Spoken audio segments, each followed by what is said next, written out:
Siya. Sino yun? Si Gary? Esmeralda? Edit. Si Edit. Edit. Arnold. Edit. Edit niya. Ano? Edit. Grabe. Edit. Yan si Grak. Grak. Grak. Grak. Grak. Grak, grak, grak, grak. Okay, 2, 1. Uy, nauna ako kanina sa edit. Sige, all one. Pinagbigyan kasi nila ako eh. Lancelot! Lancelot! Lancelot. Si Lance. Lance! Sabay tayo, pare. Okay, 3, 2. Ranger. Ranger. Ranger. Si ano? Lucian. Ranger. Ay, wala ako. Okay. Okay, sabay ulit. Competitive. Florin. Ay, Florin. Una. Okay, 4. Lapu-lapu. Ano yan? Sino yan? Kalea. Bruno. Lapu-lapu? Lapo nga. Ay, palakol. Parang bagong hero yan ah. Hindi si Popol. Wala, hindi ko alam yan. Sino yan? Matilda. May palakol! May palakol pala yun! Ay! Ay! Si Matilda. Siya ako nagmamatilda eh. Matilda. Ate. Yay! Ano yun? Matilda may palakol?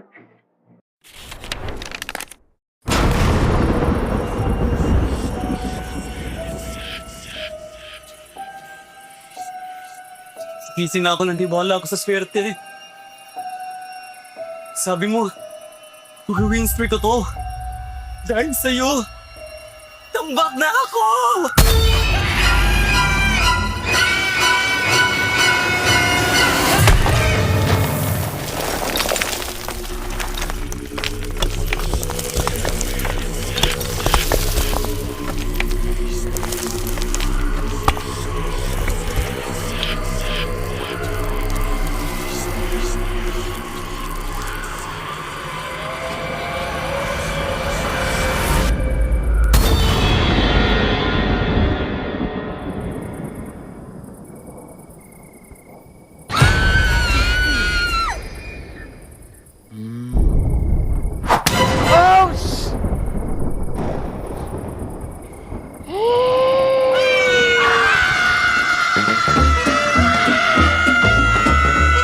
Gusto mo talagang swertehin, basahin mo na ang current patch notes. Andito na ang Ready for Next, the biggest gameplay update of the year. Break through boundaries with the new Broken Walls map update. MLBB, we are ready for next.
kung bakit nawala? Basahin na ang current patch notes. Andito na ang Ready for Next, the biggest gameplay update of the year. The all-new Dangerous Grass Map update. Use it to your advantage. MLBB, we are ready for the next.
Napag-iwanan ka na rin ba?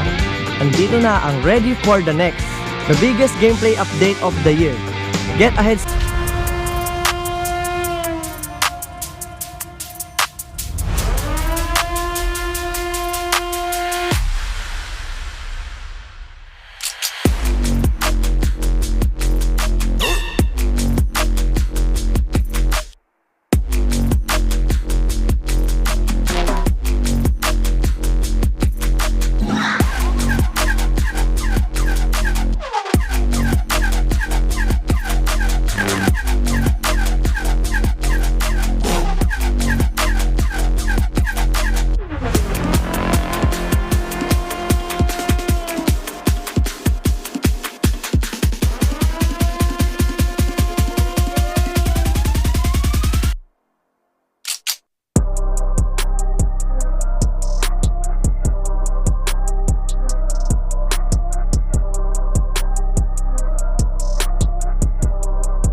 Malakas, Pilipinas, malakas, kahit anong lane, we become the monsters. Malakas, Pilipinas, malakas, face the golden sun and repping for the 3 stars. Look at us, to the top, no ifs, no buts, winning any game, para to sa PINAS. Di mo matitinag aming boses sa new level. Nasa kalye man o mobile, you know I become a legend. Listen, open fire, we unite, we winners. But with pressure, like diamonds are made of. Switching lane na parang gera, HP racing may reset up. Kakatang buhat ni Hilda, full dome SS parang Laila. Susundan ko ang wakas, kasama pataas, tagumpay natin to dahil tayo'y malakas. Para sa Pinas, nasa amin ang alas, hindi to atas. Kinikilala sa taas kasi kami ang malakas. Para sa Pinas, nasa amin ang alas, hindi to atas.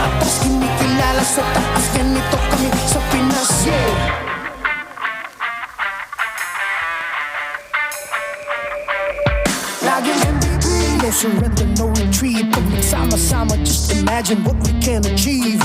Laging MVP, no surrender, no retreat. Giving 100 on my all, cause we just cannot be defeated. We are unstoppable, immune and invulnerable. Ready ang equipment, lahat frozen, mala, crowd control. Pakita on the jab, east to the southeast. Taas ang watawat, proud and loud, cause every enemy we devour. Susundan ko ang iyong bakas, kasama pataas, tagumpay natin to dahil tayo'y malakas para sa Pinas. Nasa amin ang alas, hindi dito atas, kinikilala sa taas kasi kami ang malakas para sa Pinas. Nasa amin ang alas, hindi dito atas, kinikilala sa taas, ganito kami sa Pinas. Lakas, Pinas malakas, kahit anong malakas, Pilipinas malakas, face the golden sun and repping for the 3 stars.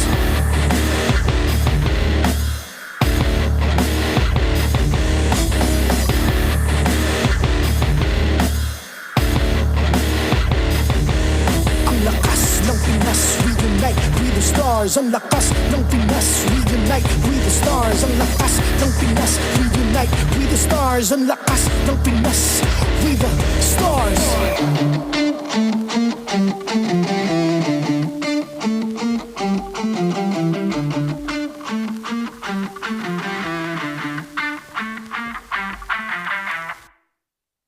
The 16th season of MPL Philippines is brought to you by the following sponsors.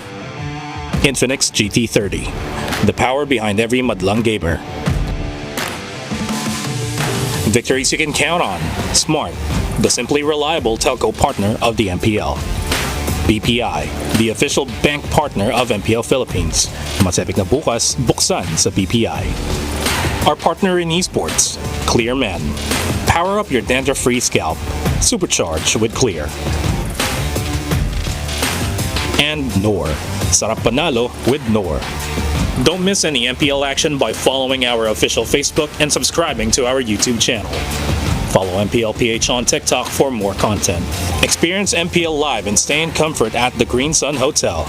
Enjoy the promo exclusive to MPL ticket holders. This is until October 13, 2025, so hurry and book your stay. We're weeks away from the playoffs, and you can secure your tickets now. Join us at the bigger stage for the biggest clash of the season. Go to the official MPLPH website to secure your seats. MPL Philippines is monitored and supervised by the Games and Amusement Board.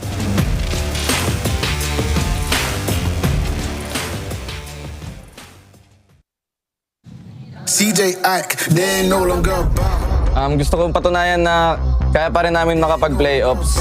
Ngayon sobrang desperate na namin kasi gawa ng talo kasi kami ng Omega, so medyo nasa 50-50 pa kami nalagay, kaya lahat na lang ng mga kalaban namin bibigay talaga namin yung best namin.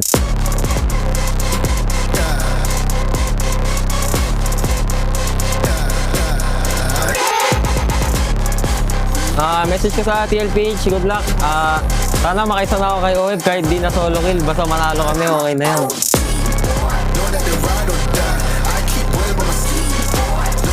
Handa na kami para labanan yung Omega bukas. Nag-prepare kami ng mga dapat namin gawin. Ayusin namin yung mga mistakes na yun at ipapakita namin yung pagbabago bukas.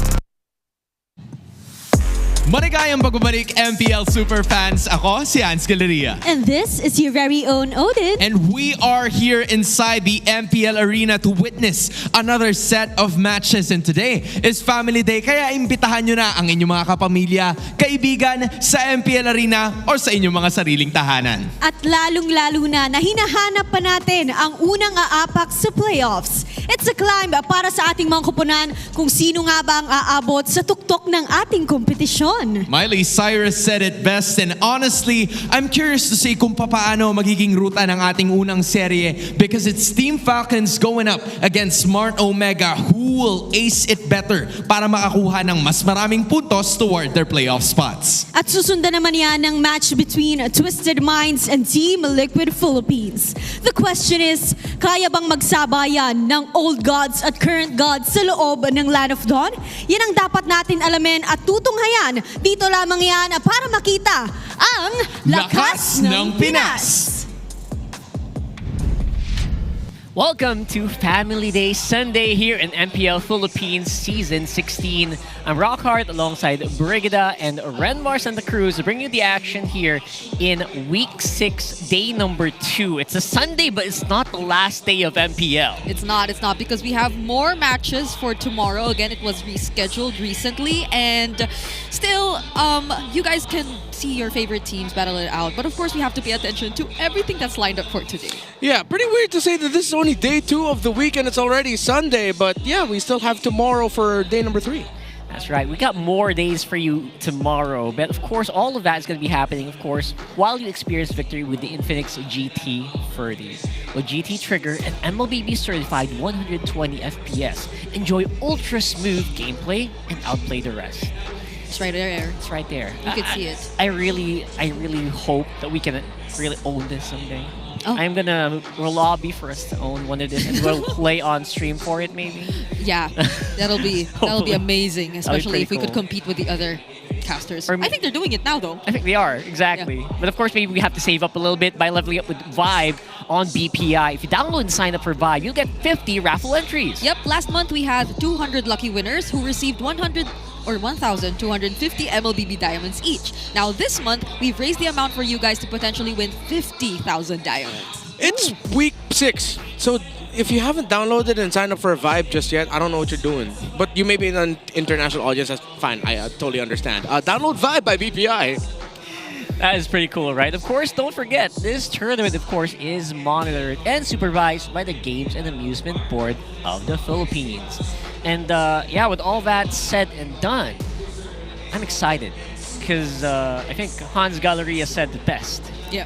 A wise philosopher once said, it's decline. Yeah. Named Miley Cyrus. Miley Cyrus. Miley Cyrus. Definitely up there with Sun Tzu. Confucius. Yeah. Why can't I think of Western philosophers? I'm blanking right now. It's Plato and Britney Spears. Aristotle, Britney Spears. Why did you suddenly include it? But that is totally true. Absolutely. Especially if you're looking at the lower half of our standings, because compared to all, or especially if we were to compare to the previous season, it's been a very close bottom standings that we're seeing right now. Yeah. The thing about yesterday is we didn't really see a lot of movements across the board, but we got to see just a lot of solidifying where they are currently. Falcons not winning solidified themselves as being right there smack dab at the 8th. Omega being able to get the victory yesterday against Twisted Minds solidified themselves safe relatively at 5th because TNC can still overlap them. They're still very neck and neck.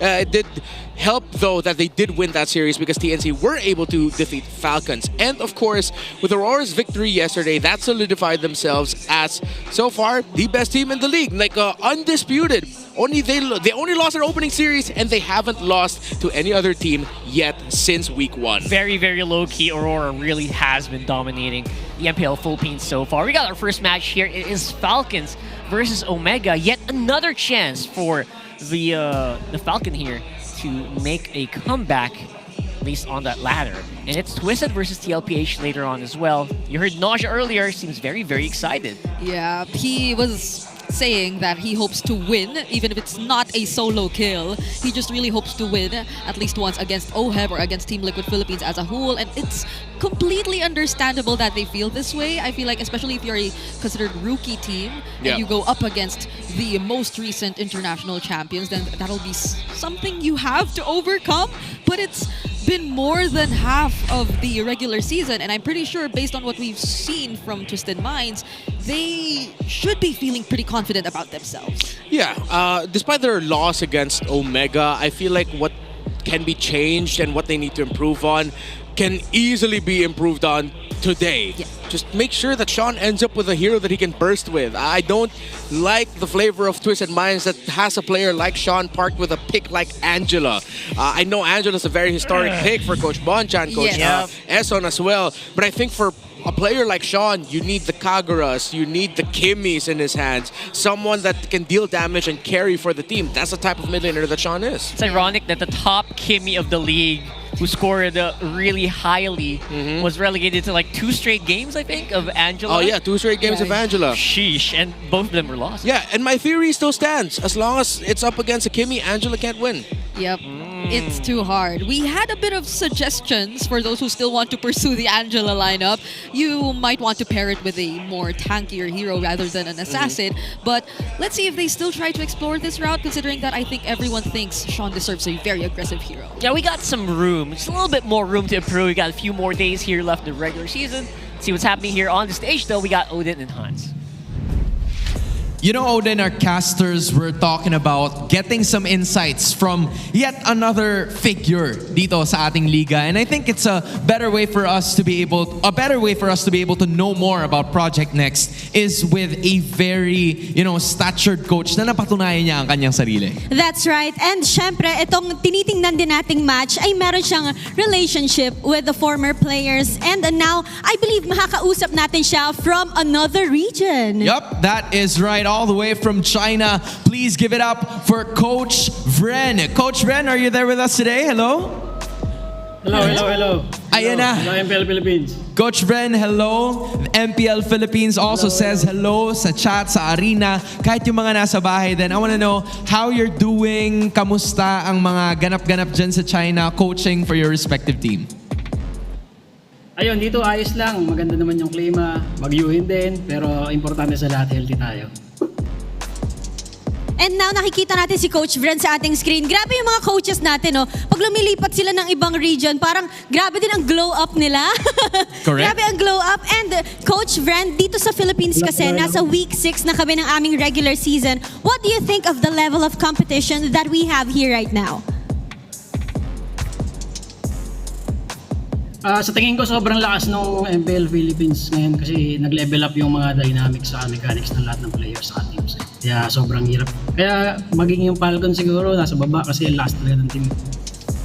Alam mo, you've mentioned a bit of your former team. Quite familiar yung mga players ng Team Falcons para sa'yo dahil sila yung kasama mo nung nanalo kayo noong M5 World Championship dito sa Pilipinas. They're currently at a place of struggle as of the moment, being at the bottom of the standings. What do you think are some of the things na pwede nilang gawin to further improve considering na naghahabol pa sila para sa points sa ngayon? Unahin ko na yung ATP lang siguro sila. Enjoy the process lang, enjoy the pressure, importante. Kasi mahirap na nasa baba ka ng standings, lahat ng mga negative, madaling pumasok sa utak mo. Tapos yun, in accordance to that, yung overthinking, ibaling nila sa magandang bagay. Instead na mag-overthink sila sa mga pangit na nangyayari, ilagay nila yung overthinking nila sa mga magandang ginagawa nila lalo. I believe they're watching right now, Coach Vren. Do you have any words of encouragement sa iyo mga former players from Team Falcons? Kayang-kaya nila yan. Isa ako sa mga sumusuporta sa kanila, mga 37 na supporter ng Falcon. Kaya yun, isipin lang nila marami laging sumusuporta sa kanila at inabangan sila sa M-Series. You know, even when Coach Vren is 1,000 miles away, ramdam mo pa rin that he's always supporting his boys. Now, in terms of supports, a lot of support has been given to the junglers dahil ngayon nga we are continuously evolving the meta. Ano ba ang pinakabagay na, strat from what you're currently seeing, Coach Vren? Kasi may nakita ako na post mo on social media like a few weeks ago, right? And you were talking about junglers being a major factor, even roamers. Pero para sa'yo, ano ba ang, ngayon, ang major thing na kailangan pagtuunan ng pansin ng bawat team sa MPLPH? Well, itong patch kasi medyo complex siya eh. It depends kung paano yung team ng team eh. So kung fighter mid, okay lang din. Kung gusto mo mag-mid ng mid, okay lang din. Nakikita na ito yung Aurora yata yun, si Yue, di ba? Pwede ka rin mag-assassin roamer. Nakita na natin sa Malaysia, nag-pani roam na sila naman. So sobrang daming pwedeng mangyari dito sa Meta. Hindi ko masasabi kung pwede mangyari. Which is maganda. It make it more exciting to watch. Dati pinapolo yung hero eh.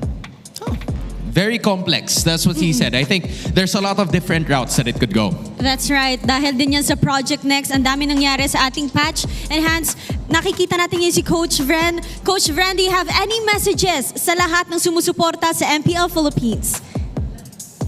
Ayun, tuloy niyo lang pagsuporta kasi maganda yung trajectory ng Meta sa ginagawa nila. So, mas excited rin ngayon. Hindi na nanonood kasi hindi nila nagustuhan yung mga nakaraang season. Pero ngayon mas exciting, mas magalaban, mas solid yung mga teams. Kaya tuloy niyo lang support kasi para sa atin hindi naman lahat to eh. Coach Bren, maraming salamat. We hope for nothing but success para sa campaign mo right there over China. We hope to see you here as well sa MPL Arena. We'll see you again next time. Okay, Coach Bren? See you. Thank you. See you. Maraming salamat kay Coach Bren for that one. He has given us a ton of insights specifically para sa kanyang former team, and I can't wait to see how they're gonna be performing with this. We surely missed Coach Vren. We hope you're doing well dyan sa ibang region, and now we're excited to see kung ano nga ba ang dala ng ating mga teams dito sa MPL Philippines. With that, I'm quite curious if we're gonna toss it right back to our casters because I think they still have a lot more to say, right? So casters, throwing it over to you. Thank you so much, Hans and Odin. And that was Coach Ren, used to coach basically the whole of Falcons right now when they were under AP Bren. He also had a few stints in RRQ. So he's very dependable and very opinionated as well on the internet. I believe he also says a lot about Angela when she first came out. I was trying to scroll and can't find it. He just posts so much. He is a very vocal person about his insights regarding the patches, the changes that happen over time. And I think and I believe for some people it is really helpful to hear like all these various opinions. But it was also very nice to hear from him that he does extend all of this support to his former players still. Like, it's impossible for him to not be familiar with these players, right? They've been winning championships together. Yeah, they won a world championship at home together. So I like that we're putting a lot of focus here onto Ogun and Super Yoshi, because the last time we saw Omega, a lot of focus was onto him and how he should be more proactive in the map so that they can set a place for his team. Meanwhile, for the side of Falcons, it's Ogun. The focus is on you now. You, Few, and Kyle TZ to bring that consistency, to bring in that clutch gene. They bring in that clutch gene yesterday, but the consistency suddenly dipped.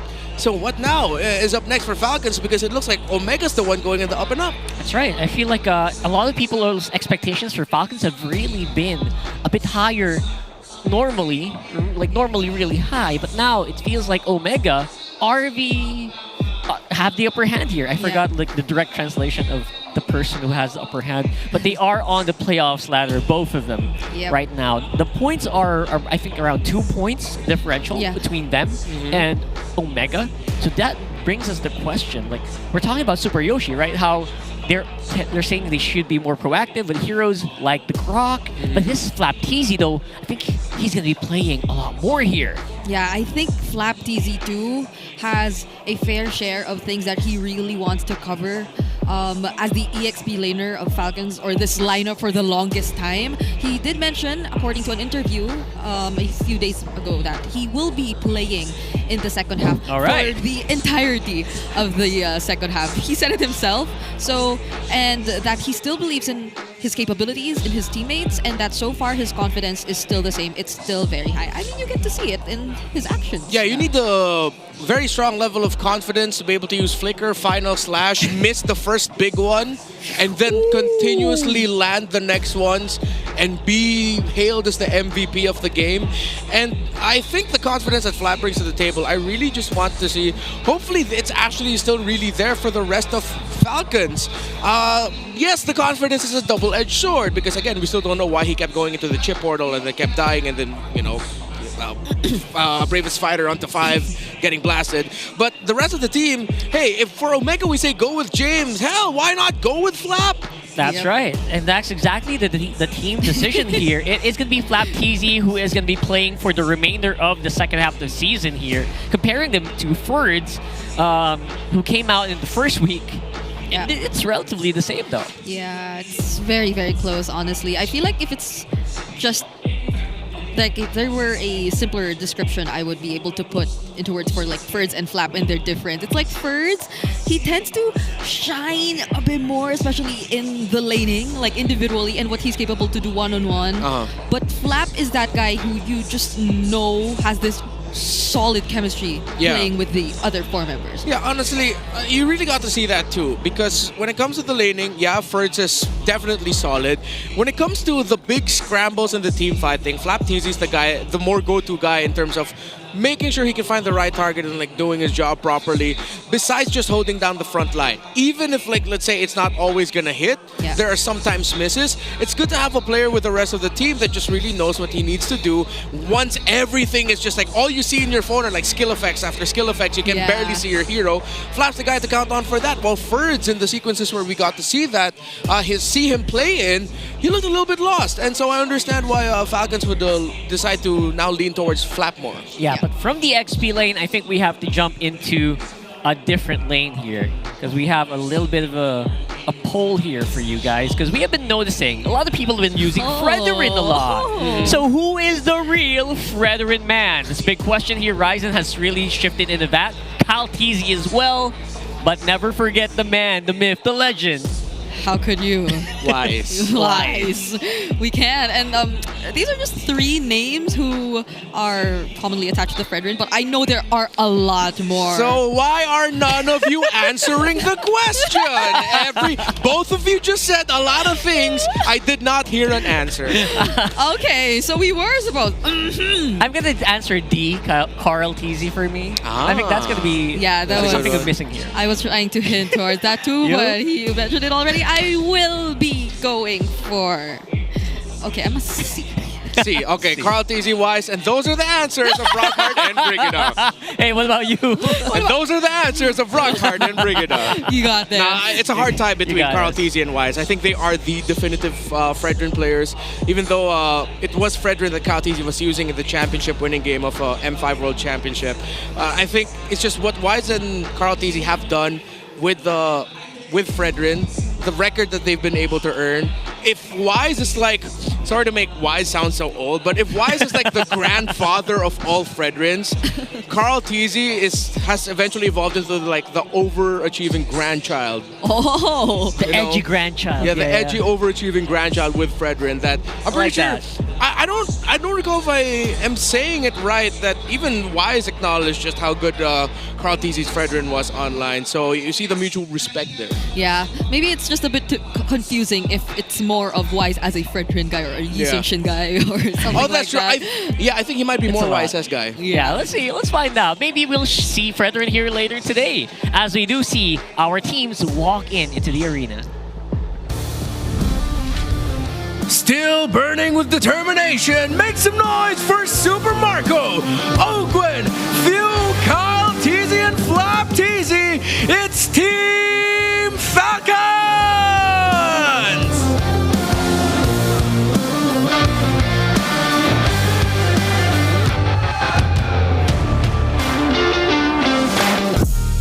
Riding momentum, here comes the Barangay, Netski, Super Yoshi, Haji, Ryzen, and James, Smart, Omega!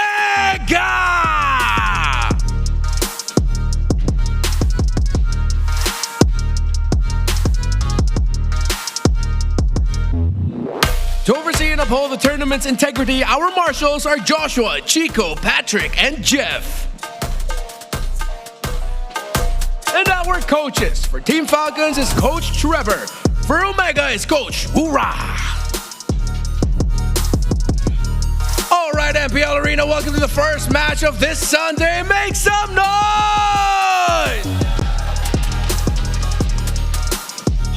Really, really hot day here. Despite the rain, it is Falcons here first up. Yep, I am looking forward to see what Flap did mention as the preparations and the things that they addressed heading into this match. They've had new additions, Coach Moody also joining them very recently, and I hope to see that they get to avoid a lot more of the problems. It's really reflecting even in statistics, currently leading unfortunately in total deaths and deaths per game. It is such a devastating position to be at, but they definitely have a way out of this. Slowly we see some tweaks here and there. Yeah, for Team Falcons, again, I'm really just looking at Super Yoshi and his connection with Haji. Haji yesterday was completely locked in. Sean was messing around with the camera. Haji said, no, I don't want to do that.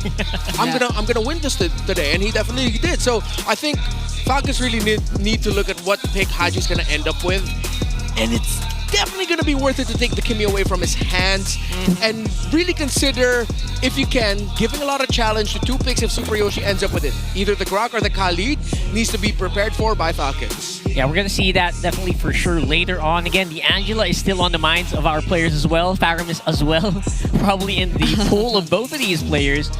Looking at the stats here, does feel like Omega, despite all the seasons, are ahead overall.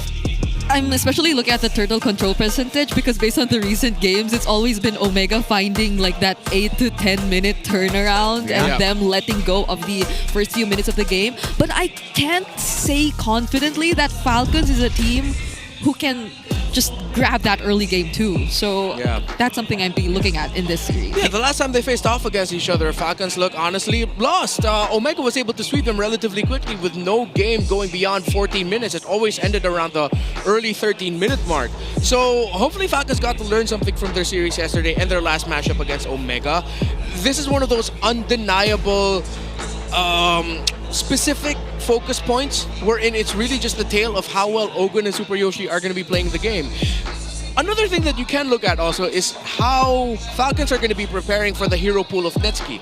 Because again, Netsuki, to reiterate, is great with dueling in lane no matter what he ends up with. Is Falcons going to give him the Harith? Is Falcons ready for his Claude? Are two of the biggest questions that you have to ask Falcons. Yeah, I think I'm also worried about the EXP lane now that you mentioned that. Because we did mention Flap as such a reliable player when it comes to the team fights, but yesterday James was too good. Yeah, Flap Slapu yesterday definitely needs a little bit more work.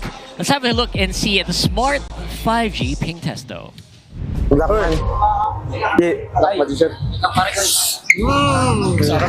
Minsan sa may kalayaan tayo magkaakbay. Let's go! Let's go! Ayoko na. Masyado nang na-expose yung talent ko eh. I-hide lang natin muna. Sa inyo ko lang paparinig yun. Huwag na natin sa mga tao. Laglagan na to, laglagan. Do or die match na to, do or die match. Sabi mo, mahal mo ako. Pero sabi mo lang yun. Hello, hello? Kalmado pero kalkulado. Woohoo! Kalmado kasi lugi. Ang message ko kay Ryzen, good luck sa ating dalawa at galingan natin mamaya. Pakitaan natin ng magandang laban yung mga fans. Kasi, do or die match na sa amin to. Dami yung grrr. Okay. Hindi, message daw kay Kyle mamaya. Ito pala, message ko daw kay Kyle Message ko kay Kyle, pre. Message ko kay Kyle, bawi kayo, bounce ba kayo? Pero wag ngayon. Wag sa amin. Next week na kayo paano bumawi, wag ngayon. Lugi kami pag sa game, di nyo na maiisip yan Nice! Mga kakosa, next week na kayo bumawi.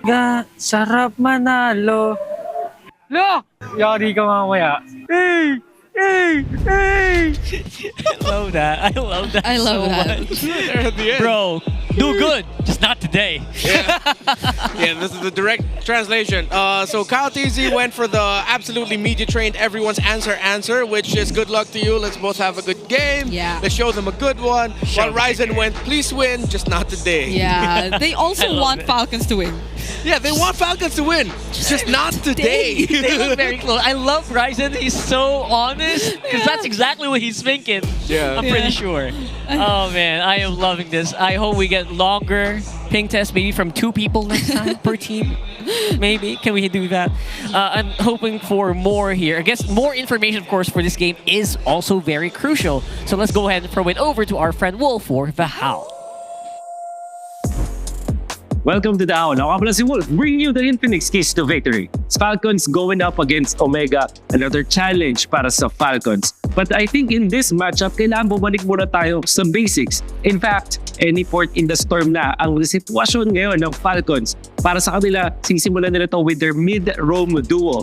Alam natin na ito na isa sa mga pinaka-basic na kailangan ipanalo ng mga teams ngayon sa ating liga. But in this specific scenario, sa draft pa lang, kailangan panalo na yung mid-roam duo ng Falcons. Ibig sabihin, kailangan mas nakakalamang sila sa pag-control ng river o kaya naman sa pag-clear ng waves para mas maging aktibo sila sa mapa.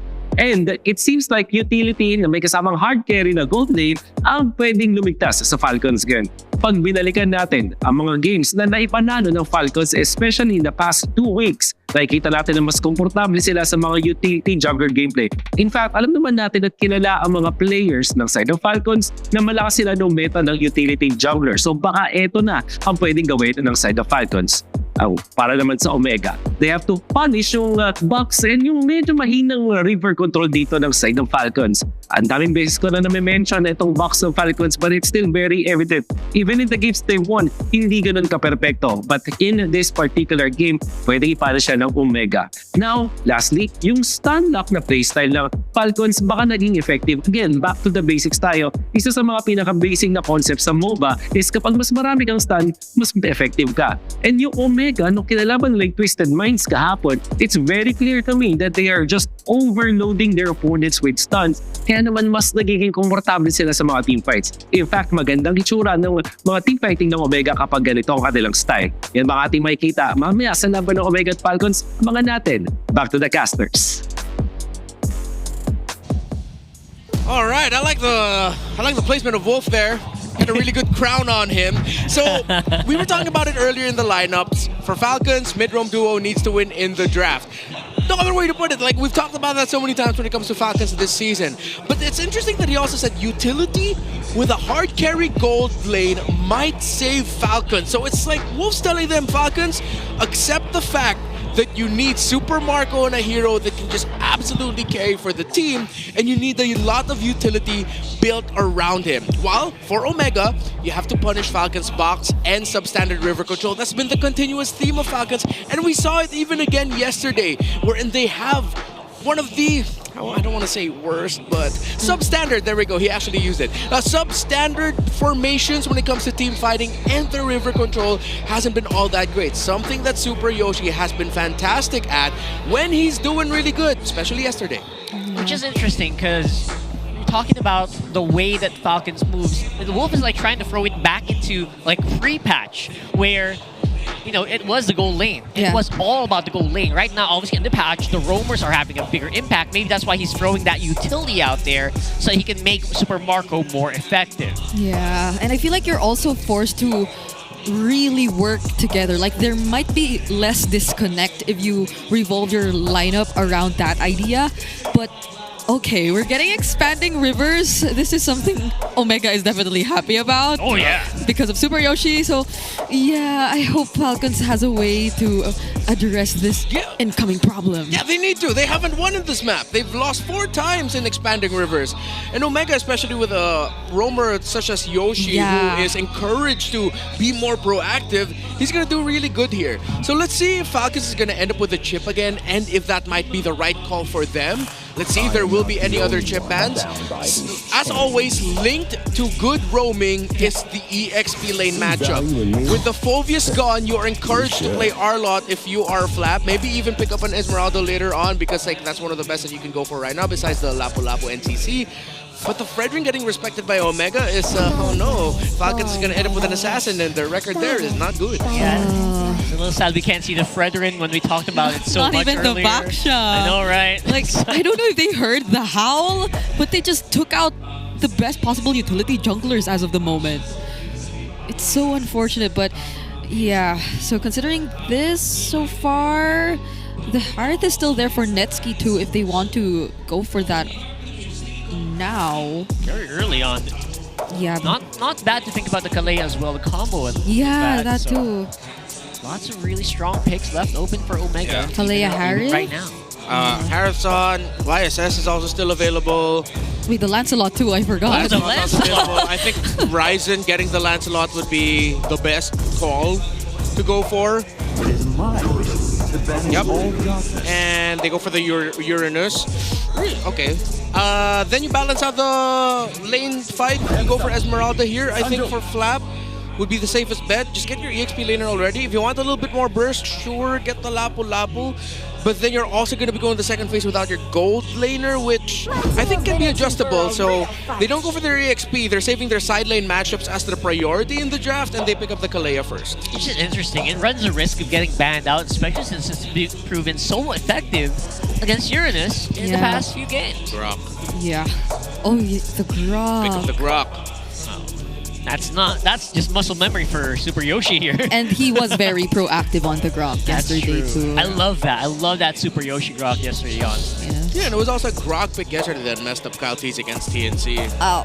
Like Kyle wanted to go in for a kill, and then he was just like, got that little baby knockback knock-up by the Grok basic The attack. mighty swing too already there. It's so helpful, especially considering that Falcons, as of the moment, they have a semi-dive comp that we're seeing. Like the Kalea has to go in, the Hayabusa has to go in. So now they get to directly respond to all that. And it's momentum for Super Yoshi too, like that. So the gold laners and the mid laners, definitely for Omega, you have to pay attention to that. But Falcons, Flap, he might be targeted here too by Smart Omega. Yep. Esmeralda would honestly be the best pick for Flap right now, so just take it out. Yeah, ban on the Esme is so easy. CC, of course, never forget. If you're thinking about strong XP laner, CC is always going to be in that table. At least now. Yeah, Angela's also still open, and I'm honestly okay that these teams didn't consider rush picking the Angela. Yeah. I think now you have to really allow Angela to just come in later into the, hey, that looked kind of familiar to me. Yeah, it looked a bit too Okay, so familiar. Falcons, What was that? Yeah. Wait, do the Falcons want to be the one to pick up the Angela? I like how they're banning out the Kimmy here, but now they run the threat of giving the Angela to Omega. You lose priority somewhat, though, in the center of the map. Esmeralda's gone too. Bye-bye. Yeah, I think Flap's just going to end up either with, I think Lapu. We're back to Lapu. Lapu or Glue. Yeah. Might be okay. Yeah. Or do they ban the Angela too? I was thinking if they want to, you know. No. To what? Never mind. Oh, I wanted to maybe let it open, leave it open, because they do run the risk of running out of burst here for Omega. Yeah. Right? Yeah. If that Angela becomes a mid. Yep. And they take out the Claude too, one of possibly the best things to pair with this lineup. So I feel the Harith is still out there, considering that there's also a Hayabusa. The gold lane does need to be a bit more careful in terms of what they prioritize against an assassin jungler for Falcons. If it's not the Harith though, a Moskov Harith is banned. Oh, right. So with the Claude gone, I think you just go. Oh, but There's Grok. There's Grok. Sorry. Beatrix. Carry. Interesting. Huh. All right. So I mean, it does get a lot of space with all the data that Omega has, and you're sort of susceptible to the Hayabusa, but there's not a lot of clear reach unless this is just a Granger already for Super Marco. True. But then it is a Uranus and Grok on the other side, so I think this was more of a block pick as one of the best picks that you could give Marco in this scenario. Yeah, that's what I was thinking. This was a Super Marco hero against a Lancelot and against a Uranus. Exactly. Sorry, against Grok and Uranus. It's Grok really and strong. Uranus, yeah. So I hope they don't go for the Moskov here. I want something that goes by a little faster. So even if they go Grok, they have nothing to supplement the Bruno, so... yeah, they don't. I keep saying Grok. I keep wanting to say Granger. So yeah, just go Granger Lapu or Granger Glue. They're both letter G. Just not Deroth or something. Glue feels good because they need a really strong front line. Arlo. But it's Arlo. Wow. All right. Yeah, it's a confident pick. The spicy pick. I love it. Yeah, okay, just expect he'll miss his first final slash, but he will land the rest. Okay. That's why I keep saying You need that. a warm-up final slash. It's clearly part of the plan now. All right. It's happened 4 times this season. This is on the script. All right. So I love it. All right. Haji, though. Kagura. The Kagura is still there. Yeah. It'll be great here. If you want more reach, no, Farsa's not going to be good here. Just go, I'm okay with that. Kagura He's feels never used Selena this season too, I think. Yeah. So Wave clear. If you want some, yeah, just go Kagura. Kagura. I doubt there's Valentina. No, I mean, there should be. There we go. Okay, There's okay. a Kag. I love it. That's a very straightforward, fairly easy to predict draft for both sides. Yeah. And yeah, it feels like it runs into the strengths of each and every single player. Yes. This is a very team fight oriented, although there is a Kalea that might be a sign that they will be going for some pickups every now and then, but maybe it can also be a means to just force things out of Smart Omega's lineup. Hopefully they get to do what is mentioned in the Howl though, which is to pay a bit more attention to Super Marco. I think the good thing about the lineup of Falcons is that they just have a lot more crowd control, even though the ratings don't completely always show it. With the Arlot, with the Kalea together, and the Jusin, Omega though has a chance of running away with it early with the Kagura, so as long as Falcons gets to mark Haji properly, then they should be okay. They have significantly better crowd control. Alright, so let's throw it over to the Land of Dawn. Obsidia, we're not going to see you yet today. Welcome to Mobile Legends! Yes, we are in a very interesting matchup here where we're seeing very comfortable heroes on the side of Omega and very spicy heroes on the side of Falcons. Yeah. I love it. I'm wondering what the delay that the Grok does though. Yeah. I'm also wondering whether or not Falcons will actually have something ready for the Uranus later on, because they're all ultimate skill-based first. That's true. Yeah, they don't really have that. That's why the carry pickup is actually really good for Omega. Yeah. If they layer it well, that Uranus is not going to be able to just walk out. Yeah, this most is of the time. Or wait, Mighty Swing, Kyle TZ very low. I also feel like in these kinds of situations where you don't have as much dependable damage to deal with certain heroes, you're forced to alter your items so much. Like even for jungler Hayabusas, I think yesterday there was an instance where the Sea Halberd had to be a priority just to counter the lineup with a Oh my focus. goodness. Now I wonder what the plan is going to be for Falcons. Yeah, so look at James just pretty much holding the crab hostage, but at the same time he's holding Flap TZ hostage, because there's not much you can do in that regard. You're just, the Arla's gonna look at the Uranus like, I know you can get stacks from the crab, and I know there's nothing I can do right now. Okay. Not really much that you could do. But look at Super Yoshi. Yeah, the Ramparts have been very on point so far. Not just in delaying, but in also disrupting the movements that Falcons wanted to do. But so far, at least, they haven't been interrupted as much. Like, Kyle TZ seems to be okay. Yeah. One thing I also wanted to point out, James, this is actually a debut pick for the Uranus this season. So, despite all the Uranus games that we've seen in Season 16, this is the first time he played it, because he's really just more of the type to play either Lapu, Esme, Arlot, even the Glue. Yeah, he's literally the ultimate fighter. Yeah. Like you mentioned, I don't know who gave that nickname. MDL. MDL did. right? Uranus doesn't fight, he floats. Floats. He's just there Float to like be a annoying. butterfly, sting like a bee. Exactly. Where did that come from? It's an old saying. From Rocky. Oh yeah, it's from Rocky. Wait, no, wasn't it from Muhammad Ali? I think Muhammad Ali got it from Rocky, but look at that! Oh, why was he there? First blood going into the hands of Super Marco. An unfortunate pickup. Oh, see, I but told you. Kyle TZ, he won't get away from this either. Haji takes the kill and they secure the objective too. I love that I told you so by Red Mark. Follow the script, you missed the first final slash. But to be fair for Flap TZ, he actually tried to get the turtle with it. So just increase their chance that maybe miraculously he'll be able to steal it away, because Kyle TZ was zoned out. Yeah. Now, the reason why Netsky was taken out there, but few might get taken out of the mid. Nope, he gets a flicker out. So Netsky, usually we see gold laners now leading up to the first turtle will actually leave lane. Yeah. So I think this was premeditated by Falcons. Instead of 4 of them going to the turtle, they actually just waited for Netsky to rotate closer to mid, picked him off there, and that was actually the trade. Falcons got the kill onto Netsky while Omega gets the turtle. In this stage of the game, considering that you're playing around your Granger, who you want to get out of lane faster and build the lead, over the carry quicker, then Falcons wins the trade in that regard. Actually, the goal does show that as well. If you'll notice right after that Lord, all the macro happening, it's Falcons ahead by a few hundred. So they might have been okay, even with them having to let go of Kyle TZ. It was a bit Sad to see that, considering that it could have been a clear win for Falcons, especially if they were just able to take the kill onto Netsky. But now it's a bit different. There's a still slight gold lead in favor of Falcons, though. So now we'll see how they get to bounce back from this. Does FlapTZ not miss the next final slash? Oh, we're gonna have to put a timer or a counter here for that stat. But yes, it's going to be very crucial later. But of course, there are very tanky heroes on the side of Omega here.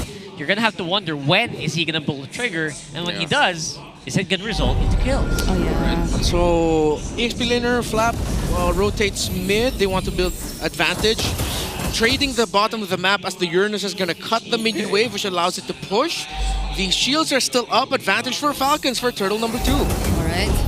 They already positioned themselves here. Super Yoshi has the information though, and James is already on the way. But then Super Yoshi going in doesn't land the tech charge. Kyle TZ really takes the turtle, and now he might be the sacrifice. There's a kill going into the hands of Ogwen. Yin Yang overturned though, also used Netsky, trying to take more, but now Omega will run away.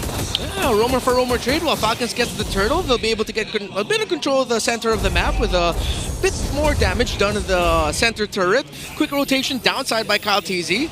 Smarco returns to this lane up top, and they're going to get the Hayabusa to not only get the crab at the bottom portion of the map, but able to push out that waves. I think that's going to be the trade for Omega, as Falcons are just going to push out down bottom. Yeah, it's a pretty decent trade, and again, the gold is just not giving any big difference. There's that final slash. It will hit, will be kind of a mini purified out of it. Yeah. So it still hits though, it still counts. Conceal, anime fight down bottom, while good rotation by Falcon top side. They're not going to be able to break down the tower at the bottom lane.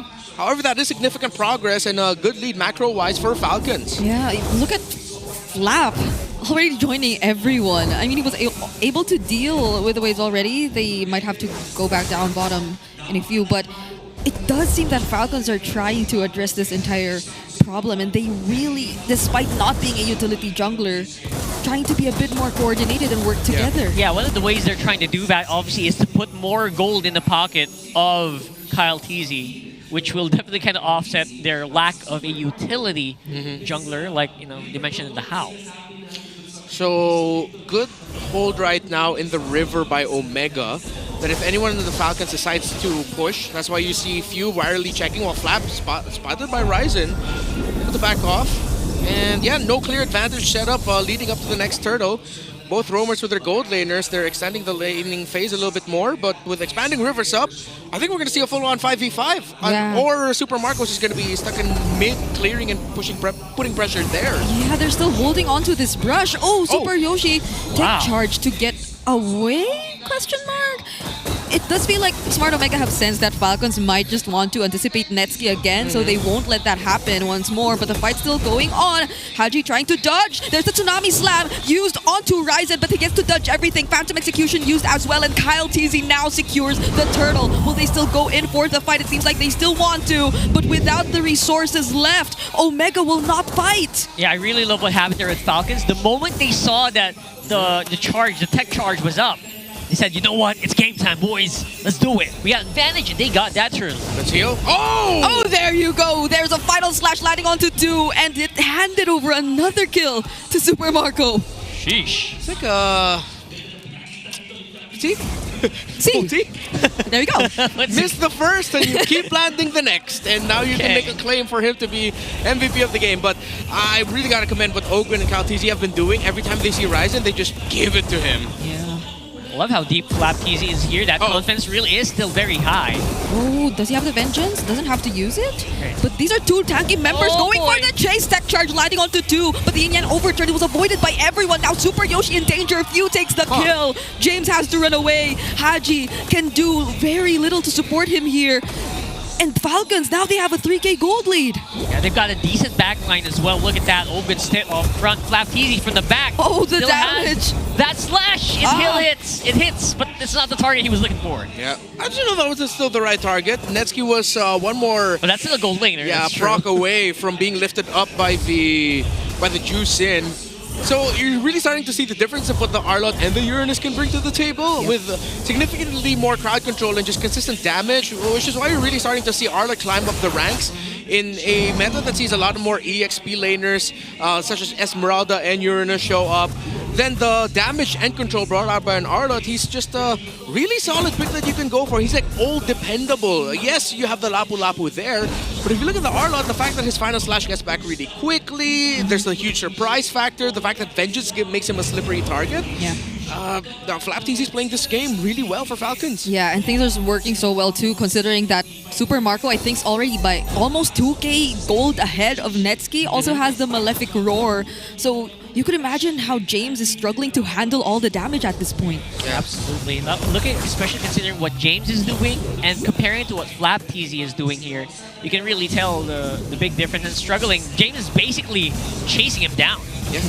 Super Yoshi trying to block everyone. Few goes in from behind though. Will they be able to secure this? Lord Haji gets the final hit. Ryzen is the first to fall in this fight. Super Marco finds the kill. James now trying to tack the damage. Few gets traded though. Haji finds him, but will they still proceed with this? Super Marco has already walked away. I think they're getting forced to proceed with this right now. Tempo is still brewing. Mid lane is the attack for Falcons. Oh, two-man final slash, but the damage might not be enough. Kyle TZ enters from behind, though. The Yogi Shadow kill gets split. Netsky trying to find a kill. James going in. Another Rampart and tech charge. Ogwin gets knocked up, and Netsky just going in with the free hits. James doing so much to zone everyone. He's trying to be a nuisance, but can everyone catch up? Tsunami Slam committed onto him, and the yin-yang overturn finds Ogwin there. All right, that might not be the charge, the Tsunami Slam you want. Oh my goodness. Could have been really big there. Yeah, not gonna connect, but now you're seeing the problem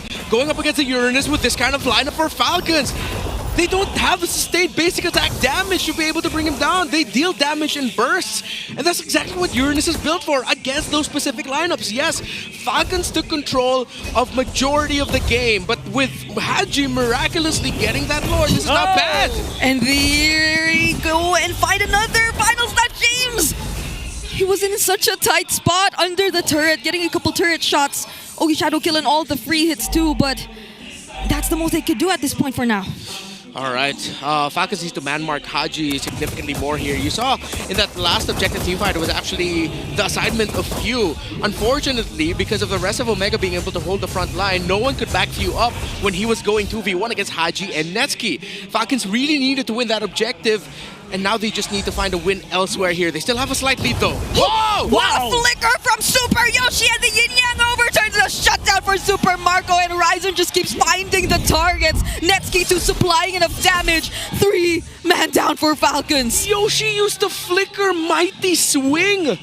That's sort of like another flicker final slash if you're a Grog. That was a great play by Super Yoshi. And that was just like a small, like one step. He flickered one step, basically. Took everyone by surprise with that. Yeah, and it was such the perfect placement of the Rampart too. In front of everyone who were just trying to push that mid lane tier 1. And to this point, Falcons are yet to take it down. Yeah, and you see how and why Omega's putting a lot of importance into making sure that they hold this middle tower. That allows them to pull off plays like that. That gives them the space.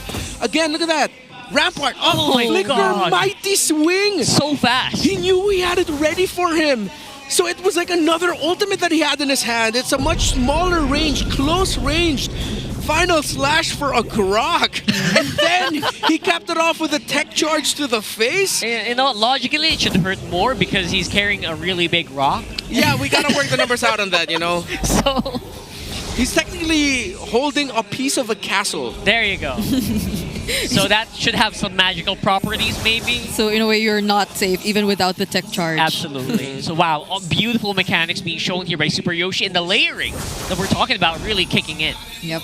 So it seems like they have just shown us how they're able to deal with the problem of crowd control by themselves too. They have not just one source, they have a couple more up their sleeve, but Super Marco gets seen clearing that wave up top. And you know what, for Falcons, it doesn't help that Grok is also crowd control immune. Haji can kind of just purify out of it. Yes. So it's really an uphill battle here for Falcons. Oh, significantly so, because they've already lost their window. After they lost the first Lord, it's now Omega timers. It's their time to take control of this game. And everything that we talked about with the lineup that Omega brought to the table against Falcons, all those problems are gone now. They can just brute force, throw damage, throw James in front, and now you stick to the age-old adage of go with James and just make sure you protect Netsky. I want to see that. I want to see James being thrown to Falcons right now. Let's do it. I mean, he's already a level ahead of Flap 2. Surprisingly, things have taken quite a turn for Smart Omega in this game. But Flap TZ seems to be waiting for the perfect timing.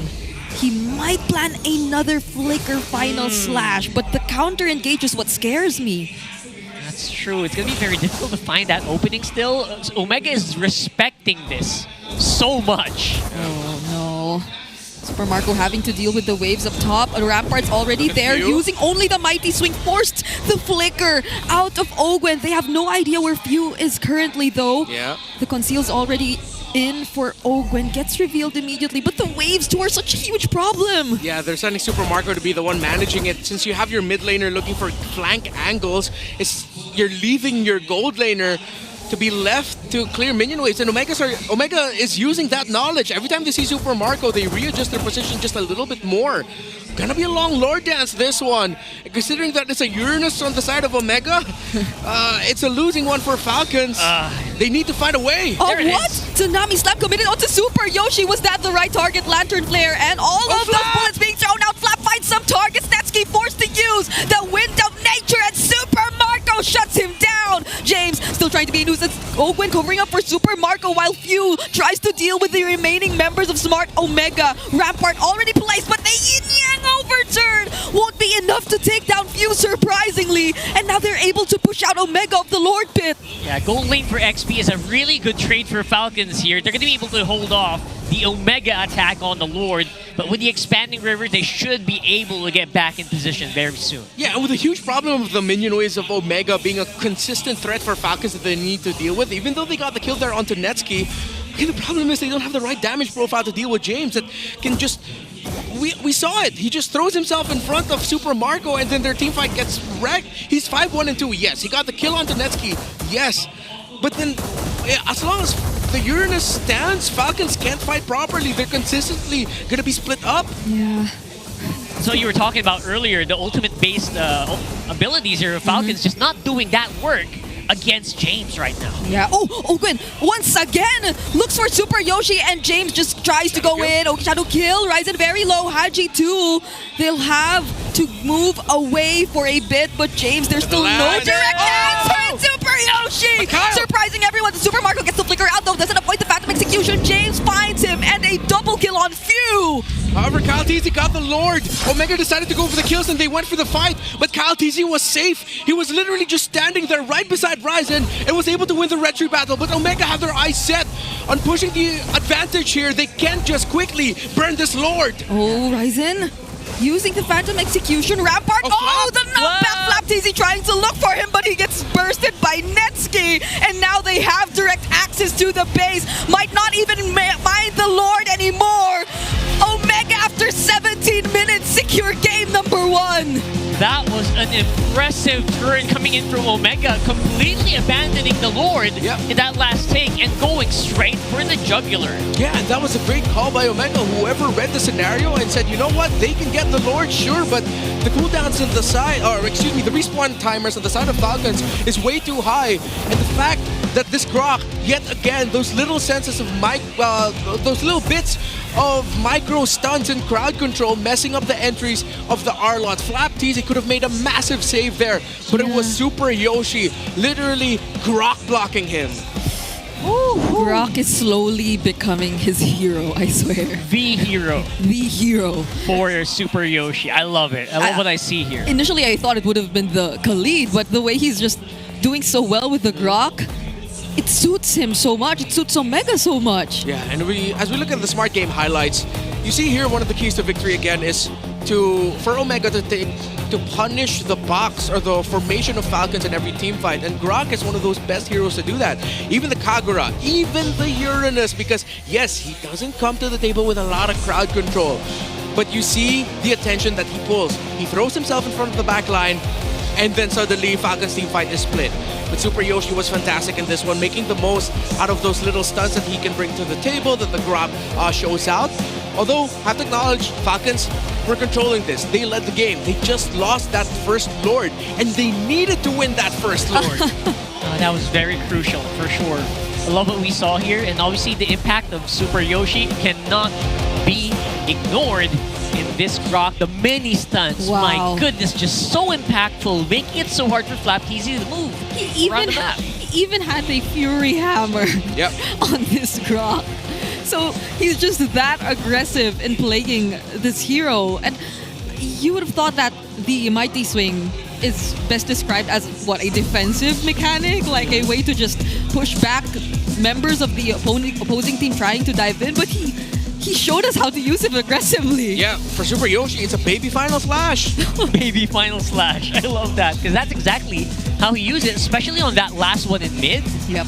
Around the 12-minute mark, I think.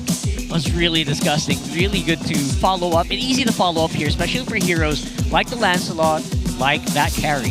Yeah, and I feel like if you're either Flap or you're Ogun here, like there's just, you're demanded to do so much at this point where you can do the setups, or you're the one supposed to do the setups, but because of James, like getting such easy access to your backline heroes, like how do you protect them too? Or like how do you keep them alive? Yeah, what we got to see in this game number 1 was like a tale of two different lineups spiking their powers exactly when you expect them to. So Falcons were controlling majority of the game before that first Lord, and understandably so because of the things that we discussed for Omega's lineup, lacking that crowd control around their EXP laner, the difference between the Arlot and the Uranus, because in the draft we were talking about how when you look at the roamers, you have to look at the EXP battle because that's like the hidden link between that roam matchup. So then you saw, of course, Arlot understandably getting the lead there, but then once Omega found their footing yet again, and with those kills, we're able to catch up a little bit of the items, even with Netsuki gone. Because of the dive-heavy focus on the Falcons lineup, it's heavily countered by a man who is so locked in, he didn't die in this game. Super focused. Haji is 4-0-7 in this game. Those micro stuns dished out by Yoshi. Great, again, use of the Fury Hammer for just a little bit of extra more damage.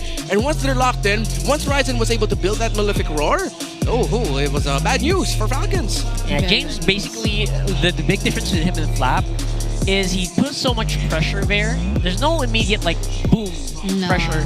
It's just slow. It makes you play so awkwardly. It makes you play so in Tagalog terms, it's ilang.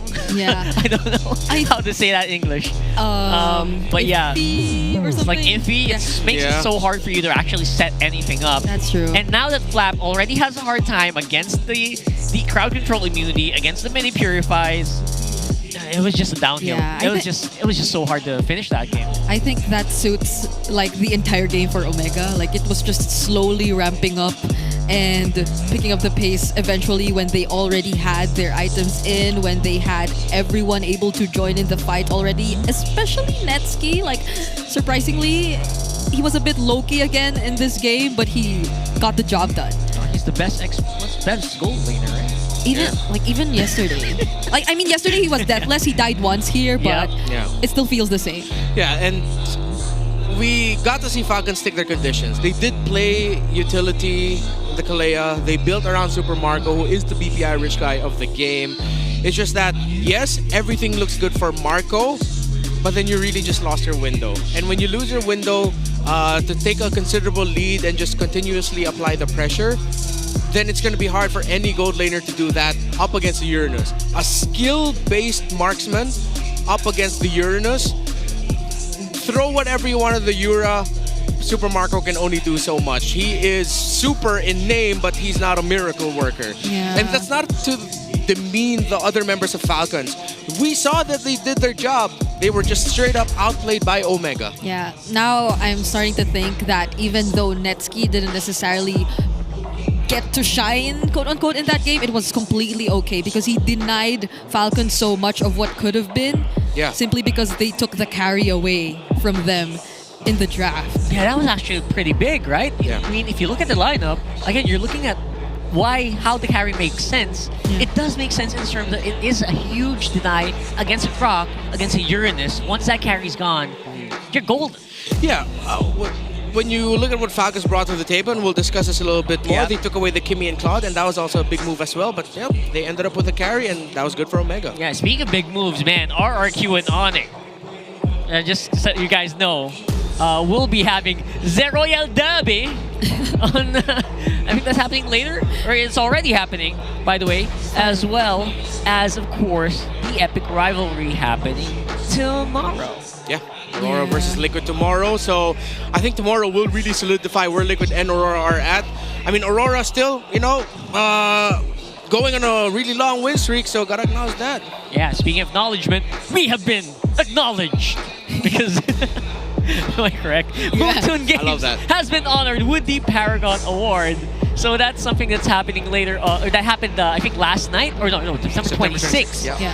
Third Woman in Professional Esports Award. That's how we value our women in Moontoon Games. Wow, that was just last September 26th. What day is it today? That was, 2 days ago. 2 days ago. Yeah. So, congratulations. Yeah. This is so nice to see. So nice to see. We got Marie, we got Lee, some of our friends here in Moonton. They were able to receive that award. And again, recognition from the Paragon Award is very highly sought after. So thank you so much for recognizing how much we value everyone here in Moonton. There's so much going on, like good things going on, especially for us here. And as mentioned, like the Royal Derby, the rivalries that we're about to see tomorrow. Later on, we also get to see Team Liquid Philippines, so they still get to do their 2 series this week. It's just rescheduled tomorrow, the one against Aurora. But later on, I think they're going up against Twisted Minds. But that's for later, because at the moment, it's a bit devastating if we're talking about Falcons. Yep. We all know how important it is for them to get the wins starting from this match. It's going to be, you're going to have to be super focused. You're going to have to look really good at it as well. Because, of course, if you want to look good, you got to have healthy hair. Yes. A healthy scalp. And a healthy scalp. A healthy scalp, exactly. And what better to do that with than clear, of course. So we're going to do that here. First of all, I hope that you guys use Clear. I personally use it. It's really good. It's been really effective. And I really hope that we get to see more people use it. Yeah, you can power up your dandruff-free scalp. And supercharge with Clear. I wonder who the Clear head super fan of the day is today. Oh, I see that. Is it you? Oh, are we seeing very? You notice the hairstyles of the Clear head super fans? Yeah. He could pass off as Womi's cousin. I know, right? It's uncanny. Hey. If that's Womi in the Filipino broadcast, that's me, Wo. I wonder if he's seeing. He should be seeing it because he's casting. Yeah, and he does. He's definitely. I hope they're making a joke about it in the Filipino broadcast right now that this guy could pass off as Womi's family member. Yeah, especially when Romy had the braces. Yeah, Oh, right. yeah, you're Man. right. They both have that same twinkle in their eye. And for their mischief. And their energy as well. And of course, that beautiful dandruff-free scalp. Yes. Congratulations. I'm starting to believe that there is a trend of the hairstyles. They look kind of just like that, right? It's amazing. It's uncanny. But yes, they do have really good hair.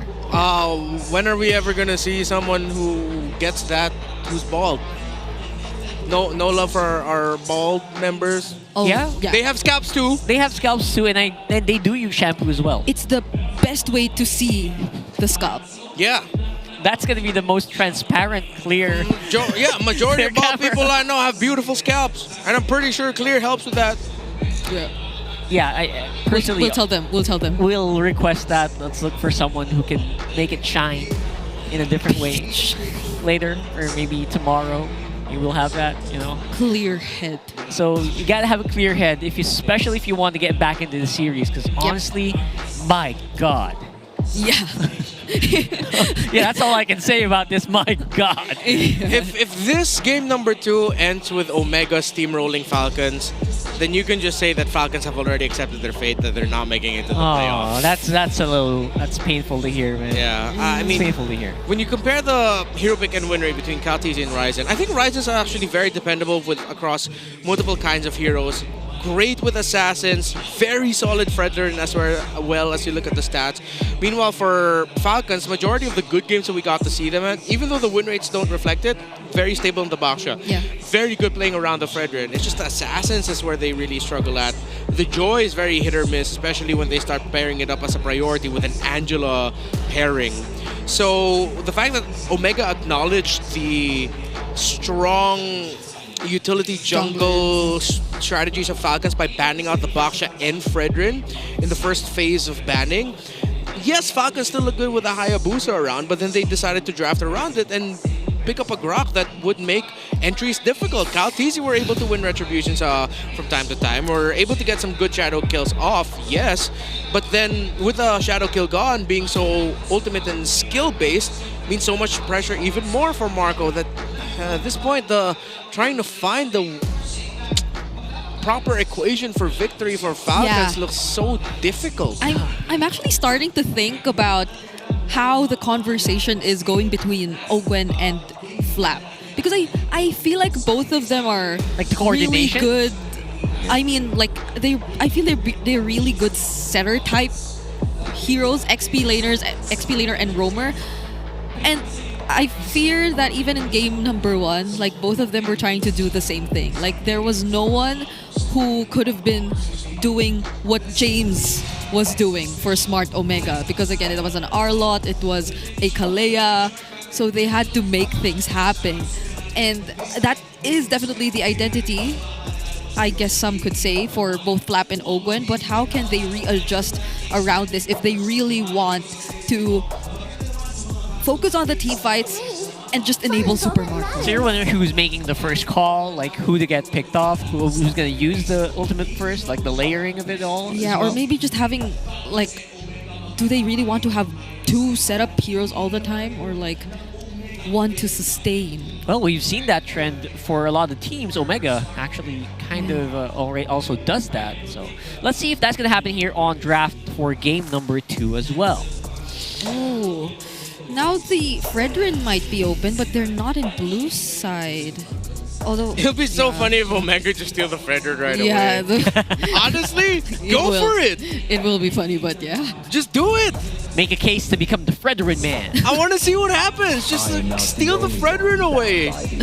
I don't care that Yi Sun Shin, Lancelot, those are open. Though they're probably, statistically, they'll probably go Lancelot. Yes. But just pick up the Fredrin. Let's see what happens. There was an era the Fredrin was first pick this year. I told ya.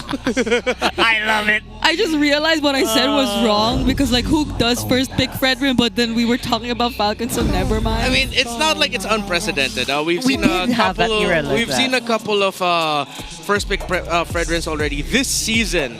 To be specific, this is the first time we got first pick Fred. See, the last time the first pick. I'm gonna have to revisit my own personal stats though, but I think this might actually be the first time for first pick Fred this season. Maybe season 12 is 13 or 11, something like that. Maybe. It's been a while since we've seen that era where most games are first pick Fred. I could have sworn that Carl did it earlier. But this is such a good, like, response from Falcons too. Like the Arlot Jushin coming in. Although might have been best, of course, if the Fredrin was also in their lineup. But I was hoping they'd actually go Kimmy. Oh wait, no. That actually helps a lot with Fredrin's passive. I wonder if they can have some degree of success as well if they're the ones who pick up the Grok. Grok would be good, honestly. Considering that there's a Cloud on the other side, you have the Lapu-Lapu wanted to dive in. Grok would be perfect right now for Ogwen. A lot of melee heroes and a marksman that likes to attack close range. Yeah. Although they'll probably go into picking up their jungler first, maybe? Hayabusa would not be good. Hayabusa. Not gonna box her, you're not gonna Joy here. you can. Who are you gonna pick? Okay. Oh, hey! You know what? Sure. Why not? You have to commit a Valentina ban later on. I don't think they mind. Hey, there we go. It's all melee. Let's have some fun. I mean, it was a trend, even in MSC, right? The Akai Arlot. Falcons, this is your time. What is this? Pick up Angela 4th. Okay. And then... Wait, does that mean it's an Angela Rome? Oh, you're right. I don't want that. I don't want that. No. Can't because of the Zushin. Yeah, see? Okay, so they banned the Valentina. Lapu, Arlot. I think the Angela might go to Omega here. Yeah, there is still an Angela option for Omega, so I think Falcons needs to read that ban. Unless they're gonna keep that available and then swerve the Arlot into Rome, put in Esmeralda in EXP. You'll be severely lacking damage, so you have to pick up either something like a Claude or a Beatrix to cover with that. Who said that? Although you would need burst. Oh wait, Matilda Bruno are still an option for Falcons. You're right. Oh, they banned out the Matilda already. Oh yeah. Oh, that hurts. Oh my goodness. Most of this is already covered, basically. Yeah, you can't go Bruno. You're going up against a Claude. Harith is taken out. Yeah, just unless you're either stuck with a. I don't want to see a Moskov here. You don't want to see a Moskov anymore here? Why? Just don't. Why? Let's go either go Beatrix. What are the other Ranger combinations there? Beatrix Franco? Beatrix Franco would be okay. Well, yeah. Threatening for the Claude. Actually, anyone with like a strong single target poke, like even a high loss roam would be okay for Falcons. If ever they're not gonna swerve the Arlot that side. So you think this is a Kai jungle? Yeah. Yes, 100%. 100% Kai jungle. Yeah. We're not seeing it on Ogwen by any chance. Nope. If they do. Sorry, my brain's like going 100 miles an hour right now. I'm trying to think. It's like, oh no, they took out the Franco. Oh. You can't go Kaja. No strong suppress, no strong pick off. Just go high loss here, honestly. It's time to save Rome. I know Chaknu said that, but maybe we. Oh yeah, we did say the Grok earlier. Oh yeah, it's still an option. So yeah, very tanky. They're stuck with a Beatrix or a carry later. If they really want to try, are they gonna try to run it back and go Bruno? No, not Bruno. Brody. But it's not really like the right lineup for it. It isn't. These are heroes that can kind of shrug off the Brody. Not backline. How'd you just go Kimmy? You'll be okay with Kimmy. Yeah. You don't need Farsa. You don't need anything. Kagura would be okay. I would personally prefer the Kimmy. I like the Kimmy, yeah. Yeah, or even open up the Angela mid, maybe. And then your roamer has to be something like a... No, this is going to be tough. Gatot, maybe even? Gatot? But you know what? Fine. Just stick with either Kagura or Kimmy and then a strong front roamer. Kimmy and strong front is your high loss. Okay. They're the ones who get the high loss instead. Right. So that's the majority of physical damage here with Kimmy basically hybrid. Damage profile for Omega, man. Yeah. What's it looking like? Okay, so for the Omega lineup and the damage, I'm really leaning more towards their side. They even have a high loss that's probably going to be packing Revitalize, so which is a slight advantage. You don't have a Revitalize or heal on the side of Falcons. Falcons is really, they all just went for the idea of, fine, let's play around Marco. Which is so susceptible to getting punished. I would want to see a little adjustment here by Few. If he can, and if you can play it so that the Jushin can get Skypiercer, that's going to be their best bet. That's ideal, yeah. If not, they're going to get swept here, and Falcons playoffs hopes might just be dashed. Oh. Again, we're not promising any playoffs, lock-ins, or drop-offs yet, but this is definitely getting super dangerous for Falcons. Let's see if they can redeem themselves here in game number 2. Will we see a potential for free? Welcome to Mobile Legends! Now, I am feeling very hyped up about seeing an Akai again in the jungle, but I don't know if Falcons are 100% convinced with going in with this pick. You guys know I love Akai, and that's like one of the rare times I see an Akai and you don't hear me celebrate. That's true. What happened there, man? Like, what do you think? Because I'm worried. Why are you worried? Because it's not gonna be that great. Okay, the Akai is good into the Fredrin because, yeah, it's one of the few tanky fighter junglers that can match up with it, sure. Especially in the Lord fight. Yeah, especially in the Lord fight. You have a very strong ultimate in the heavy spin that could potentially be used to displace Neski's ability to team fight once he goes in with a Blazing Duet, if you're going to be using it in that regard. But then Akai's historically shine with mid laners that burst. Juicin doesn't burst. So this is a lot of just, again, as I mentioned earlier, Falcons deciding to draft a lineup that plays solely around Super Marco. So it's good that Few and Ogun are being aggressive in the center of the map. They need to be, considering that they're up against a Kimi Fredrin combination that if left unchecked, if you allow them to just freely farm, freely clear, then it's not going to be a great time for Falcons come Turtle 2, Turtle 3. Well, that's also a lot of trust on a singular player, which, you know what, I'll just echo community sentiment here. A lot of people are saying Super Marco has been doing a lot of heavy lifting. Again, not completely agreeing with that, but maybe that's what they're thinking. If you guys think Super Marco can do a miracle for us, maybe let's let him play. Let's draft a lineup for him, see what happens. Yeah, this is a lineup that can literally protect the carry if they wanted to. They have the heavy spin that can be used defensively. They also have additional setups through the Grok and Arlot, though. It might be something that has to be hand in hand with the Jushin, really. Because you did mention the Sky Piercer. Yeah. Coming into play, hopefully. That's one of the key conditions for Falcons. Hopefully they're considering that Sky Piercer needs to be... Hey, speaking of Few, by the way, he's single-handedly going against Haji. Wow. Oh, wow! And James gets pinned down there. He couldn't move. And the final slash misses for the first time. The ceremonial final slash. But at least they get the objective. Look. Y'all think that I joke about Flap TZ's first final slash every fight missing? No. I'm a believer now. Yeah, see? That's twice now in this series. Go back to the previous ones and it happens to. Uncharacteristic error there by James. It seems like he was disconnected with Yoshi in terms of what they wanted to do there. Yeah, maybe he was waiting for a call or something? Yeah. To be fair, the Akai will also give the Lapu Lapu's entries problems if James can't time his CC immunes well. Yeah. Oh, now there you go. Another final slash which lands onto 2. Ryzen gets to escape, but the Super Yoshi get to do the same. Netsky just dealing the free hits. Ryzen does not survive. Traction Pulse catches 2, but there's a stun coming in from Flap as well. And Super Yoshi, he couldn't move. Man, the Revitalize really doesn't help out that much with all of that incoming damage. Super Yoshi going down really quickly. Yeah, it also really helped that the Few leading up to the first turtle was just bodying Haji all by his lonesome in the river, and that took Omega out of their comfort in terms of the fighting. So now Falcons, well, it's up to them to not drop the ball here. Oh, Netsky forced to use the Purify. A flicker from Super Marco, but Super Yoshi with the block. He saves Netsky right there. Yeah, that would have been a Netsky going back to base there if you know Super Yoshi wasn't arriving. Yeah. Right on time. Interrupting the recall. I don't think Marco needed to. Oh, wait. Oh.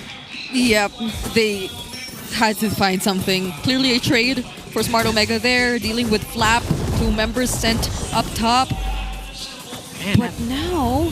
Yeah, much better rotation by Falcons. They're going to be able to get Super Marco out of lane really quickly. It's because Super Yoshi and Haji are losing the center of the map. They dropped the ball early on. Disconnect across the row mid and EXP of Omega led to Falcons. Now taking full control here for this next turtle. See if Omega will want to contest this or if Ryzen, nope, he's not going to go to his orange buff. He's going to fight. Wait, James is 1 level ahead though. He got all the energy shields from that turret.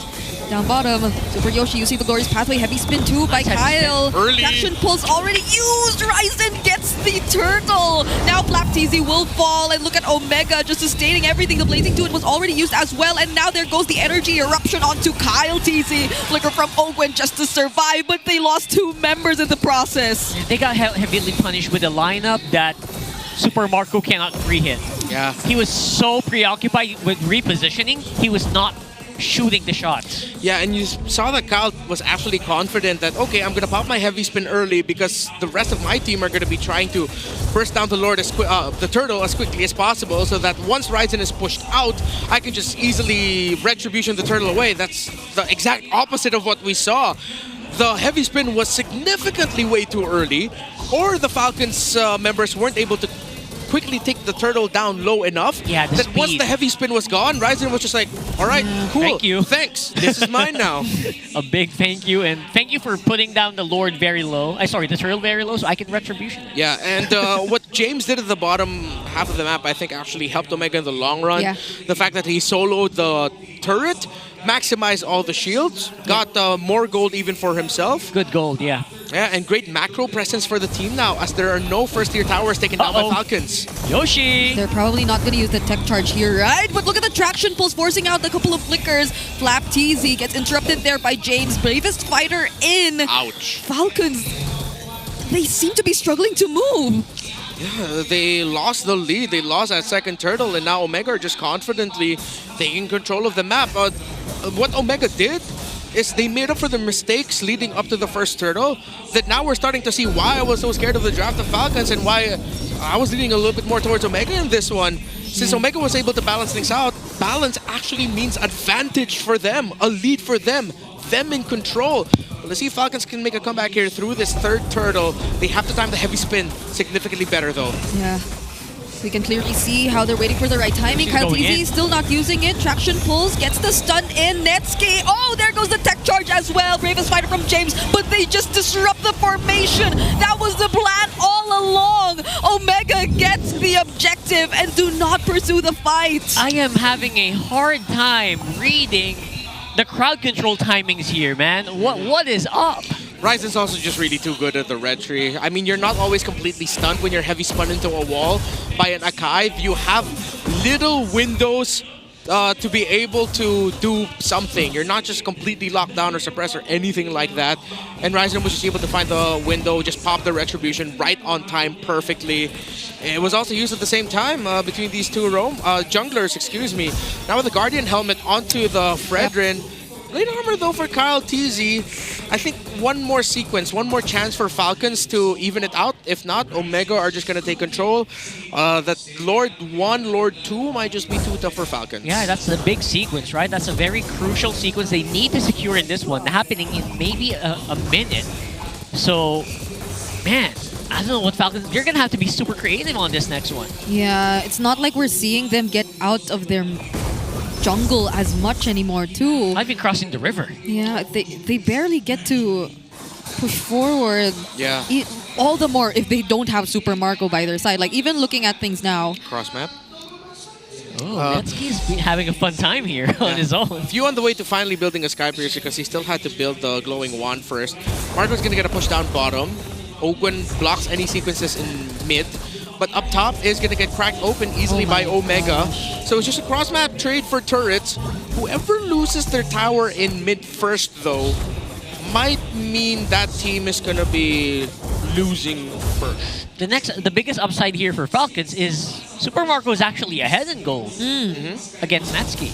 Yeah, and they're making sure that they have everyone scouted, tech charge to escape by Ogwen, and the flicker to 2 major resources right before the Lord. At least he's going to give another kill, so a bit of a silver lining there for Falcons, but that's bad because, again, they brought down the Roamer. Let's see if Falcons can miraculously steal this Lord away from a very hot and on point retribution hand on Ryzen. Expanding Rivers are helping get Ogwen back into form here. Yeah, Flicker 2 got used by few, but the Lord is reset at the very least. Omega maybe knows that there is a possibility of a heavy spin still.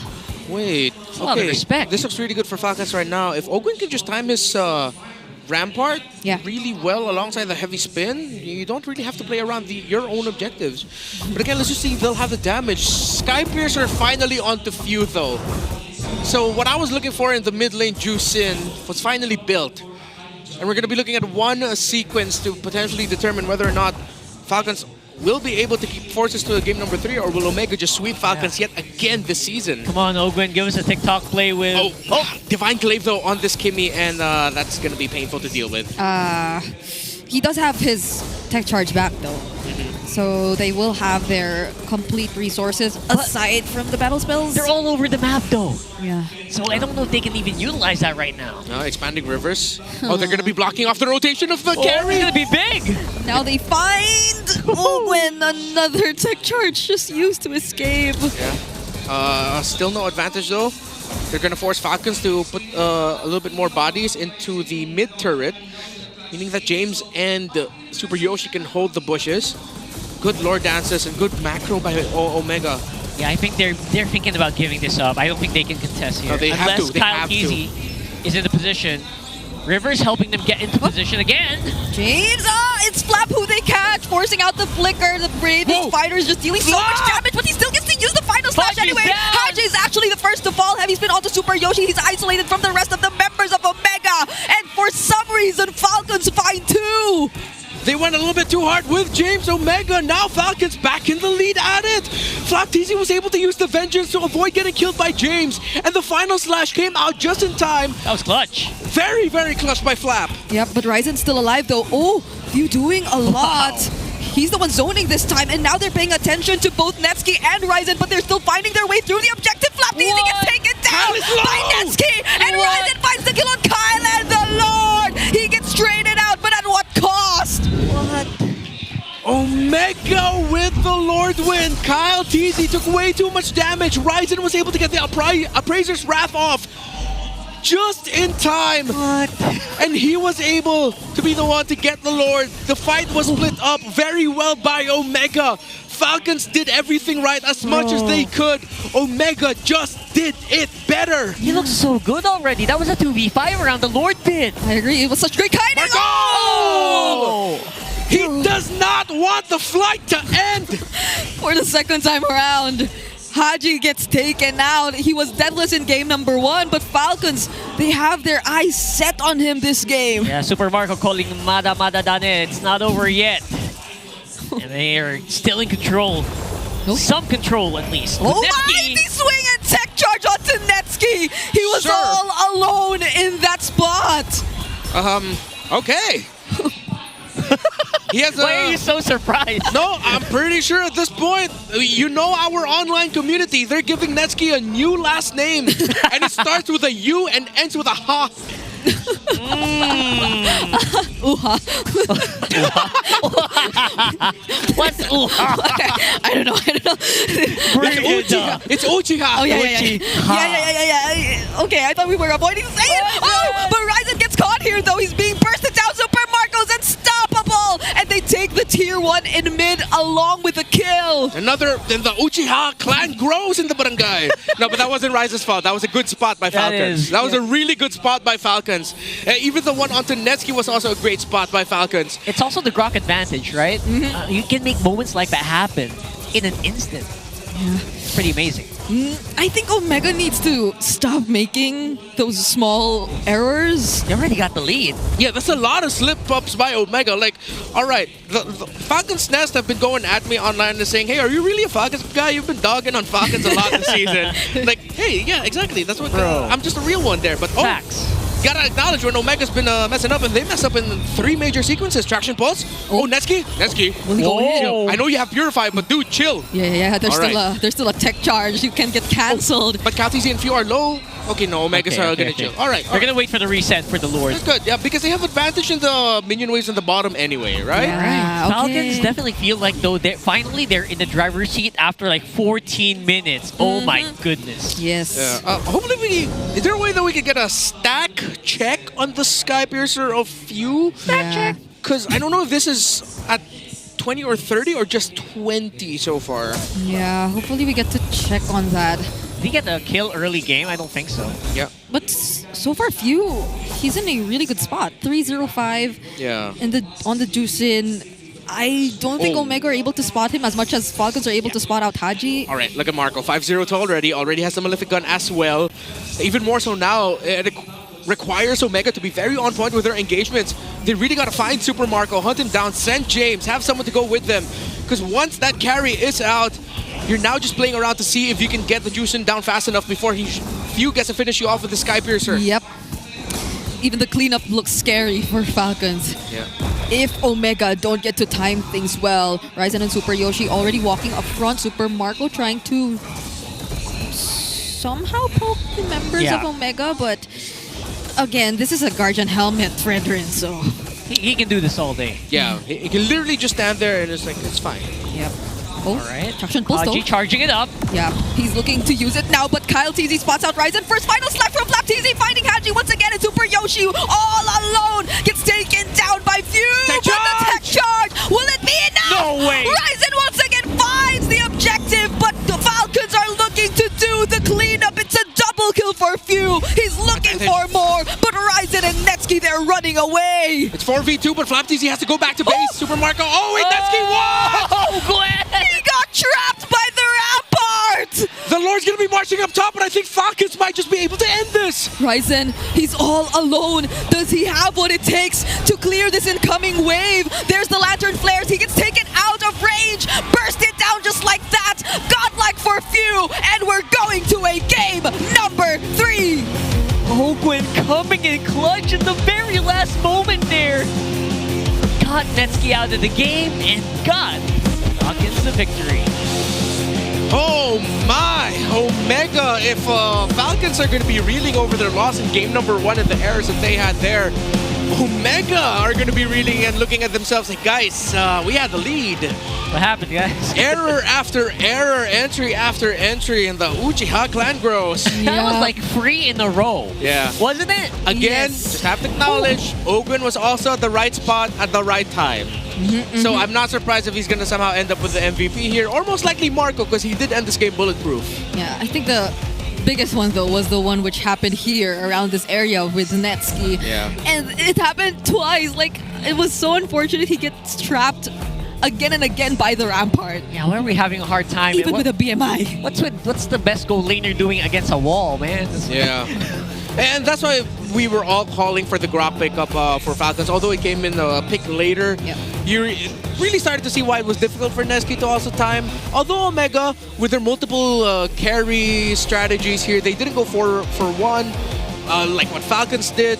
But again, we were talking about it, the itemization. As long as Few got that Sky Piercer and he was getting kills, they would be playing around that condition. They needed that item. It was a perfect item, perfectly picked up. And hey, it's Capitan who was MVP there in the end. So we're guessing it correctly. You mentioned it right. Yeah. The stacks on Few is really, he's low-key the biggest damage dealer in that whole game. Yeah, so even though it looks like a 4v1 lineup, a 4-protect-1 lineup on paper, having the juice in with the Sky Piercer after you go for your Elegant Gem and then the Glowing Wand means that the juice in is also a carry.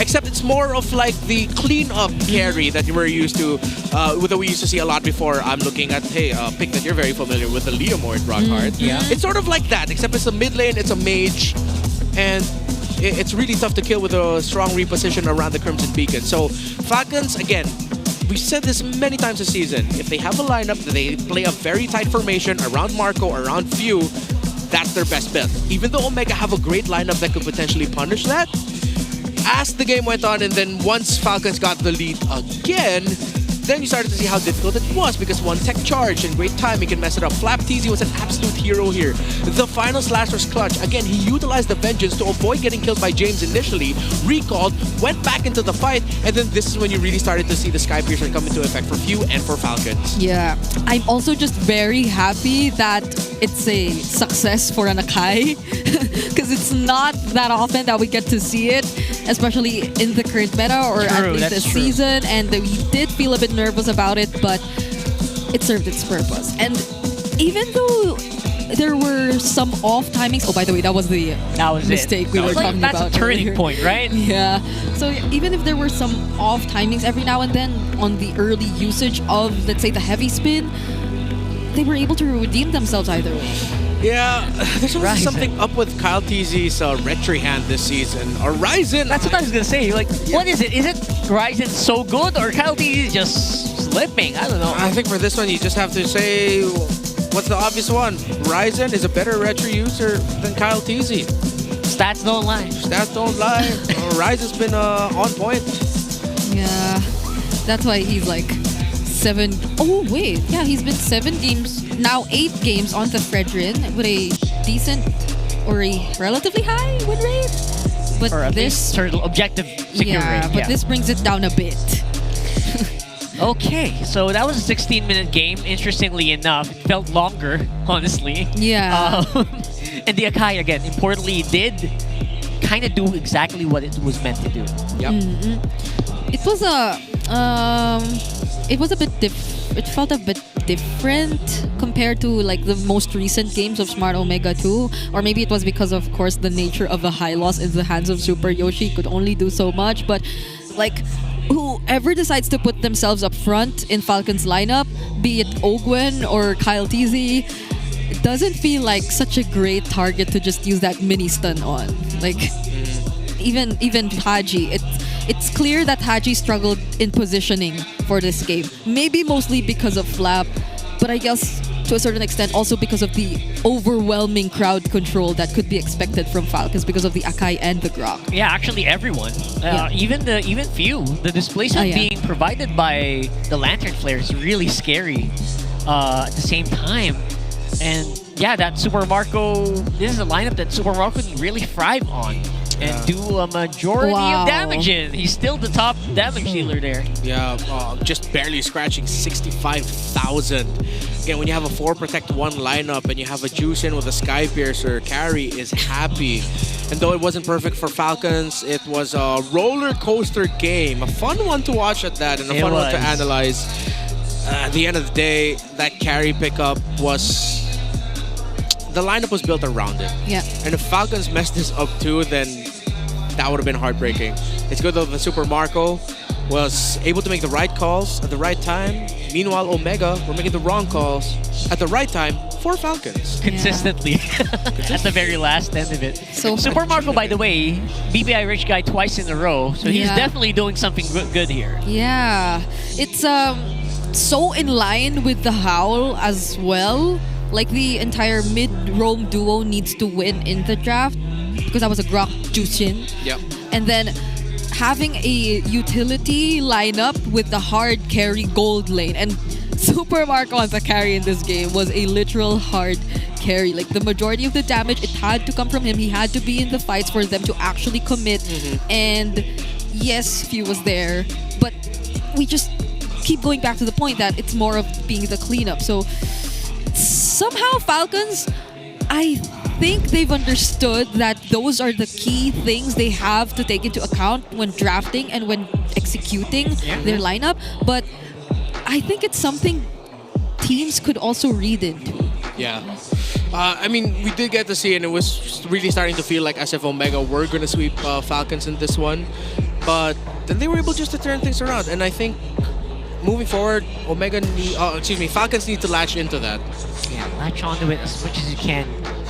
Inch yourself closer and closer to the victory. If you want to win in style though, celebrate Onyx's victory in M6 using the Joy Onyx PH Pass, which is available from September 20. So the starter pass will include the M6 Championship skin, Onyx PH, and of course more exclusive in-game items like a banner and everything.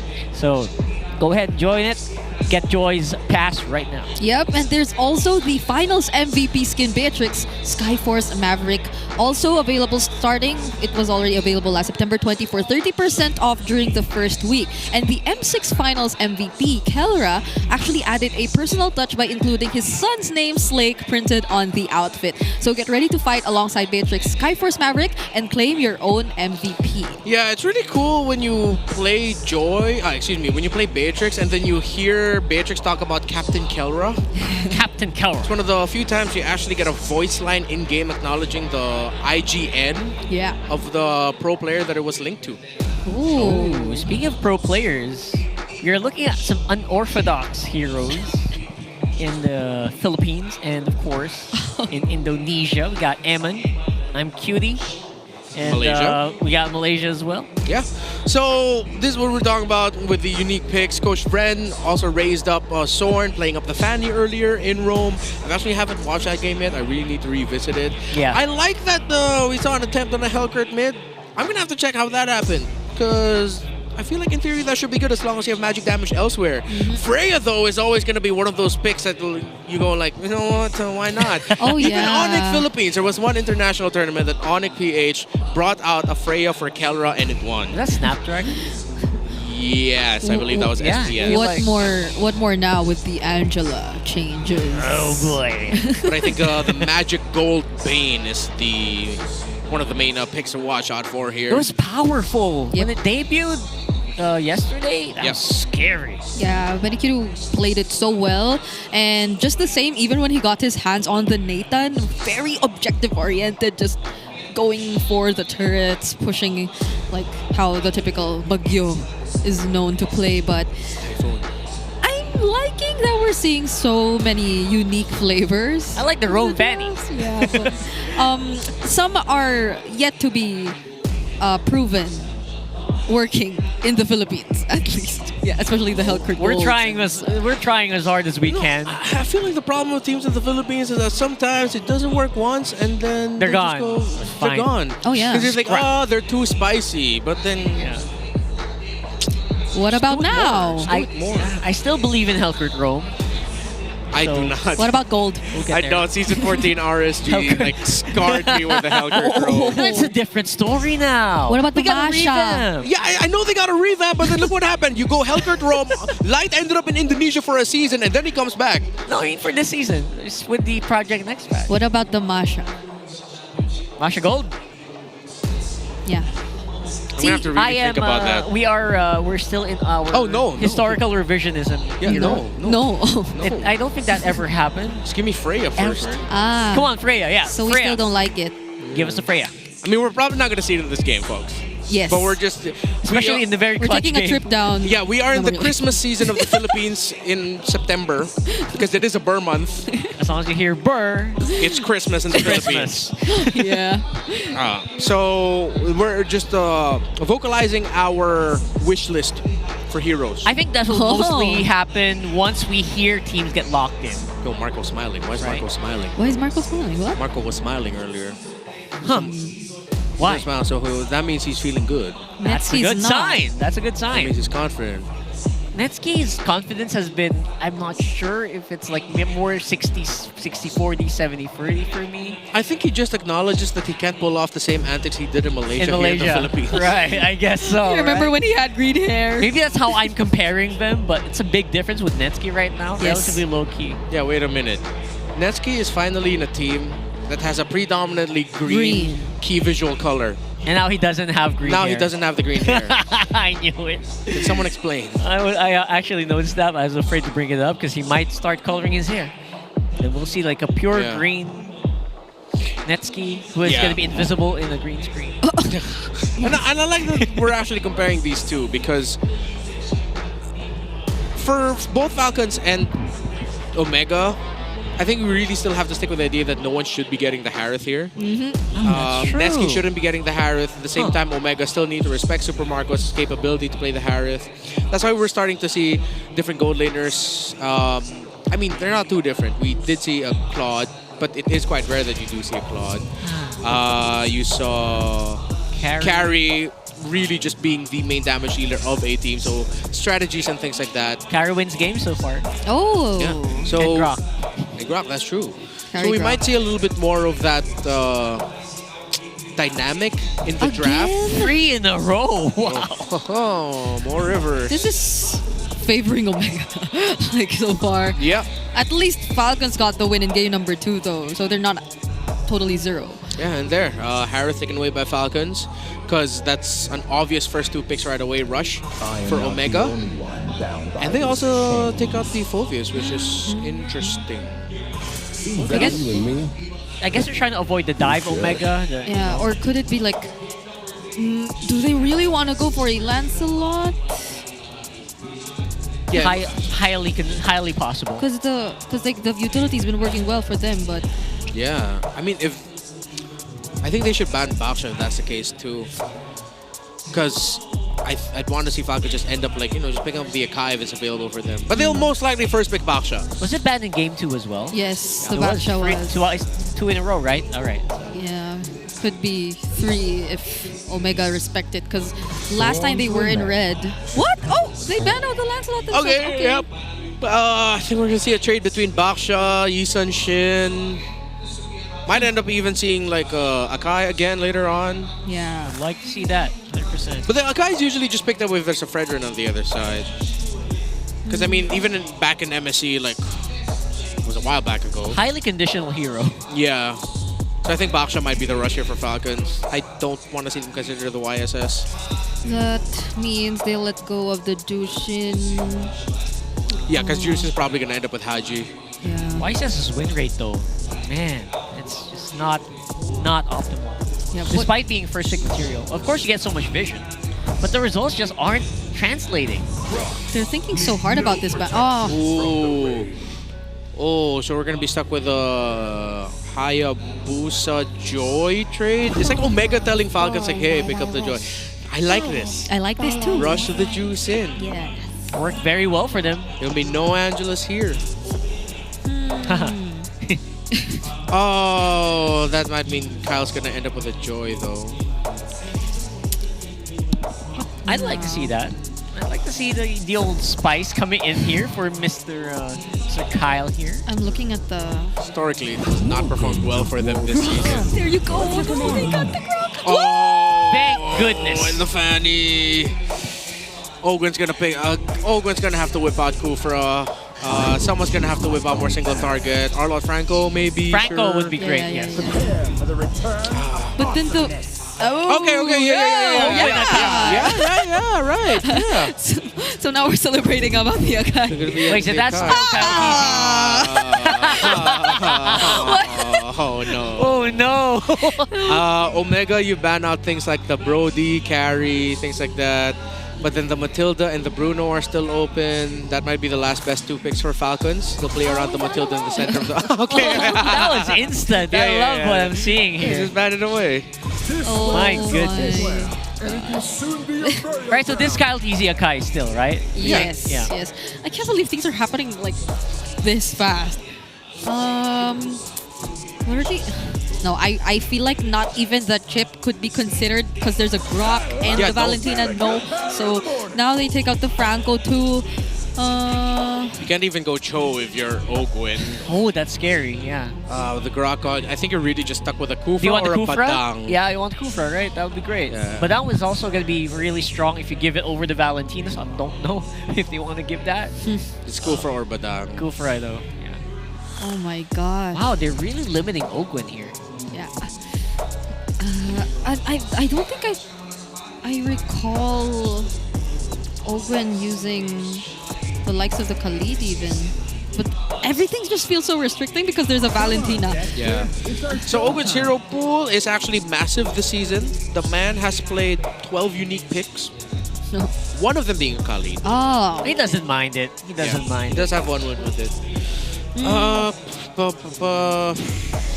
Oh, Akai, slow front. What does James get for? CC would be good.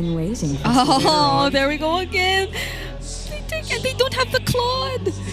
Yeah, it's tough here. It's looking really good for Omega though. It's a Ryzen comfort. If Falcons can find a way to win this in the team fight, they're gonna have to pick disruptive picks.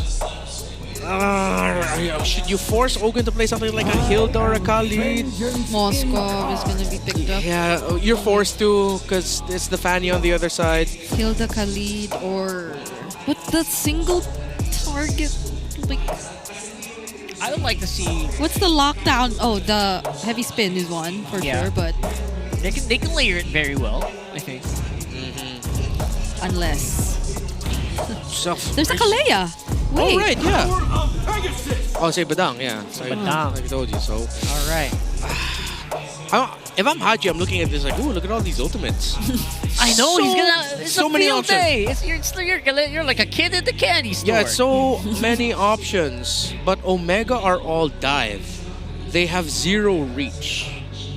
No range. Yeah, even their carries like limited. It's all... This might end up becoming another MVP performance by Few or Ogwin. Very in-your-face movements. Very What does in-your-face James lineup. use? Oh, Esmeralda? You want Esme here? I want more crowd control too. there's a CC. Glue. There's a... Oh, yeah. CC. CC, I think CC, yeah. Because like you get to tie the... I was thinking it, but I didn't want to see Oh, actually, no, yeah. The damage profile for Falcons is good for Uranus. No burst. Yeah, very no little clear burst. So similarly to game number 2, you're going to be waiting for Few to get his Sky Piercer. And it's going to be up to Falcons to keep the game close enough so that once Few gets the Sky Piercer, there's actually a chance for him to start using it, and then they can play for turnaround there. Because if it gets to the scenario where, say, for example, Few has to rush a different item right after the glowing wand because Omega took considerable lead, then that means Falcons has lost majority of the game, and then they're going to be crawling and hoping that they can get back into this. A lot of crowd control for the side of Falcons, though, a significant amount. But the X-Factor pick and Haji getting the Valentina, Ryzen getting his comfort, undefeated so far this season, Fanny. It's tough, very tough for Falcons. Omega could run away with this quickly. Yeah, honestly, that third pick, Valentina, did so much for Omega here. Let's see if that's going to equate to a win here in game. Welcome to Mobile Legends! And I think I'm also most worried about the existence of a Fanny in the hands of someone who's been just so on point when it comes to the retributions. Because he could just literally pass by and steal it away. Yeah, I low-key want to see a Super Yoshi Earth and Rampart, then Ryzen uses it to kind of swing, just like Spider-Man, you know? Yeah, so many things could happen in this game, honestly. But at least they're still holding on to that same line of thought which gave them the win in game number 2. Only a bit different this time, but at least a bit more reliable in the macro because it's a Moskov. Oh no! Oh my goodness. He's first blood. Owen might be next here, but Omega will not continue. Guys are up against a Fanny Yeah, with an extra wall to work with around the Grok. You don't want to get in a bad position. Yeah, I know we don't see this combination a lot, but a little respect here, please. Yeah. A little respect, Falcons, for what you're going up against. That's Ryzen on his signature Fanny. It's a Falcons guy giving you some Falcons advice. Take it. Yeah, he was MVP in game number 2. They could not afford to let things like this happen early on. You are playing around the Juicin, getting a Sky Piercer. You do not want to delay that any further. Play for time, play for time. I know they want to play around for advantage at the center of the map. And then usually, yes, you are aggressive. But again, you're up against a Fanny with an extra wall to work with. Yeah, but speaking of the Fanny... On top side, could have been close. Yeah, Flap gets to sense it at least. But oh no, even Super Yoshi is here. Yes, he used the stun at the flicker. James survives the turret shot. So many resources being used, but fortunately Flap escapes. Rampart blocking the way. Yeah, unfortunately, Ogun just couldn't find a good enough angle to get a good fist break after the flicker. So it just really looked like Ogun burned his flicker for nothing. It felt like Ogwen burned it just to force them back. Maybe they won't notice he's not level 4 yet or something. But yeah, it did the job. It pushed the enemy back, so I guess it works for Falcons. Oh, they're the ones who actually started the objective. Yeah, with the Akai level 4, it's actually tough for a Fanny to fight the first few turtles. Yeah. Oh, purple buff? Did it get stolen? No, okay. No. Because SOD was coming by Super Marco. Thought he'd be able to take it away. Yeah. So they knew they wouldn't get the turtle advantage, so they didn't even try. I think Omega just wants to make those pickoffs happen without it being a full-on team fight. Yeah, that can be. It is what they currently supposedly are strong at. But okay, Flap TZ still somehow. I don't think he's been able to get out of the EXP lane. Yeah, which, you know, I completely don't blame him because of the opposition. It's like, it feels like the fan can be here at any moment. Because we didn't see the final slash that didn't land. Yeah, exactly. We need the ceremonial final slash to happen here. I don't know when you're going to do it. Maybe do it when you're safe, when the opponent doesn't see you. If the first final slash happens later in the game, then I'm worried. Okay. Because again, statistics show that will miss. Oh, Gwen. Oh, Gwen. Doesn't my have a way goodness. out of that. Yeah, it's a wall spam right there. It's so hard to find Yoshi, vision though. if there's a Fanny. Yoshi using the tick charge, and up top, even Flap in danger. See? That's what he's worried about. Right there. It feels like Flap TZ can kind of just do stuff only when Kyle TZ close by or Few can do some damage. Otherwise, he's just hoping that he can just farm XP. That's all he's hoping for. Flap TZ being very cautious. Okay, this is one of his usual angles to go for a Flap final slash. Might see a big 5v5, but it doesn't seem like Ryzen's just completely in the spot just yet. Could happen here. You might see the Fanny go up top instead and Omega conceding this turtle. Oh, purple buff invade actually by Ryzen. As Omega are defending their own purple buff. That's pretty smart. So good at trades. Really, you gotta pay attention to Ryzen when he does that. Oh, but he gets spotted out! Still gets the purple buff though, but Marco and Few tried their best to deny him of that. Well, he should get it because they are trading a big objective, the turtle, for that buff. So you really should get what you want. Yeah. Even though Omega will have been able to get 2 kills, they're getting pickoffs here and there. Again, it's tough for them to win an objective team fight with an Akai across the board and you're playing around the Fanny. So I think Omega just are trying to find that one big turnaround, which is very possible with their lineup. But the longer this game stretches out, the more you have a bigger problem against the Moskov and against the Juicin. Yeah, interestingly enough, despite having the more aggressive lineup, it's Omega actually tiptoeing around Falcons right now. Yeah, they haven't been completely able to deal with Super Marco just yet. Like, he's been somehow free, already picking up his first item, the Corrosion side. But it's still very likely, especially with a 2-0 Fanny, that he's not going to be safe for majority of the game. Yeah, I think the gold distribution definitely will be favoring Super Marco for now. He has been having free reign to take every single wave, and Omega has been happy to give it to him. Yeah, so it's a mix of overly cautious, but at the same time, Falcons just not really giving Omega a big opening. They've, again, gotten a few kills, but this might be the first big one Omega can find if they can play it right. Super Marco spots James. They just want to clear this minion. Falcons actually got the first turret down bottom already, and now they spot Ryzen. Oh, I think they're managing the macro pretty well. Well defended by Falcons. They read the rotation of Omega. Were able to help out Super Marco, giving him even more time to be able to farm up in lane. It's a slight lead for Netsky, but at this point, very close. Although, as expected, because of how the matchup went, it's the lead is growing between the Uranus and the Arlot, favoring the Uranus. Have you guys been noticing how many times Omega has been rotating topside and nothing happening? Committing 4 people there? It's just Falcons just reading the map as good as it can. Yeah, that's why, again, you can't blame Omega for being cautious. They really can't find the opening that they want. Yeah. Flap TZ joining here. Kyle TZ also in position already. Ryzen just taking his orange buff, but will be able to join shortly. So now who starts the fight? Super Yoshi! Oh, Yoshi! Okay, doesn't get to land the tech charge. That's going to be massive for Falcons here. Flap TZ might be the one to turn things around this time. He's looking for a target. Doesn't use the final slash yet. Few also scouting the area. Ogwen blocking the other members as well. Omega, they actually might just get low. Oh, what? Good reset. Full reset. It's a full reset. Yeah, perfect Earthen Rampart by Yoshi. He might have just saved the sequence for Omega. This could be a big turnaround for Falcons. Whoa. But in the middle, James is a Uranus, so he gets to survive that. Falcons will get it. Ryzen is still getting his purple buff. Yeah, I don't think they're going to be able to have any retribution close by, and Yoshi will give it up. I'd be so devastated if Yoshi actually got to reset that for the second time around. But Falcons are already able to take it for themselves. All the while Super Marco too was just working on the bottom lane, so it hasn't been that action-packed just yet. But Falcons just really seem to be waiting for the right time. Yeah, they're making good decisions as well.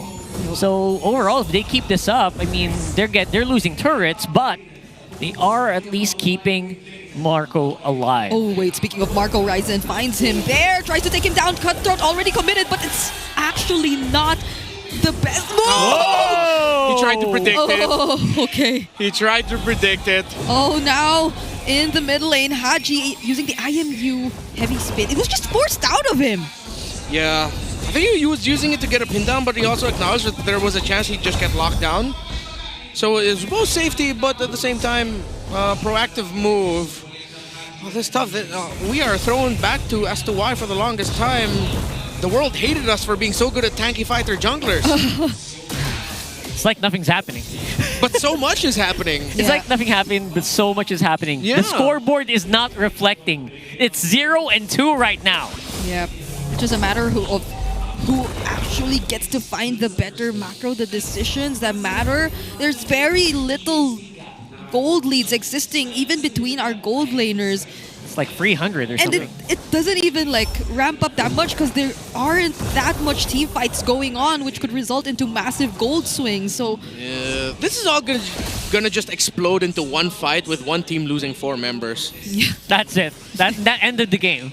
Yeah. Right after. Will it end the game? I'm not so sure, but you know, it'll be along those lines. It'll have that same feeling. We're not seeing the turning point as of yet. I think that's what Remar is saying. Yeah. And we are looking for it. Ryzen specifically has not been instrumental in these fights. Oh, unfortunate. He was almost out of energy too. If that final slash connected, Ryzen would have been dead. And that would have been the Lord. Yeah. Yeah. But now Omega will have advantage, and they start off the Lord now, forcing Falcons to react. Ogun's gonna be hovering around close to where Super Marco is. He's managing lane. They're trying to see if they can get a push out there, but now they also send Roamer. Both teams send Roamer and Gold Laner to the bottom half of the map to play for advantage. Well, it's a 3-2 split. Yeah, no, this is gonna all blow up into just one fight. Yeah, exactly. It's also such great river control that we're seeing. We're gonna end the game with single-digit kills. Yes. Combined. I have a feeling. Yep, there's very little action happening across the map. Now, Falcons will be positioning around the Lord pit though. Just burn it. Just burn it! There's no Grok here. They can't reset immediately. Super Yoshi running into it. James is providing so much information though. Crimson Beacon already forced out of view. The tech charge isn't used yet, but Kyle TZ actually gets the Lord. He gets taken down in exchange. However, there's the final slash coming in from Flap. He will be isolated all alone, and Nevsky will be there to deal with him. A double kill for Haji comes down on Super Marco, but he actually finds the kill somehow. A double for Few as well. 2 members are down for Omega. And I like, just as I said, one big fight where one team will lose 4, and that's exactly what happened. It's only Few left for Falcons. Yeah. Oh boy. There were so many clutch plays, but still Falcons had the bigger loss. Yeah. At the very least though, they have the Lord. Yeah. They have the bigger loss in bodies, but they got the Lord. They'll be able to respawn into this. They will be able to play for the map a little bit more. Man, was that Super Marco and Ryzen just taking each other down at the same time? Oh, Flap TZ's 2,000 assists! First team player to achieve that in the whole of MPL history. Wow. PH. Oh, cool. He even played that little animation there, so... 2,000 assists. Yeah, the Filipino cannon. Congratulations to him. Let's see if Falcons can finally get the tower in mid. That should open up the map for them a little bit more and favor them. Ryzen stealing buffs away, but at this point, yeah, your utility, you're playing around for the Moskov now. They'll be able to steal the purple buff away on the side of Omega. Yeah. Falcons need to put a little bit more focus in the tower in mid. They're focusing too much on the tower in bottom. Oh, no! Oh! Okay. That could have been really bad. Yep. Yeah. If Yoshi was a little bit quicker on the trigger with the tech charge, although to be fair, Super Marco does still have Purify. Ryzen, good push up top. Oh, that is good work from Ryzen. Yeah, it's actually still Omega leading in terms of gold, despite the amount of map control that Falcons was able to take for themselves. Yeah. All right, we're going to have to play it up against for the next Lord here. Damage dealt. Top is James. Huh. Oh, wait, whoa. They found Ogwin. A surprise, aggressive play by Omega, and now advantage in the map for OMG. That's a massive loss for Falcons. Yeah. Huge loss. Especially as Ogun was one of the most reliable guys to hold the bushes, to check wherever Omega was. It's interesting to see he's actually 0-3. Well, but yeah, quick update on the Juicen right before that. He had to go for the Bloodwings first. Still no Sky Piercer. Oh. That's a different build path. Yeah, he needed to go for a little bit more sustainability considering that he is up against the Fanny. Yeah, it also grants you a bit of mobility too. Oh, there's a Sky Piercer. Okay. There it is. Well, if there was ever a time for Owen to randomly trip, I guess that was the best time to do it without any major Lord objective happening. To be fair, yeah, I agree with you. Yeah. That's fine. That's fine for now. Yeah. But this next one is going to be super crucial. I think they need to get a head start here. But Ryzen seems to be happy to just split across the map. Yeah, they'll probably protect this upcoming purple for Ryzen first before anything though. So Falcons might have an idea that Omega are around the area. Trying to be preemptive. Falcons are on the chase. But will they contest it? They really want the purple buff. They want that purple. Yeah, they're going to trade it out. Marco, very close to the Fanny. They kind of know it though. They know this is happening. Yeah, Ryzen no purple buff because they only left the small camp for the purple. Uh-oh, that's bad, that's bad! Kyle Oh, TZ had to use the heavy spin. Final slash didn't land on anyone. Now Flap TZ in danger. Ryzen also looking for the targets from behind. He spots Flap.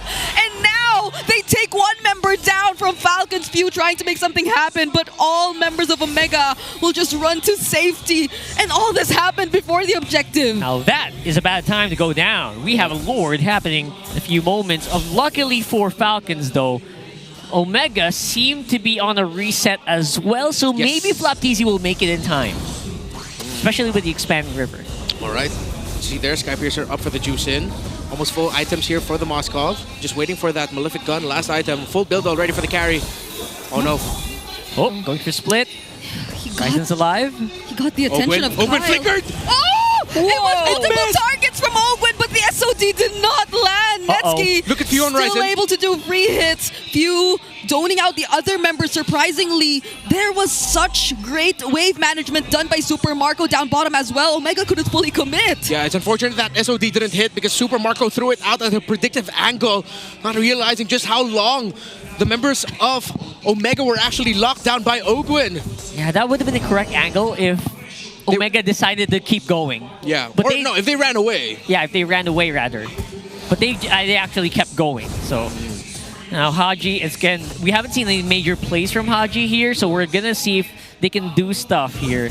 I mean, the biggest one would be maybe a heavy spin or maybe a fist crack. Once that Valentina gets to the Holy Crystal, Falcons are going to be realizing where's that massive burst coming from, besides the Fanny, besides the carry. Meanwhile, of course, Few now with the Skypiercer are holding on the hope of Falcons. The captain, he's been here since Season 1. All right, they're going to be able to set up here. James up front. There you go. Haji got the heavy spin. So we could see them get started, but if you look at the position, Omega seem to have a different plan in mind. Yeah, it's a bit too far though. Way too far. They're just gonna burn it. But it's expanding rivers anyway. Oh, James already half HP though. He might get bursted down here. Will get to escape, but he won't. Few actually picks up the kill. Super Marco takes the Lord for his team. Now Super Yoshi in danger as well. Forced to flicker out just to survive. Ryzen doesn't even make it in time. I have a question in mind. What the heck was Omega doing there? I don't think Omega expected the Falcons would just go ahead and rush it once they had the info. They tried to test, and once they saw that it really didn't look like Ryzen was close enough, I think that was just them reading the tendencies of Omega because it was just James alone getting vision. So they were probably thinking, wait, this usually means that the jungler isn't nearby. And they're just playing to get some vision because they're trying to see to buy time.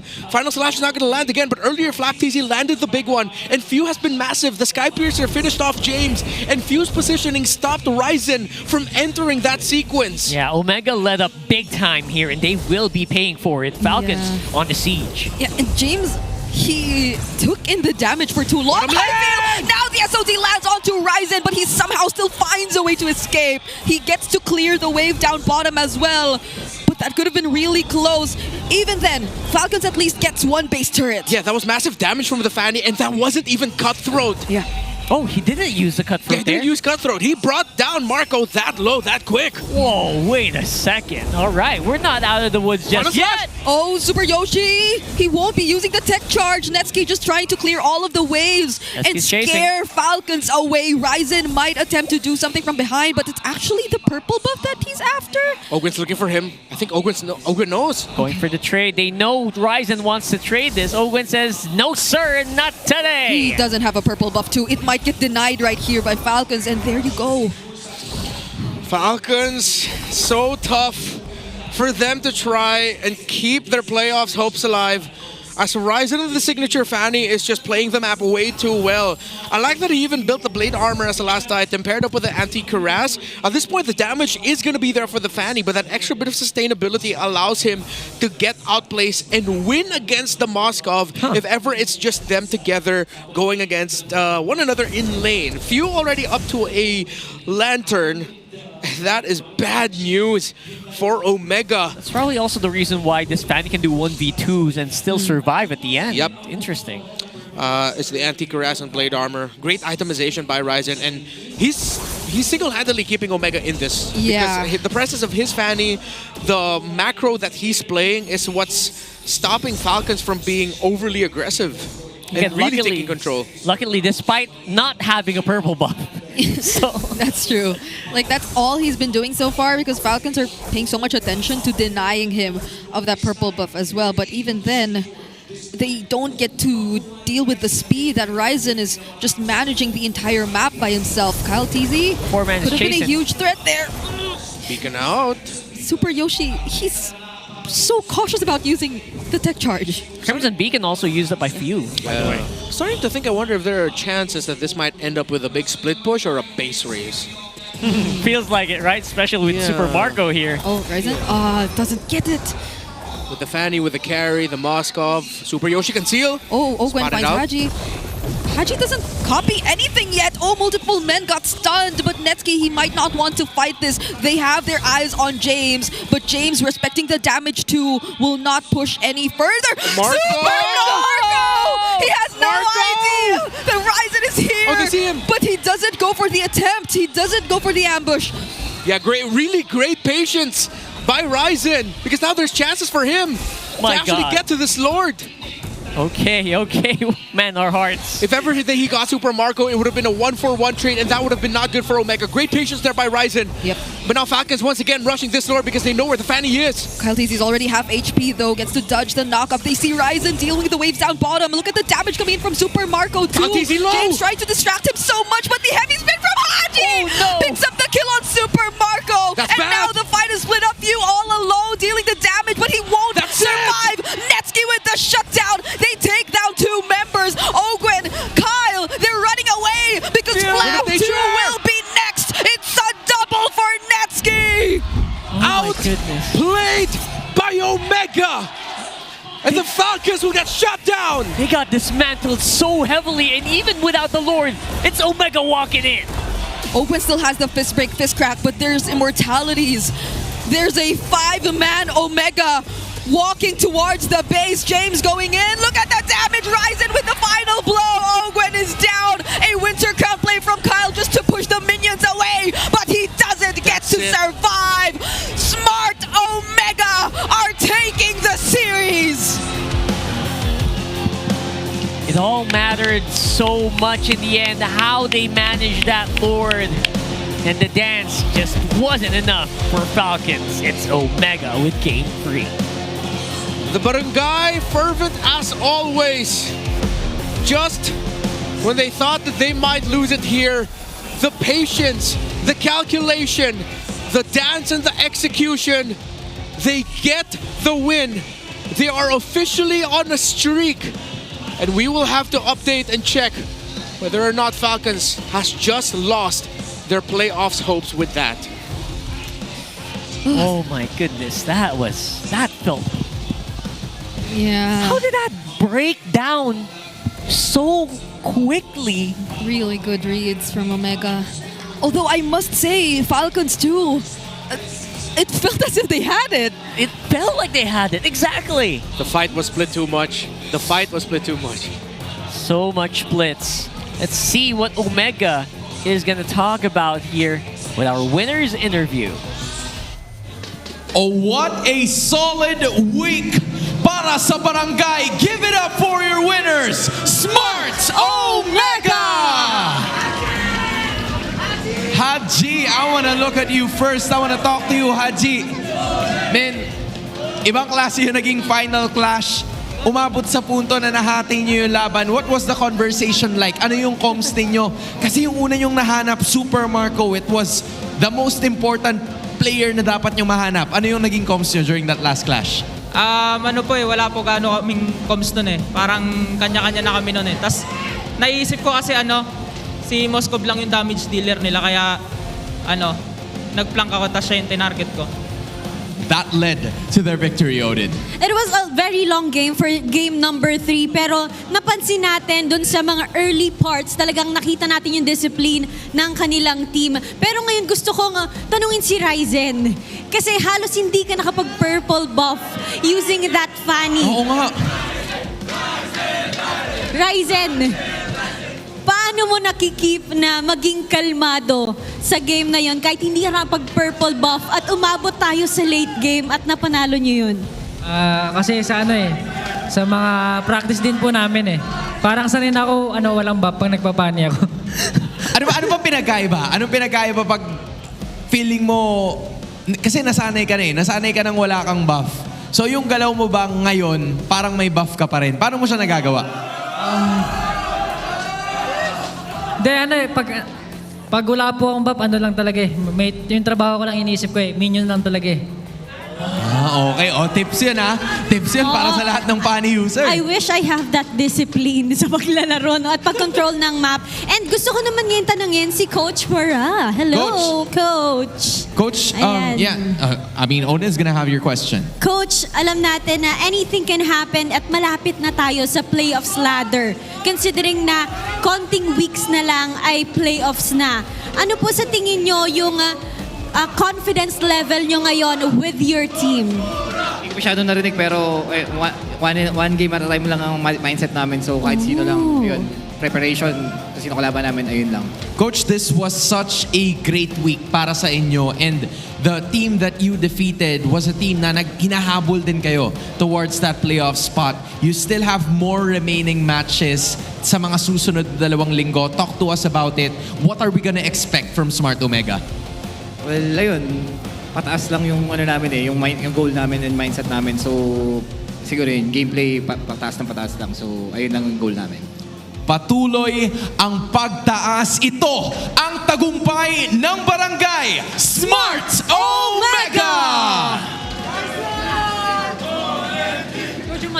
It was an incredible week. Ryzen gets the mic, but hey, kahit walang purple buff yung Fanny, he was able to get the job done. Kakaibang discipline ang pinakita nila, especially nung game number 3. And I'm excited to know kung ano nga ba ang masasabing analysis ng ating mga casters. That was a well-deserved victory overall for Omega. Again, Ryzen, despite just not having the resources, have fuel for most of that game. Amazing performance. Yeah, you really got to see the effect that it had on Falcons. Again, they're playing 4 Protect 1, and with the itemization of Ryzen, it was tough for the Moskov to just go to the lane alone because there's a chance Ryzen would have just straight up outplayed him. But Haji in that final sequence is the reason why Super Marco went down first. Netsky went 4-0 and 5. Perfect game for him. He really needed to just keep it together for Omega, but not a lot of pressure on him because again, he has the Fanny as the secondary carry, even, yes, the Valentina. We were talking about once the Valentina gets the Holy Crystal, that activates that hero, and it was Haji in the final sequence who was able to get the Shadow Strike. He was cosplaying as an Akai, found Super Marco, finished him off, and since Netsky was able to stay alive long enough, even using the wind chant just in time, meant that Omega took the series. Yeah, that was legit such a highlight from Haji. I feel like he's been relatively quiet for the first or for the majority of the game because we barely got to see kills anyway. But that one kill that he was able to do towards Super Marco was really what mattered. It was surprising to see that amount of damage coming from the Shadow Strike, honestly. Yeah, and Swiss Army Knife Haji is what we're seeing here today. A little bit of a Beyblade battle as well. But we didn't see as much, surprisingly. Yeah, so I would love to see more maybe cohesion in these team fights, I guess. It's really hard to protect Super Marco as well. I guess like with the lineup with the Grok on your toes. I don't blame Falcons here at all. It just feels like the Grok and carry here is so oppressive. Alongside the Valentina, it's just not letting you move. Unfortunately, they just weren't able to properly check that lower middle bush. LBM. The long bush, the LBM. You don't check your LBM, bro. Or is that the UBM? No, I'm sorry, that is the UBM. Oh, UBM, yeah. So that's why it's so important when it comes to the lore dances that you have a body there to check. Especially when you're up against a lineup that has a Valentina. Because it was way too easy for Haji to just be like, hey, I'm here right now. No one's really gonna check and stop me? Okay, let me easily dash twice in front of the Moskov, heavy spin, then finish him off with a Shadow Strike. Yeah, I don't know if that got to somehow turn into an advantage for Smart Omega in the long run, that they weren't always the ones to start the objectives first, because they always just had to let James do the scouting, and then eventually all the other members could provide the necessary follow-up. Because again, we're talking about a 3-game series where we had expanding rivers. That's right. So it was just so easy for everyone else to catch up, aside from the fact that we're talking about a Fanny as their jungler, which on her own could really catch up with the cables. So Falcons, it was a pretty straightforward concept for them and their lineup, and Omega were just the more flexible one, I feel, too. Yes, despite, of course, Omega just not even having the perfect game here. There are so many glaring errors that came from Omega's side in this one. I think we highlighted specifically one where they completely left the Lord unchecked. Yeah. And it didn't even feel like a trade. They were scrambling to get to it. But Omega, despite all of that, still were able to climb up and really disjoint the team fight for Falcons at the very end. Yeah, it's one of the toughest losses, I think, this season for Falcons, considering that there was so much effort put into this.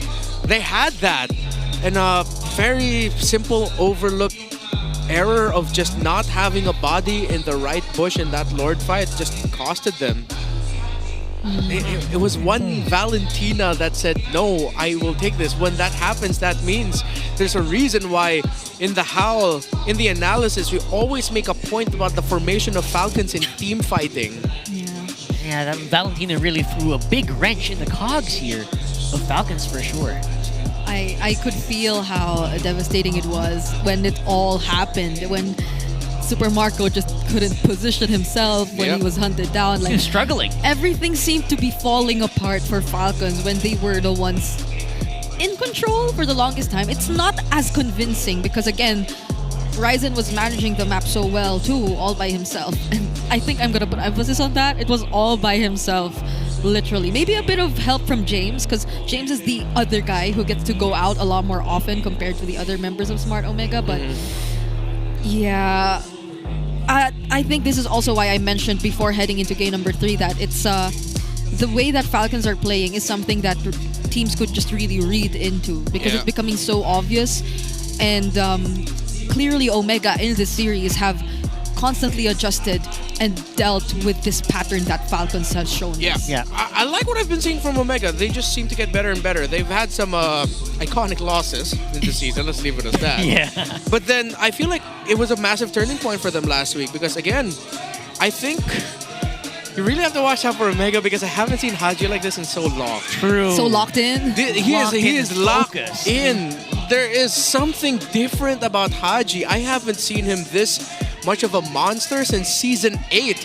And that was his finals MVP season with Blacklist. This serious, this unpredictable, I'd say. Like if there's one word to describe, or maybe based on this series, he's so unpredictable. Yeah. His hero pool is so flexible, but that's a given.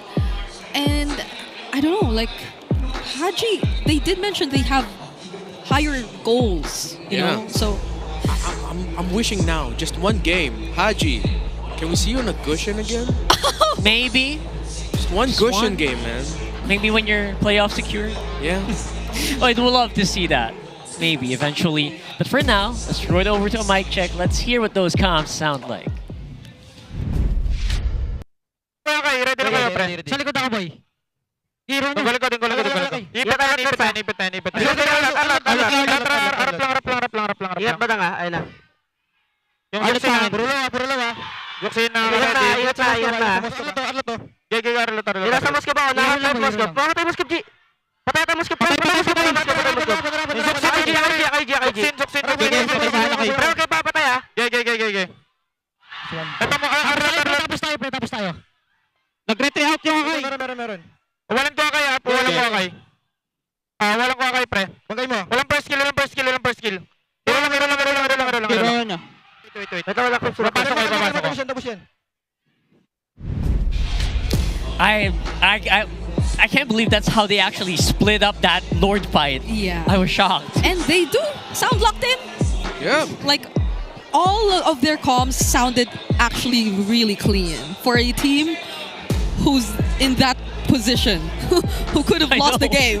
For me, I was like, my mind was like, how does Omega deal with this? But they were like, Closing for this, what do you guys think? I think even more so now, teams really have to look at Haji a lot more when they're going up against Omega. Yes, Netsuki takes a lot of attention, so does Super Yoshi, but I think a lot of what Omega want to do revolves around the things Haji wants to do personally. That's true. Haji, someone you have to pay attention to. Yeah, he's so locked in this season. Yeah. Let's have a look at Omega, and let's see what Wolf thinks about what happened between them and Falcons.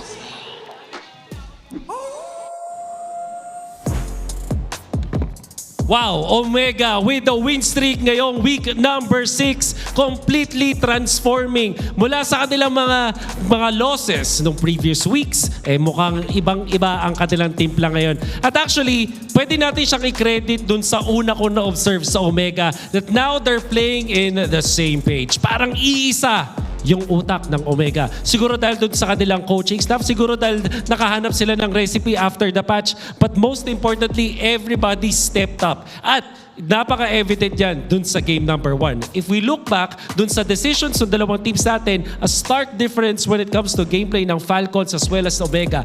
Falcons, parang mas individual yung approach nila. Maghahanap sila ng sarili nila mga ways para makagawa ng teamfight. In fact, etong Omega, instead na kumuha sila ng neutral objective na Lord nung game number 1 sa winning play mula kay Ryzen, kumonekta siya sa team niya, kumuha sila ng kill dun sa importanteng players ng Falcons. At kahit na wala yung Lord sa kanila, they made the same play as a team, eventually winning the team fight and winning the game for themselves.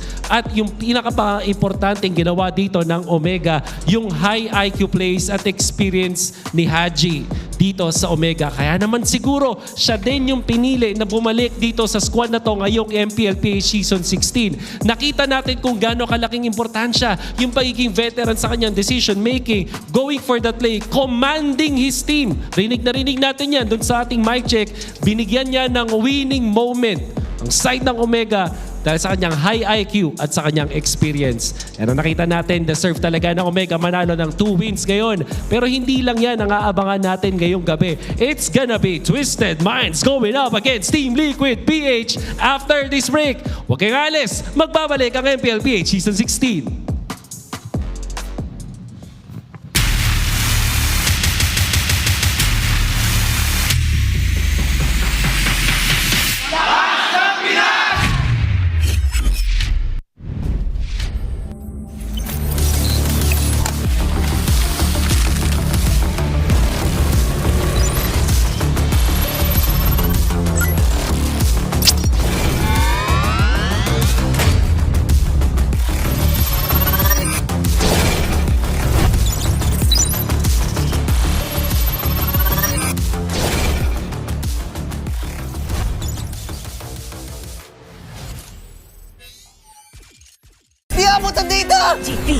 GG bro! Don't worry, be only with Smart Power All 99. Hindi bitin with 10 gig data to power your games plus only Facebook or only TikTok. Load now!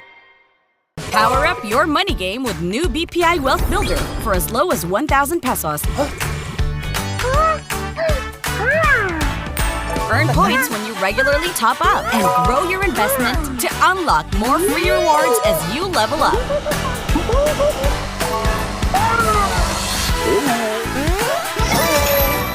Make your money grow with BPI Wealth Builder. Visit wealthbuilder.bpi.com.ph. Enemy alert. Your scalp gets 1.5 times greasier, causing dandruff. Get triple anti-dandruff power. Supercharge with Clear. Pang-marinade! Pang-gisa! Pampasarap! Ang daming ititimpla! Luto mo yan with Knorr Liquid Seasoning. Mula luto tong plato, sarap panalo. Luto tong plato, sarap panalo. Luto tong plato, sarap panalo. Luto tong plato, panalo ang luto mo.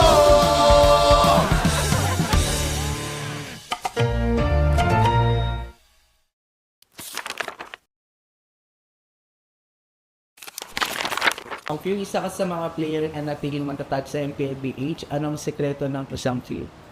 Para sa akin siguro yung yung passion ko sa gaming talaga. Kahit anong game kasi gusto ko maging maging magaling eh. Yung passion ko sa gaming is nakuha ko siya simula nung bata pa ako eh. Parang sobrang saya ko sa mga nilalaro ko and sobrang saya ko lalo kapag nananalo ako. So, piling ko din ko nakuha yung passion ko. Nabanggit mo din na superior yung growth mo.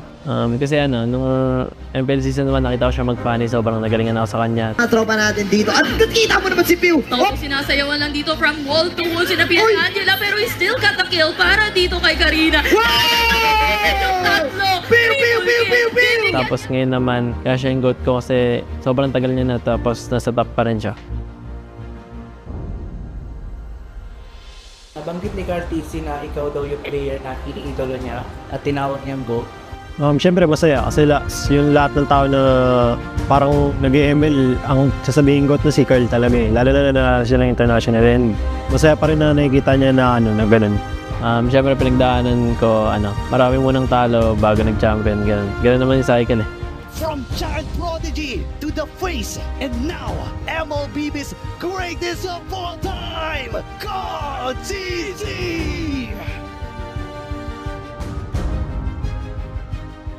Paano nito nabago yung buhay mo at yung pananaw mo sa buhay? Sobrang dami nagbago sa financially, tsaka yung routine ko sa buhay, yung ginagawa ko sa buhay, tsaka pag lumalabas ako ganun, may mga nakakilala na sa akin. Feeling ko, abang tumatagal parang napapansin ko sa sarili ko na mas madisiplina ako and mas mature. Siguro yung biggest lesson ko lang yung balance lang sa lahat ng bagay. Tapos ngayon talaga, ito na talaga yung feeling ko buhay ko eh.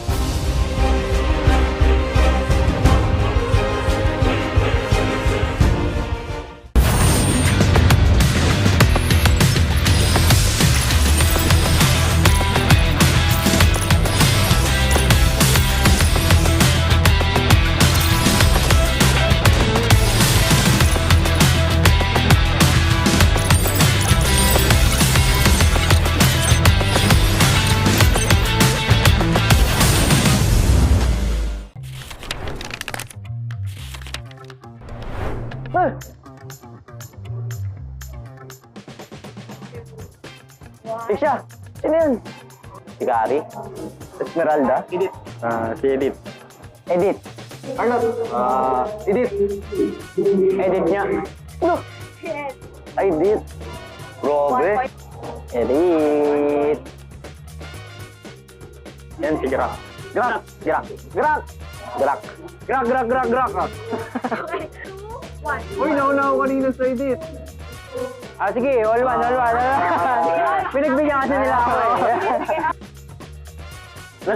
Lancelot! Lancelot. Si Lance. Lance! Sabay tayo, bar. Granger. Si Bution. Granger. Ay, nawala ako. Okay, sabay ulit.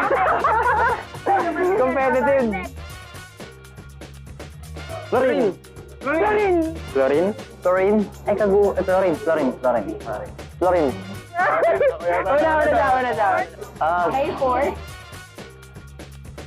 Lapu-lapu. Ano yan? Sino yan? Kalea. Bruno. Lapu-lapu? Lapu nga. Ay, Palakol. Parang bagong hero yan ah. Hindi si Popol. Wala, hindi ko alam yan. Sino yan? Ay, Palakol! Ay, Palakol pala yun! Ay! Sumatik. Siya ako nagmamatilde. Matilda. Ate. Yay! Ano yun? Matilda may Palakol?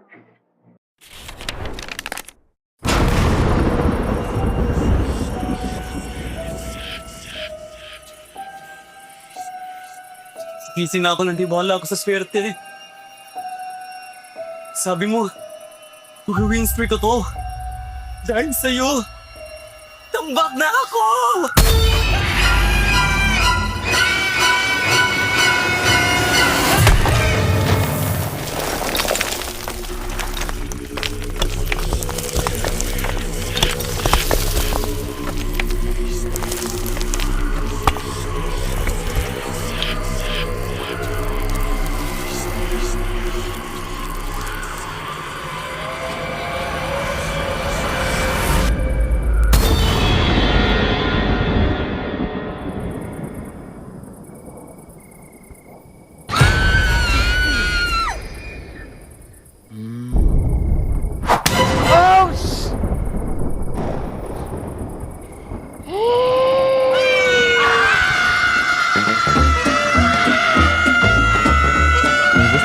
mong swertihin, basahin mo na ang current patch notes. Andito na ang Ready for Next, the biggest gameplay update of the year. Break through boundaries with the new Broken Walls map update. MLBB, we are ready for next.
Kung bakit nawala?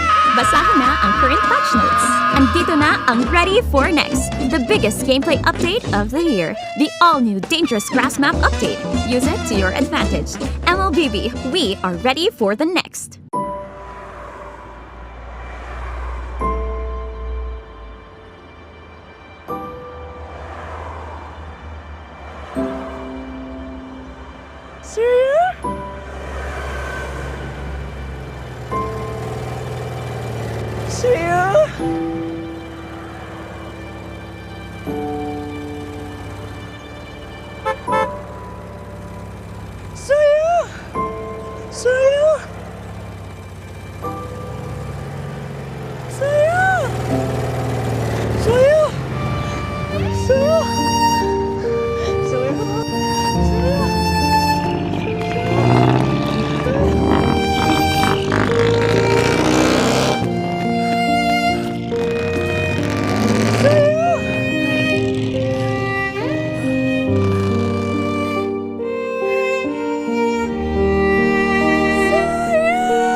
Napag-iwanan ka na rin ba?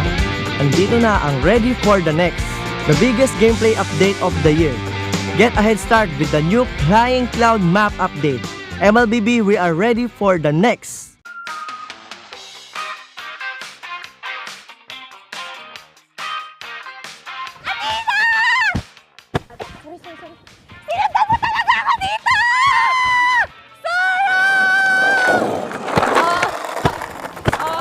Hoy, ano ba, mga bulag ba kayo? Hindi parang mga bulag kasi wala ba kayo nakikita? Mga bulag!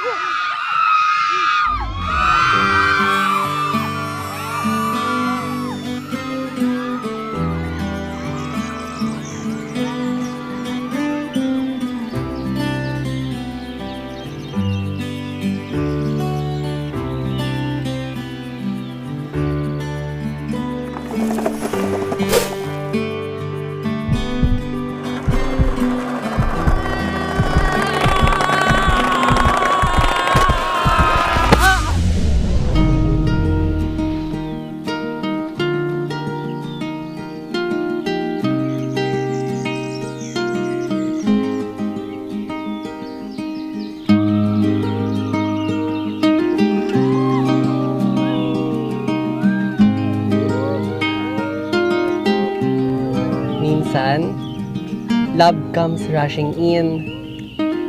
Parang bagong expanding river sa Mobile Legends.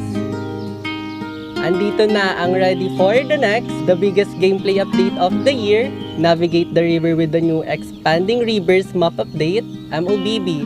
We are ready for the next.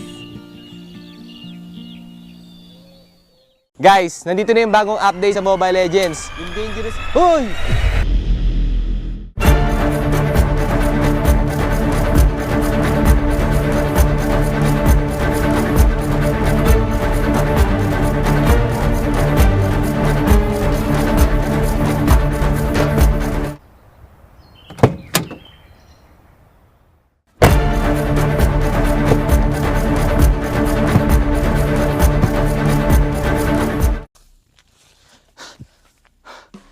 Okay na.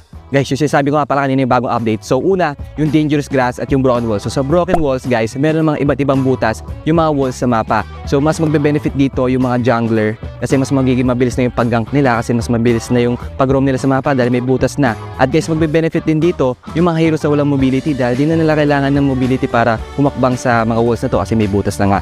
At sobrang magbe-benefit din dito guys yung Johnson kasi mas marami na yung shortcut so mas mapapabilis yung pag-roam niya sa mapa. At yung pangalawa naman guys is yung dangerous grass.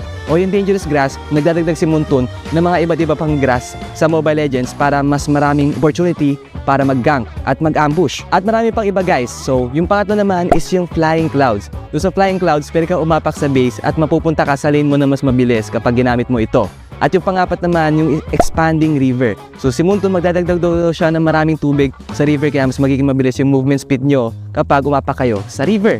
At yun lang, yung mga bagong update ni Mobile Legends kaya i-check nyo na.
Malakas, Pilipinas, malakas, kahit anong lane, we become the monsters. Malakas, Pilipinas, malakas, face the golden sun and repping for the 3 stars. Look at us, to the top, no ifs, no buts, winning any game, para to sa PINAS.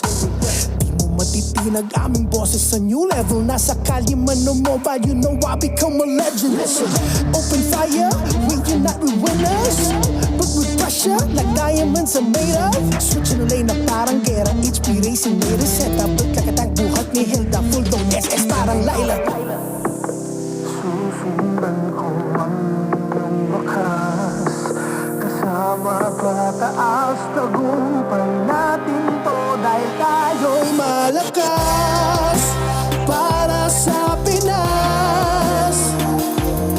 Nasa amin ang alas, hindi to atas, kinikilala sa taas kasi kami ang malakas, para sa Pinas. Nasa amin ang alas, hindi to atas, kinikilala sa taas, ganito kami sa Pinas. Yeah.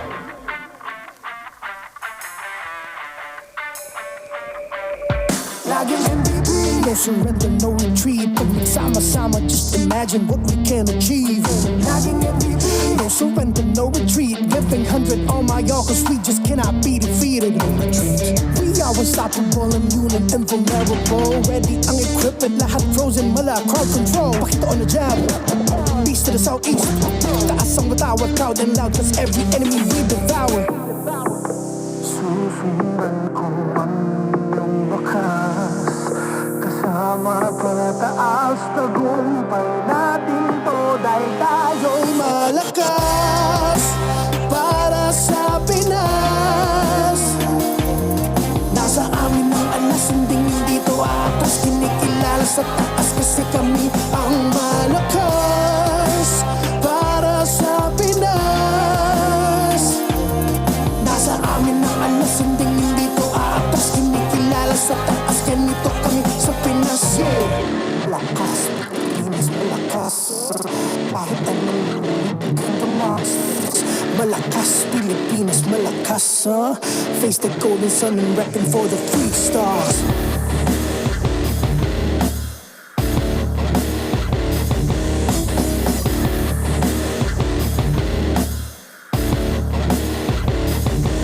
Ang lakas ng Pinas, we unite, we the stars. Ang lakas ng Pinas, we unite, we the stars. Ang lakas ng Pinas, we unite, we the stars. Ang lakas ng Pinas, we the stars.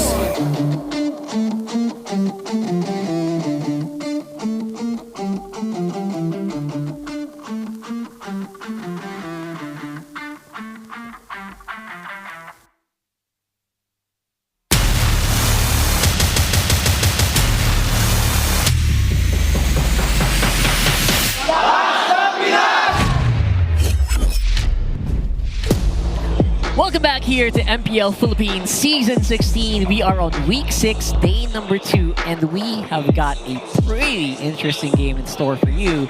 Of course, it is going to be Twisted Minds versus Team Liquid Philippines. Yep, it's probably one of the most awaited matches too, considering the trajectory that these two teams have had throughout the entire season.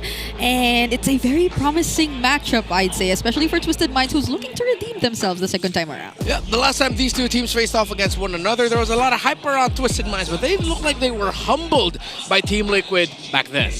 We'll see if that's going to be ringing true the second time around. But before that, don't forget to experience more data and more GG. Experience the winning power of Smart's Unli 5G and enjoy it, of course, with your... Yes, it's Smart is the Phil Telco partner. It's of MPL Philippines. It's victories you can count on. And it's simply reliable. Yes. So reliable, right? Yeah. Very much so. It's so reliable that... And it's just what it is, right? And of course, don't forget to marinate or saute there's a lot of flavor. Nor. Get that flavor into your games. Yeah, you can get so much flavor with it. Of course. I don't know if I'm weird. I said yesterday I use it without cooking. Like I put it on rice. Okay. You're So not I'm alone. Yeah. And of course, this is of course monitored and supervised by the Games and Amusement Board. All right, so we are into that after that interesting free game series. Falcons, again, got disappointed by Smart Omega there. A lot of people were very surprised by how that last game turned out, where it felt like Falcons had a lot of control. Yeah, it's pretty hard to digest even to this point. Like, it's been a few minutes or maybe an hour from just a few minutes since they lost, but it was a really unexpected win or loss for Falcons rather. So it's pretty much the same standings we're seeing still heading into the second series of the day. Yeah, still no shakeups in the standings, just solidifying even further the placements of specific teams. Of course, Omega getting that win makes sure that they're a little bit closer to scraping it away at the placement of Twisted Minds and getting maybe even closer to threatening the top 3. While Falcons, they are not out of playoffs contention just yet. But to keep it simple, they really needed that win. They really do. And again, we're nearing the point where a loss, the next few losses, could mean that we won't see Falcons in the playoffs, and that's really scary and probably a big shift in what we're seeing in our meta as well. But we are into this one. This is Twisted Minds versus TLPH. It's MP the King versus Carl TZ as well. Yep. I believe we've seen teams really trying to introduce new things, even though we're just halfway through the regular season. Specifically for Team Liquid, especially when it comes to Carl and the heroes that he does pick up. But in the recent match where we saw Twisted Minds, I'm not so sure if I'm on board with the idea they were trying to introduce in terms of their lineup. Yeah, again, as long as Sean doesn't end up with a hero like Angela and you can allow him to carry the team, that's going to be good. Yeah, and we're also, obviously, we already see a big change in the hero pool anyway, right? Because the Alice is not the Alice that we have grown up with. That's safe to say, right? So Twisted Minds obviously already mentioned that they've also lost TLPH when they felt intimidated. They got aura'd. I don't know if that's also an English term, but that's what we say in the Philippines. Yeah, it's literally like meeting your idols for Twisted Minds. Starstruck. They probably were a bit starstruck, as you mentioned.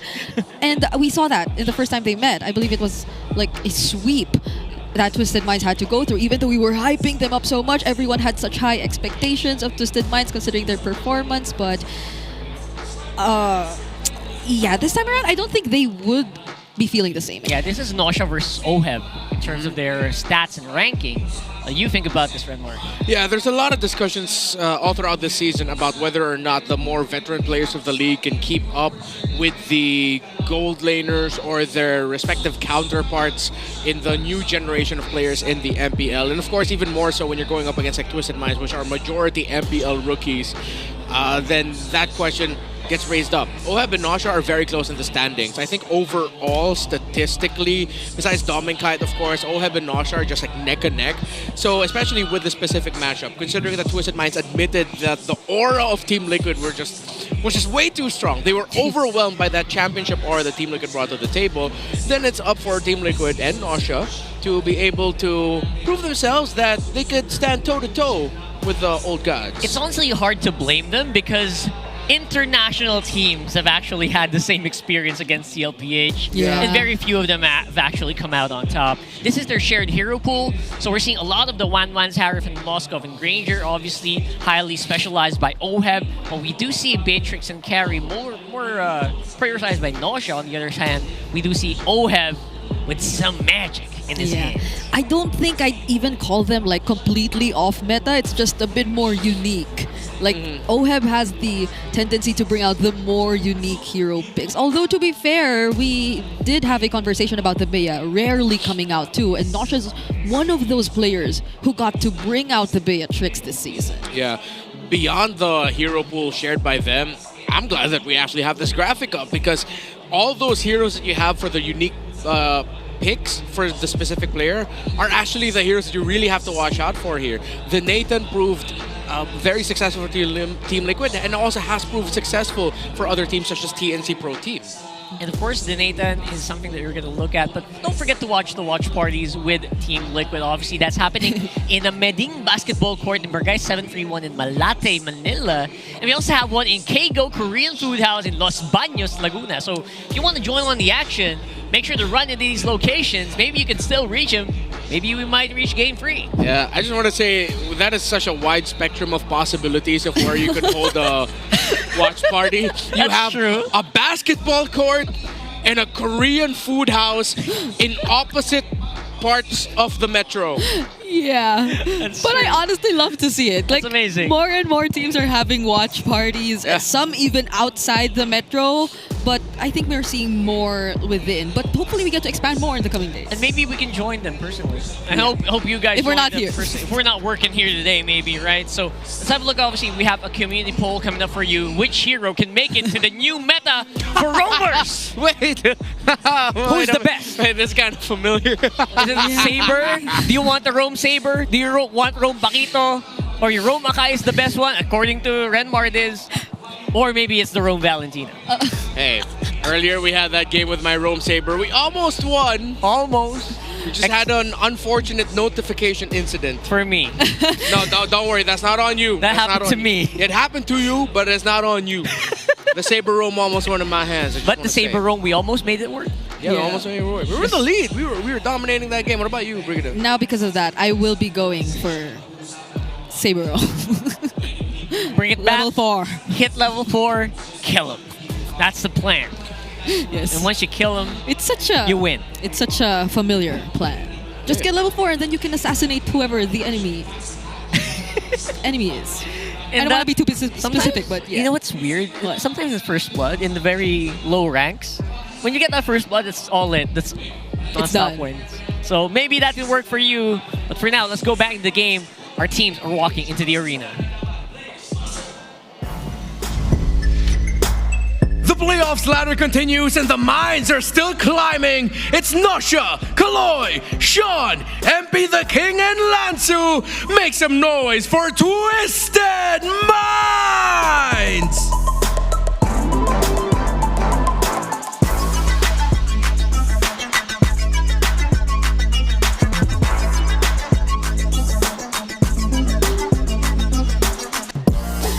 Entering the arena are the reigning MSC champions in OHEB, JP, Sanji, Carl, TZ, and Sanford, Team Liquid, Philippines!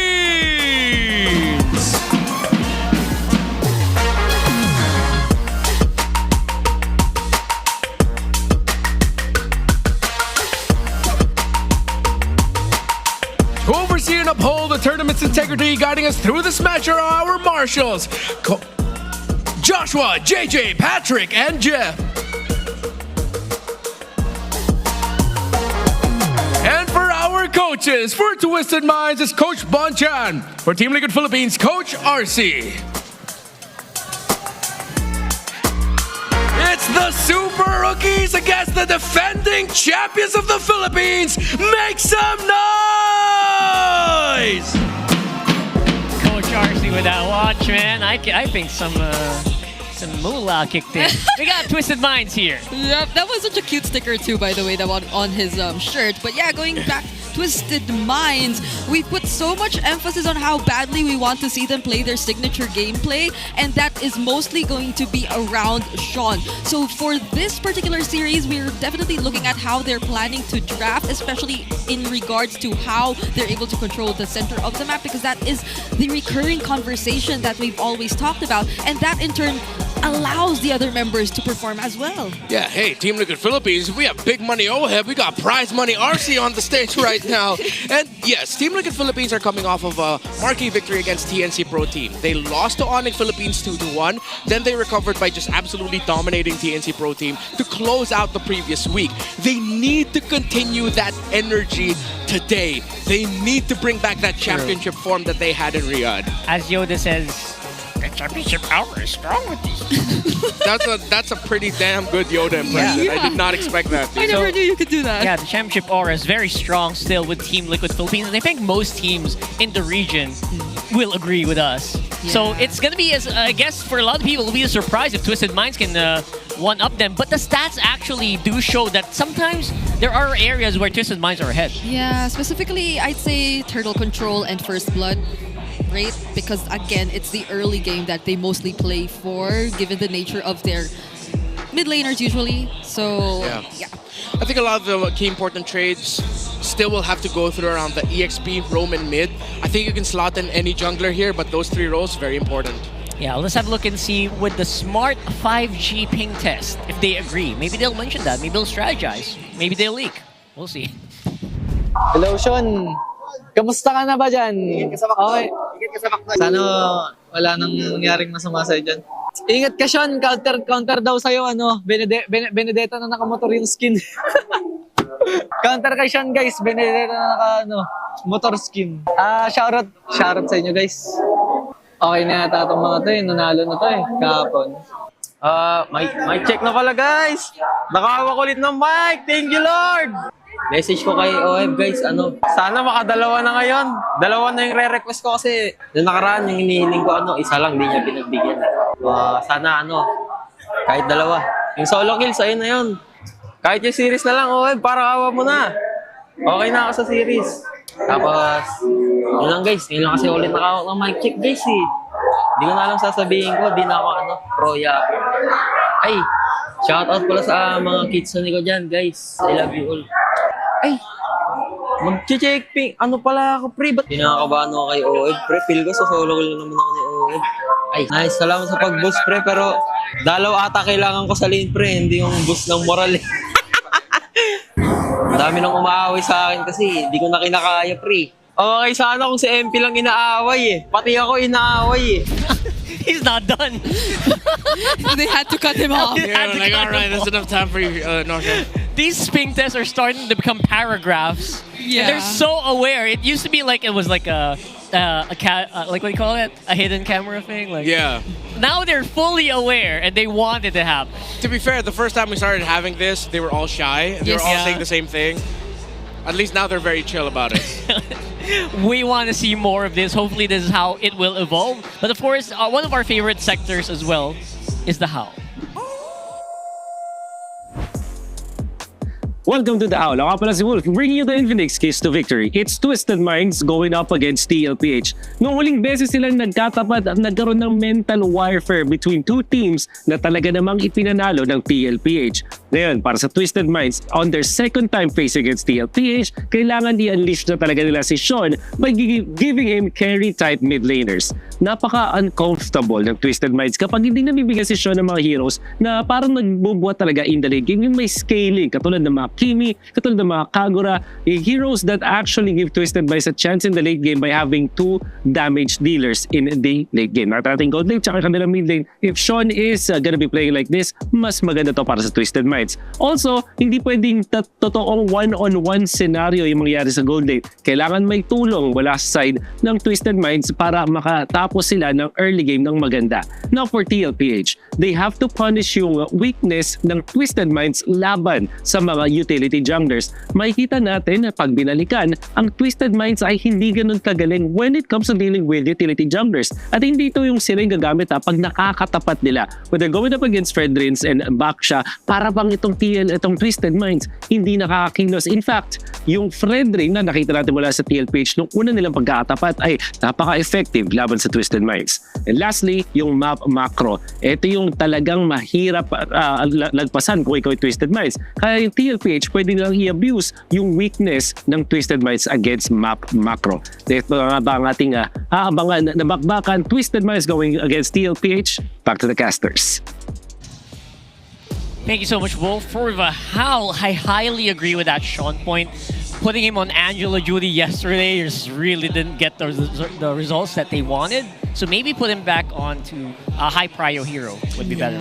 Also with that, don't give a true 1-1 scenario.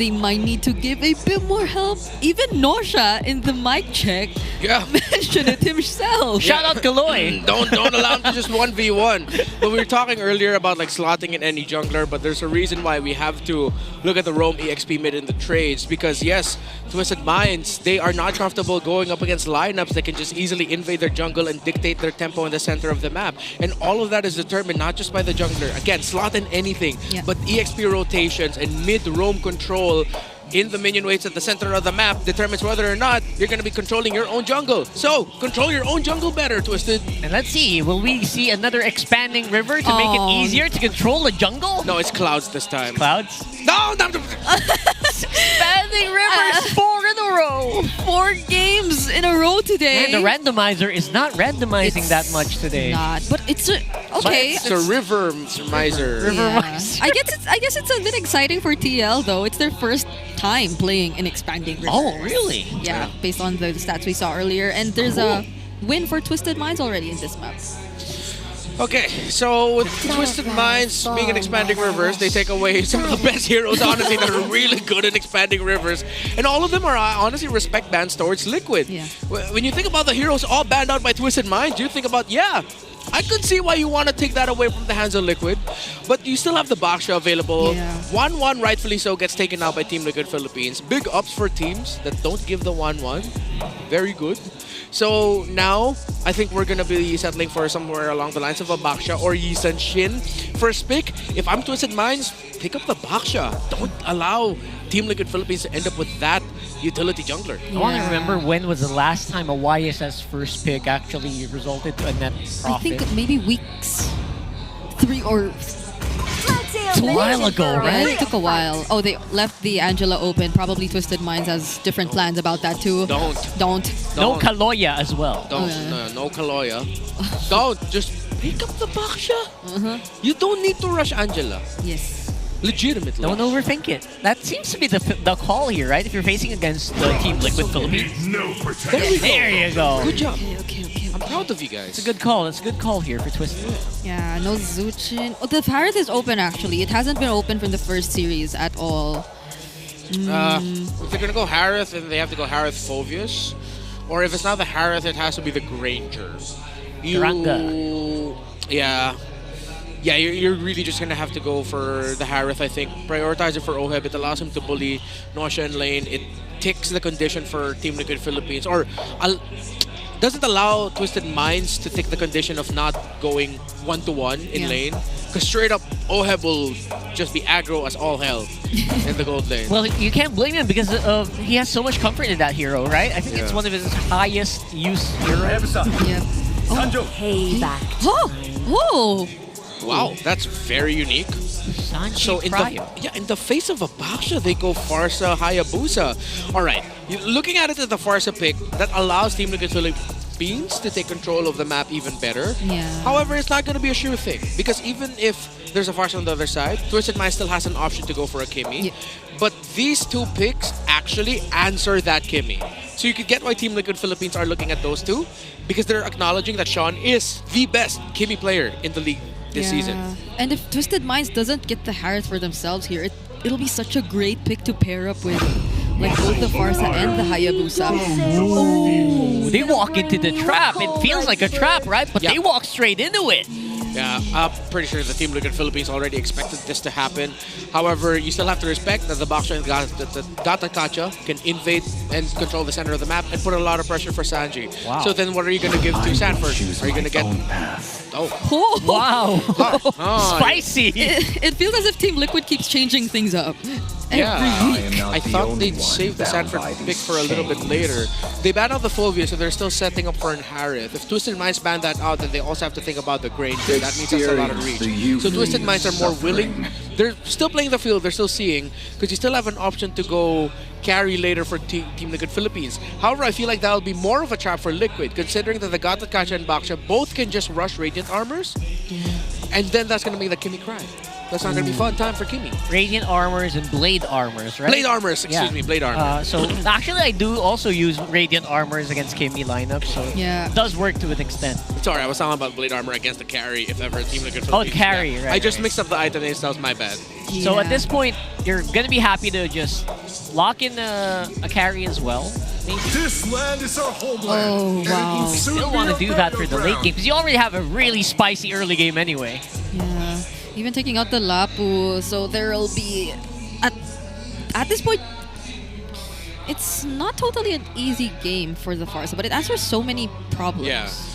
I think Twisted still need to commit a ban onto the Harith. Harith. Most likely, Lansu's going to end up with a Uranus, and one of the last heroes that can really handle the Uranus well is actually the Harith. However, there's a chance Liquid might swerve the Arlot into the roam. However, statistically, if they have the Arlot on their side, it always goes to the hands of Sanford. Ah, there you go. So they rightfully take out the Harith. I don't think there's any room for an Obsidia here, unless they're gonna pick to go hard mode. You don't see the direct matchup yet in the gold lane, so they might save that for last, unless they pick up the Moskov, considering that they have the Farsa with them, and that might be the trap of Twisted. Nice trap. I actually do like the idea of Obsidia coming out here. If you want to go full aura, maybe this is the matchup to do it against. And if you beat them with it, again, who better to do it, right, than TLPH? Yeah, although they're also probably thinking about the multiple other options that are still out there. So many options. But I think it's Moskov here, then Beatrix later for Twisted, maybe. Okay, so they're saving it. Because Team Liquid Philippines are thinking a Claude might come through for Nausea. And right now, looking at those two heroes, just the Hylos and Arlot, it'll be so risky to pick up a Claude. And they're trying to force Twisted Minds into something else. Yeah, even with the Feathered Airstrike, that Claude will usually get half HP in the late game. Yeah. Yep. It'll be a much difficult task. Although, if you want to offer the other marksmen that are still available, you'd still have to consider the Hayabusa and the Farsa. There's a carry still, though. Make some noise for yours truly. I think if I'm Twisted, just go for the Moskov. Wow. It has to be the best pick possible, maybe? Sounds like a Moskov game. Which again will suffer against the Farsa. And you should not pick Beatrix here, by the way. There is an Arlot on the other side as well. Awaken dread. Okay, there we go. The tyrant of Wow, wrath Twisted has Minds, burned this wretched usually world. known for their very... what do you say? How do you say it? Very weird picks. Yeah. They're actually the most meta pick I've seen them play in a while. I think there's a Beatrix for Oheb already. I still don't think there's a room for an Obsidia, but... You don't think the carry is going to come through here? Considering the CC's going to have Vengeance, and Gatakacha and Baksha are packing blade armors. That's true. It'll be difficult to pull it off. They might still try it out. They're the ones who they put up go a for the Claude. Claude. Interesting, despite the presence of the Gatot, Moskov, and CC. That feels riskier, doesn't it? No, it's a lane. Is it a lane duel choice? He's gonna lose a lane duel more often than not. No, I feel like Oheb. 1v1. I feel like Oheb picked this because he wanted to play the Claude into the Moskov. Yeah, they picked it relatively quickly too. Yeah, I know what you mean. Yeah, because it doesn't look like a pick that you're thinking about the team fights. I don't know. It might have been a player's choice. It might have been Oheb's pick. Trying to make sense of it too. Maybe additional ways to reach Sean on the Kimmy. But there are stuns that can come into play too. So yeah, gotta be careful about that. Well, let's see if this is gonna bear what we think it will bear here on game number 1, Twisted Minds versus Team Liquid Philippines. I'm still confident that this is gonna suffer at least for the first. Welcome to Mobile Legends. I'm ready to be proven wrong here, boys and girls. Yeah, especially if Kaloy listens to whatever Nosha requested him to do. The super gank mode. During the mic check. Okay, so we'll have both roamers with Revitalized, which adds a dynamic layer to the trading at the center of the map that actually favors the Kimmy. So let's see if JP and Sanji will be able to be on point with their talks as well in terms of taking control. And I'd want to see Sanji using the Feather aspect more often than not, just so that he can take control of the map. Yeah, speaking of Sanji, he's already down bottom in the EXP lane. Fortunately for Lances though, he does sense that there might be some danger, so he doesn't get poked too much. We haven't talked too much about Carl TZ as well. How his impact is going to be so felt. Yeah. Especially on top side, which could be pretty similar to what Wolf said. Could be not a true 1v1, especially with seeing what direction Carl TZ is walking to. Speaking of the duel, it's also a debut pick for the Hayabusa in the hands of Carl TZ this season. What? Yes, very first Hayabusa game for Carl TZ in Season 16. Yeah, he's usually 6 weeks shit. in, yeah. He's either YSS, Fredrin, is that it? Baksha? Baksha, yeah. It's either YSS, Fredrin, or Baksha. Oh, And Lancelot. Lancelot, yeah. Of course, how could we forget? So it's just been those 4 heroes so far, but Hayabusas recently haven't had the best time. Like, at least in the recent matches that we've seen. Oheb already pretty low though. We'll have to recall. We are in expanding rivers, right? Okay. So Yes, we are. I'm getting so used to expanding rivers already at this point. 4 games. Oh, speaking of Carl TZ, he won't go for it. Doesn't even force out the revitalize just yet. Okay, Team Liquid has to be careful. Twisted Minds might go for an invade, depending on what call Kaloy and Sean makes. And they're conservative with it. They don't want the invade to the purple buff of Carl TZ. And yeah, it's tough to fight that for Liquid, considering that it is tanky. And good thing Carl TZ hit the buff in the shrub, or that would have been stolen away by Nausea. Good attempt though. Yeah. Although they do spot some of the members here of Team Liquid, but down bottom, they might actually take Lansu. First blood goes into the hands of Sanji. Oheb using the Blazing Duet here up top, but Nausha's gonna survive this. This is super interesting. Of all the people that I thought would go down first in Twisted Minds, Lansu wasn't on my list. Yeah, but right now Sanford and Sanji are playing like LaFell and his cat Rui. It's a solid partnership. Yeah, it's a Sansan duo. Oh, that was supposedly a combo, but it didn't land. However, they might still get the kill on Sanji. Sean picks it up. They didn't get what they initially wanted, but they still got something pretty good. You know what? Let's just say that was part of the plan. Yep. That was a heroic landing for cool points. Yeah. You still got the kill though. Okay. Yeah. That's what they call mission failed successfully. Yeah. I guess.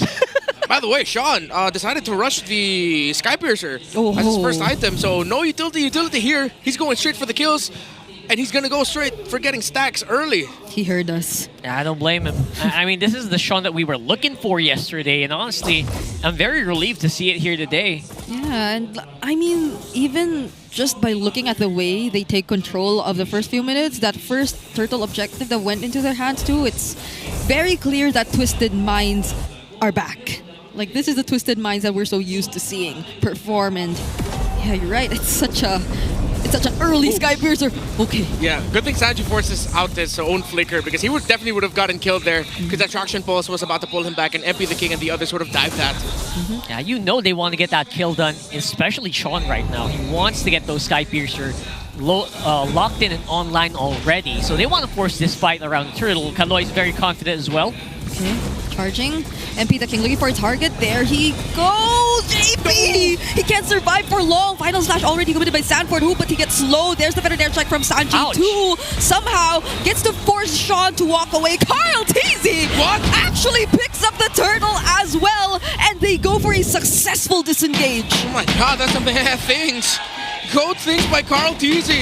I didn't even expect he had the shadow back to steal that turtle away, but he did, and that equalizes what could have been a massive win for Twisted. It's like max range retribution. Yeah. Oh my god. Are they actually going for this? Traction pulse lands onto 3 members. Oheb still going in with the free hits. Kaloy trying to walk away, and everyone will survive. But that's slowly ramping up to a 1K gold lead. Still in favor of Twisted Minds. Sean hurts. I think he has already 2 stacks, 20 stacks on that Piercer. Yeah. Yeah. Oh, I'm starting to see though that it's starting to get bad for Twisted. Nice dive. Is gonna get bad for Nausea if he gets caught here. Shadow kill, split all the minions. They don't get to find the kill onto Nausea. JP might get punished here. Starlion Beam keeps him in or under the turret. And Carl, 2 2 consecutive kills for Twisted Minds. Saved by the minion. Yes, saved by the minion and saved by Kaloy. They got more kills and even bigger success because he decided to go for, look at this 1v1. They're going at it like Eternus, Neko, and Nali. Uh-oh. Okay. There you go. We're okay. We're all cut. Yep, Feathered Airstrike just to clear.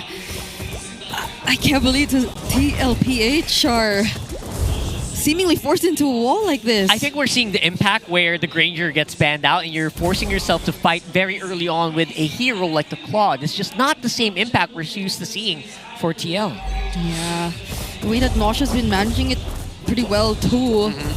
Oheb, he's been the one joining fights, but again, it's not like Team Liquid Philippines have been clearly winning them either. That one time that they got the objective was just Carl managing to steal. Yeah, there's going to be late game things for TLPH. As Twisted Minds can keep it up. Kaloy has been absolutely perfect this game alongside Sean. Yep, all those AOGs have been on point. Yeah, even the one that missed. Yes, it's still resorting to a kill. Kaloy, though, might get bursted here. Oh, look at the curtain call and AOG! Now Oheb is going to be the first casualty. Feathered Airstrike already used by Sanji, but now Twisted Minds are in full control of the Turtle Pit. No contest whatsoever could happen, not unless Carl decides to go for it again. He will go in, leaves his shadow there, and steals it again! Carl freaking TZ! Oh my gosh! This is just gold things happening over and over again. Carl TZ keeping them in game. Okay, Lansu! Oh, the shadows, man. The Shadow Master. Yeah, but they lost their mid lane tier 1. Team Liquid Philippines, how much more do you have in you to rely on Carl TZ getting the turtle steals? Because Twisted Minds are still winning this. Even the CDK is a TZ. Oh my god. Oh, they're actually converting. Oh, Hep gets caught! He doesn't escape. This Sean is unstoppable. They're trying to go for JP this time around. He's getting slowed so bad. Sanford could only do so much to help him, but now Twisted Minds are gonna walk away. Carl TZ is just trying to do some other things across the map. Sean is popping off, man. Yeah. My goodness, MP the King and Kaloy. Yep. There's a reason why Sean is 5-0-0. Oh, final slash and Feathered Airstrike. He's alive. Shadow kill also committed. Lanzu so tanky. And even Kaloy, but they finally pick up the kill, but they might have to let go of chasing Kaloy. Man, Twisted Minds cannot catch a break here. Every time they get an advantage, TLPH just pulls it back. Yeah, there's always an answer back, and it's a good thing the Team Liquid Philippines aren't passive about it, that every time Twisted Minds gets a win, they just fold and play very carefully. They have to take it to Twisted, because if they allow Twisted Minds to get win after win without trying to look for a trade, then obviously Twisted Minds are just going to run over Liquid. Yeah. So yes, sometimes it's risky, but they need to take this risk. Love this Infinix handcam as well, by the way, showing us goat things. Yep. Which is, again, this goat playing risky here. Shadows are going to be spotted out by MP and Lansu, so... Yeah, he's also a level ahead, too. Yep. Against MP. Despite being down for most of the game. And despite MP being the one on a 204 KDA. Oh, but Kaloy and MP the King, they find multiple targets from TLPH. Sanji only using the Feathered Airstrike once. Sanford already falling down. Kaloy forces the Feathered Airstrike to be cancelled. He's not letting Sanji have a good time. Yeah, I mean, even though it looked like a death bush for Team Liquid Philippines, in the face of a Baksha, Gata, Kacha, and Kimi, that's not a death bush. Chasing it off non-stop here. Twisted Minds, they're getting ahead. Godlike. Even the SOD landed. Nosha already part of the team fight. TLPH have no choice. They'll let go of this. Not even Carl could attempt to go for another steal. True. Twisted Minds knows where it hurts, and they are not afraid to keep pressing, just like the Doctor does. My goodness. It's not good for Team Liquid Philippines. They picked out key heroes. Oh, stun flicker! Nosha! He will try his best to survive this, but Sanford's there to finish the job. Kaloy will be here, will be able to taunt him just a bit, but he has no one else there with him. Sansana did not see that coming. The committal on the flicker stun, and then the final slash to scoop it a bit closer within Feathered Airstrike range, and those pops allowed Sanford to finish off Nosha. This is the brilliance of the world champions right here. Or, you know, rather, the PH champions, MSC champions. We're seeing how they can stay in games even though they were behind for majority. Sanford trying to make Sanford things happen, misses on that last slash. A little bit of extra movement speed in the middle. Oh, Sanji too, only using the feathered airstrike in front of Kaloy. He has no other choice. Probably doesn't even have the wings by wings, but Sean, he's already legendary, but Sanji somehow finds the kill on Nosha. Burned him. That was worth it in the end. I thought they weren't going to be able to get a kill. Conceal, big play coming in for Twisted. Okay, Glorious Pathway already used. They just have to clear the minion waves for now. BB4. Blazing Duet already committed. JP really low. The stun from on Carl forced him to go away with the Quad Shadow. At least Team Liquid get to defend their base turrets and not hand them over to Twisted Minds. But it's starting to feel like it's hard to stay in the fights here if you're TLPH, right? We haven't even seen the blade armors come through yet, and it's already just so hard to free hit, even if you are OHEB. Yeah, every entry of the Claw puts you at risk of just getting crowd control to hell. Even if you have a Flicker to maybe reposition. There's a reason why OHEB decided to go for Flicker instead of Purify, because of all the things that Twisted Minds bring to the table. Committing the Purify would be a little bit too all-in. Yes, you have the BMI out, but that means that if ever you could use your Flicker to reposition away from the key heroes, that could stun you up. I just can't believe this is an 8-0 Kimmy. I know. That's interesting to see here.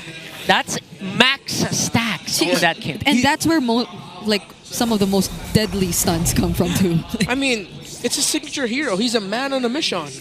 Mission. That's him. He is him. He is Sean. How does it's literally going back to that. How does OHEB even find the right timing to go in with a Blazing Duet? Yeah, I mean that's why he has a Flicker, because yes, it's also all in if you decide to go Flicker, because the times we got to see him go Flicker Blazing Duet, it's to really reach Sean or Nosha. At the same time, he's probably also thinking about if ever he goes in, he gets knocked back real quick by the Moskov. At least the Flicker would allow him to get away if he's going to think of it that way, or Flicker forward so that Sean and Nosha get even more damage, which allow Team Liquid Philippines to clean everything up. Basically another tool to do some mind games, to just basically reach the back line, where he will be in danger, but we'll see. He doesn't have Wind of Nature yet. Yeah, gotta be careful of the curtain call AOG2, because Lancey's looking to find his targets. There you go! He ties Carl TZ and Sanji, but the AOG doesn't land. Now they're looking for the punish MP the King, using, or actually getting to stun JP for just a moment! Sanford? There's the final stack from Sanford. He gets to catch Lansu, but he gets shredded down by both Sean and Nosha. Ogi Shadow Kill already forced out. Nosha flickering in, trying to deal with OHEB, but he gets to walk to safety. But JP, will he be able to survive this? It might be a no. Carl TZ with the Quad Shadow goes back in, only to die. A legendary once again for Sean, but he gets to find another kill on MP the King. Yeah, the tower finished him off. Carl TZ went back because he saw that MP the King was low. There's a chance. Sanji! Nosha falls to Sanji with a feathered airstrike. Now with the wings by wings, can only reposition until he gets chased down by the other members of Twisted Minds. He's walking to his death, and he hands over another kill to Sean. Look at that, flying Sanji will be able to buy a lot of time. OHEB also making sure they can't complete that Lord. Will this be enough time for them to get back into the game? Cool, that buys time. Carl TZ going back to get the kill onto MP the King. I thought that was the only element, but Sanji was there waiting for a kill. And he found the right one. Another chance to fight for Team Liquid. But as you see, it takes so much for Liquid to win something. It looks easy right now for Twisted. Sean is deathless. He has 11 kills. He has the DHS and the Wind of Nature. Yeah, everything seems so effortless right now for Twisted Minds, but TLPH still might want to contest this. Carl TZ coming from the mid lane, probably is already spotted by Kaloy, but even Twisted Minds might not want to risk the potential steal anymore. Yeah, I don't think they want to risk that right now here. They're going to try to make a kill happen first! I was so close to picking off Nosha! Goodness. Revitalize already spent. No shadow kill. Let's see how quickly it could go back for Liquid. They're just burning it? What? Wait. Wait, they're oh my god, they bursting the Lord! JP blocks MP the King! Carl TZ secures it for the team, and now they're running away. Sanford might be the sacrifice this time around, but he's doing his best. Yes, there Flicker. goes the AOG!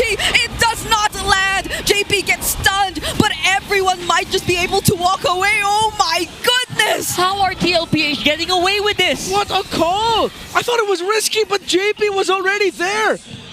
Whether it was JP, Sanji, or Carl's calls to say just rush to the Lord, MP the King wouldn't get close enough, that was the right one. How are they not getting punished? Yeah, and it's wild that that came off of just Carl TZ tossing the shadow kill, almost taking down Nausea. That almost pickoff led to Twisted Minds giving up their position a little bit more to recover, which meant Liquid had the opening to rush that Lord and take it. My mind is blown here. These are all such clutch risks and plays being done by Team Liquid Philippines, and all in all, it kept them in the game despite the situation that they're up against. It just feels like they're pushing all of their heroes to the limit against Twisted Minds. Like every single thing, every single DPS they can squeeze out. Yeah, but they still have to shut down Sean. That's still a major problem, I feel. But at least now they're able to regain some of the map control back. Whoa. And they take down all out Look at Owen. turrets. Oh, Better Dare Strike already used! Oh no! Lanzo going in! Flicker from Sanford! And now Sansan Duo still live! Burned up a lot of resources here for Twisted, but they will be able to stop that Lord from coming in. Carl TC also got some resources topside for his team as well. Sean has the perfect game, but Liquid have played so well and have done things that only a team like Liquid could do. Out of this world. To take control. This is multiple years of playing together, the experience shown that the man on the mission can only just watch and just try his best to not allow this chance to beat Liquid in a game slip out of his hands. He has still yet to die. It's still a perfect Kimmy game. That's right. I mean, Team Liquid is dealing with the problem of Sean by not dealing with him straight up. They're not going for the kills on him. They're going for the team. Baksha Shield Unity lands onto JP, but they're not going to commit. JP's doing work, catching all these kills. Yeah. I wonder... No, okay. I thought the Team Liquid Philippines would try to consider doing something, considering that they saw the Traction Pulse and the SOD and the Poisons used. I guess they want to wait for the Lord. Yeah, I think that is the smarter, more safer call. OHEP 0, 2, and 1. We have yet to feel this Claude fully, but as we saw down in the bottom lane, the pokes coming out from him, even on the Baksha, as he is full built already. Yeah. It's something you have to watch out for. He decided to go for the Winter Crown, so that makes the lack of a Purify look even better, honestly. Because he can go BMI, Flicker, while Blazing Duet, then while that Blazing Duet is up, just Winter Crown, and then hope that he has BMI to get out. Big conceal. There's a conceal play though. They get to spot Lansu, gotta be careful of the curtain call once again, and Lansu is the one bursting down! He doesn't even get to use the curtain call, but Nausea going in, OHIP trying to deal with him, forces out the wind of nature, everyone's getting shredded down too, but Kaloy might be the next one! AOG, just to pop his immortality! JP's immortality gets popped as well, but they will try to deal with things one by one at a time, Kaloy is the next to fall, and now MP the King is looking at the next target, Sanford with a final slash onto Sean! They might have a way to reach him, but Sean still on this game, but he's the only one left alongside Nausea, and they still might want to go for this. Everyone in TLPH is low. Nausea and Sean making it happen. Wait for Carl. Carl's still there. He might still go for it. They didn't risk it. He had a shadow kill. Has the quad shadow. Has the shadow kill. But will he use it in time? It hurts. He's already low, and it might not be enough, but he still gets it. Carl, what the hell? Sean and Nausea did everything right, but they have a chance to end it, to make up for the fact that the goats stole their Lord. They can give the Lord, but Twisted might take the game. Sanford's alive, but he has to deal with multiple members. He gets to sweep away the minions, but will this be enough? Saji also back in the game. He bought enough time. And with that play, he already did. Unbelievable. Goodness. Sunday night MLBB brought to you by MPL Philippines. What the heck is happening here? Twisted Minds have 12 kills over Liquid, but they just can't get the key objective that Carl keeps taking away from them. They're doing everything right already. And now they have their eyes set on both Nausea and Sean. They force them out very, very low, but Nausea goes right back in. JP will fall next. OHEP too, but he doesn't get to take anyone along with him, and Carl TZ is next. It's ring the bell. 18-0-2. His name is Sean, and he has put himself in the map, but Sanford's back. Just ring the damn bell already. Oh my God. Twisted Minds are on. He cannot. He cannot. He will not buy enough time this time around. Twisted Minds. They played this so damn well. Sean wanted to punch back. He punched back with 18-0. My goodness, definitely one of the Kimmy gods of the game. Despite the kill score, that was a significantly closer game that the stats won't show, that the numbers won't show. But you gotta give it to Twisted Minds. Nosha and Sean were on God mode in game number 1. That's a dynamic duo you do not want to get in front of. That is scary. I think we have to give them a name or something, like Noshan or something. Poetry and Noshan. Unbelievable. That play they did is gonna be on our newsfeed later on. 100%. That's gonna be the start of every Clippers clip highlight video. Us losing our minds and then going into the next play. Because that was against Liquid and okay. All right. You deserve give it to him. 18-0. Deserve it. Just give it to him. Just give it to him. That's super deserved. Come on. You know what's funny, guys? Bro, I completely lost my mind that we were at 18 minutes. I thought, why is the death timer so long? I completely lost track of time. Yeah, it was one of those games where the setups didn't take so long. There was always something in motion because, again, Liquid needed to play at a pace that matched the overwhelming presence of the draft of Twisted Minds.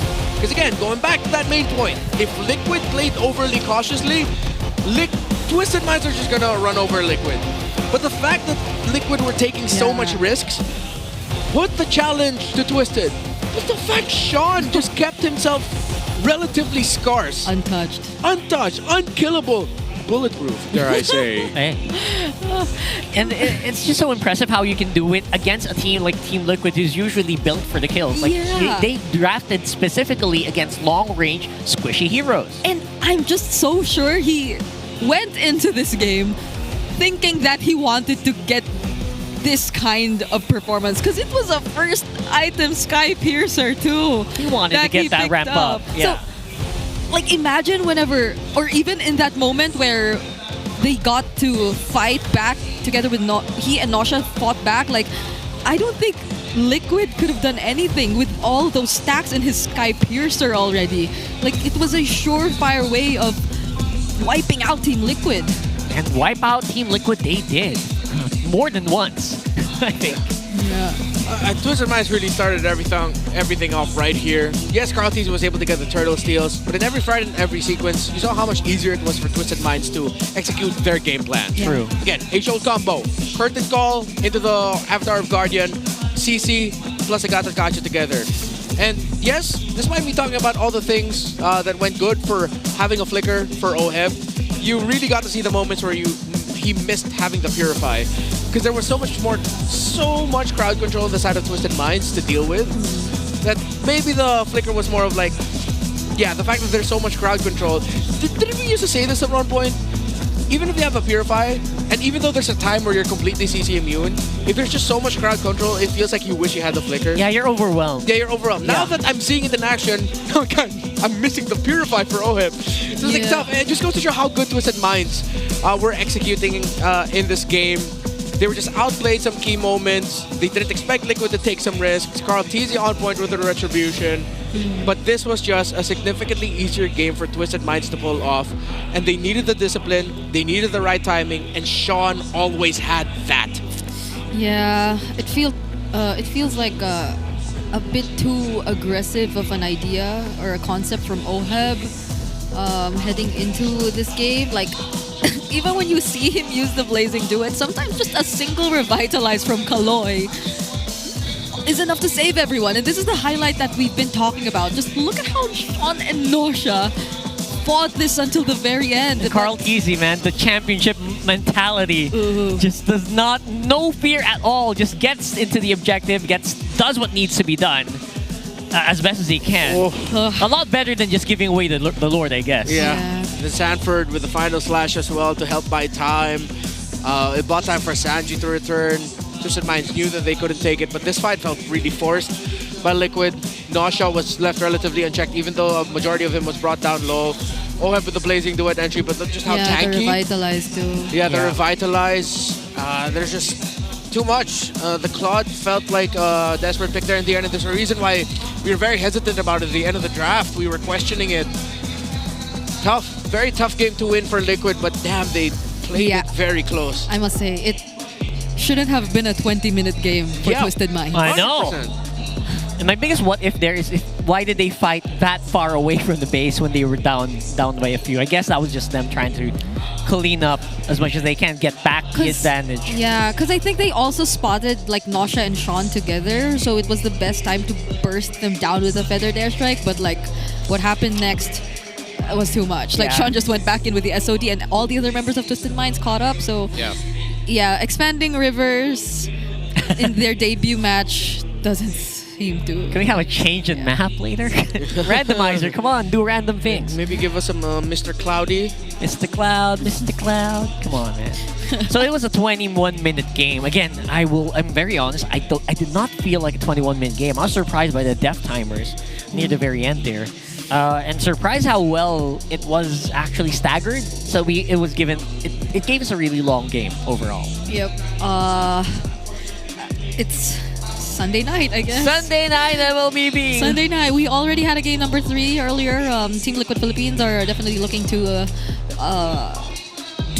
do a bit of tweaks here and there, because like Twisted Minds, this is what we want. Exactly. This is what we want from them. And I think the same can be said for Team Liquid Philippines too. Like, it's not totally a winning draft, so maybe that's just that, but they kept fighting back. So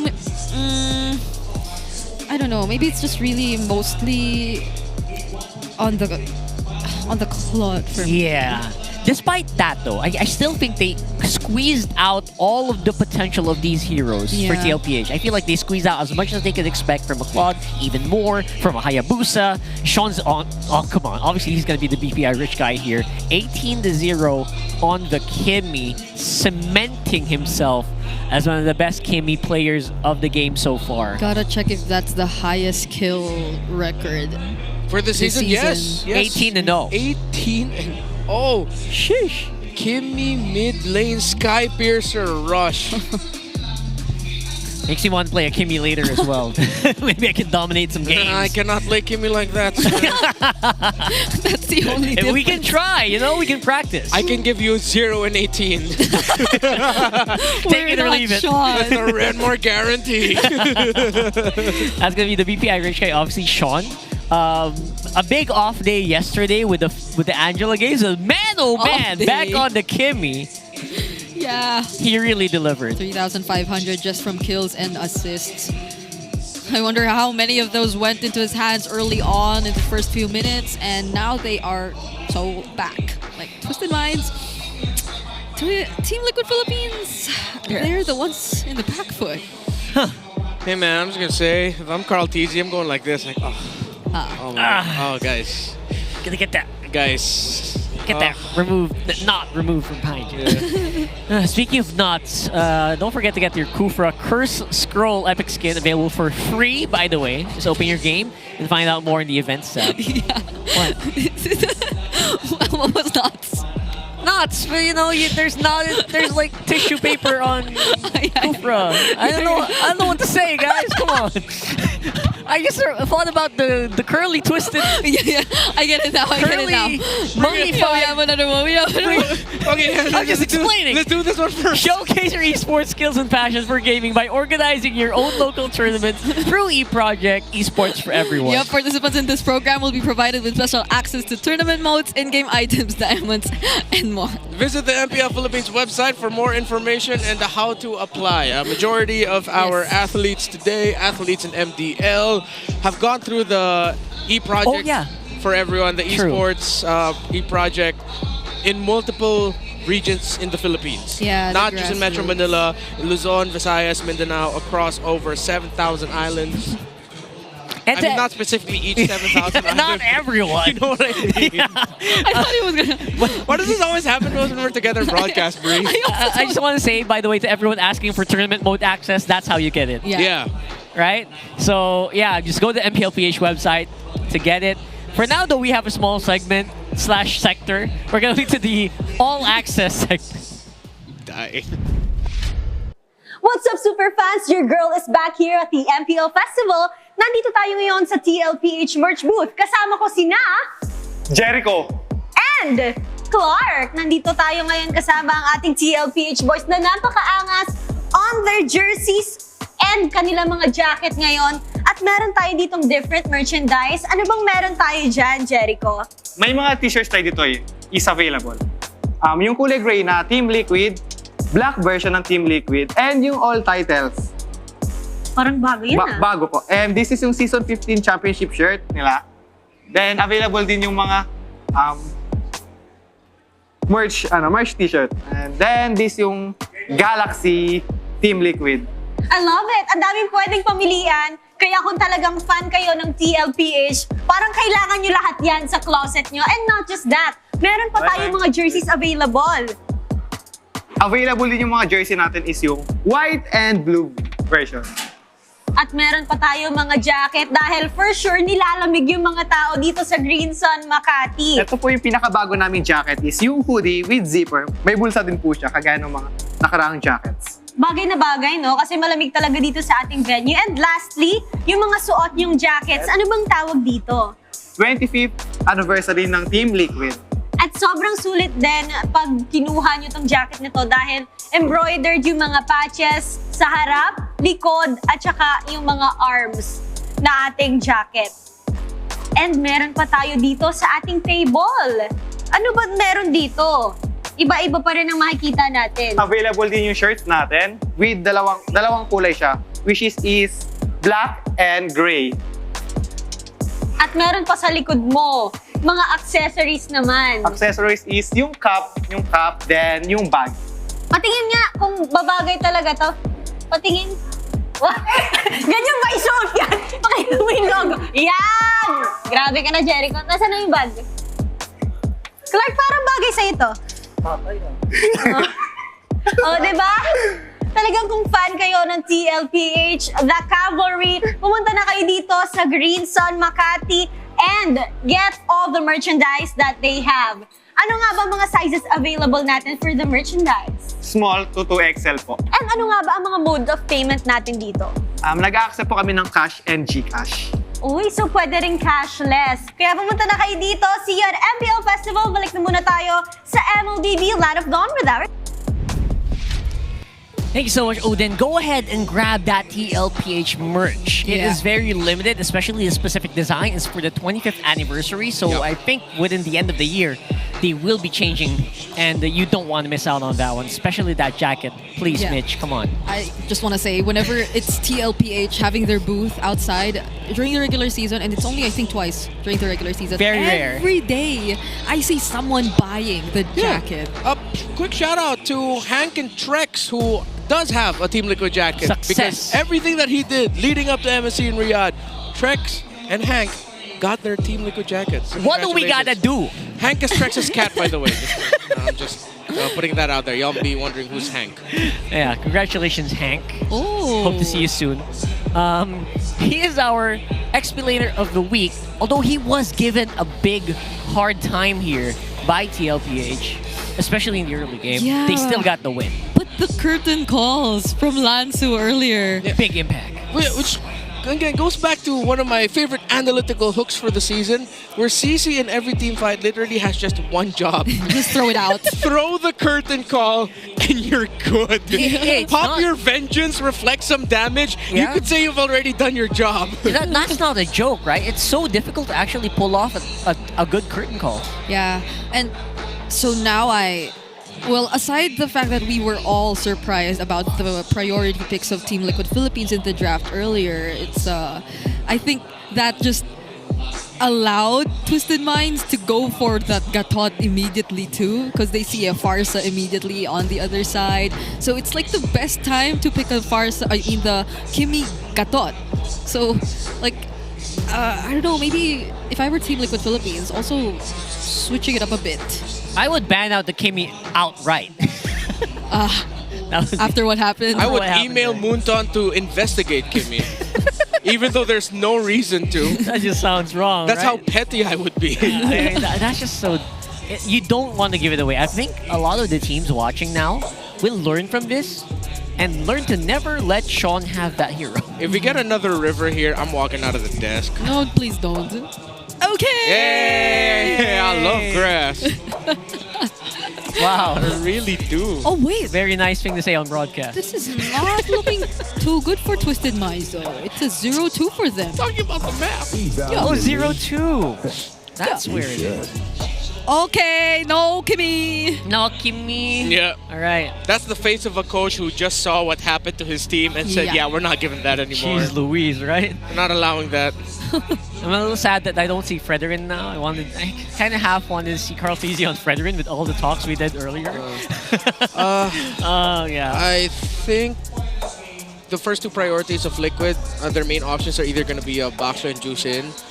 I don't want to see the YSS rush for them. Please. It seems like every time Team Liquid Philippines, yes, despite Carl Tizzy and Liquid playing very well around their YSS, seems like it's been pressured a lot, and a team like Twisted Minds will know how to make the most out of that pressure. Yes. So you pick up the Baksha, they ban it out, so you pick up the Juicin. Actually, not just TLPH, right? Like most teams, first picking YSS, even King Kong gets punished really hard. Yeah, and again, we made a big deal earlier about how Twisted Minds, they seem to do very well against very well playing lineups that can just do what they did in game number 1. Yeah. Which is like be aggro, safe in the jungle, let everyone else do the carrying work.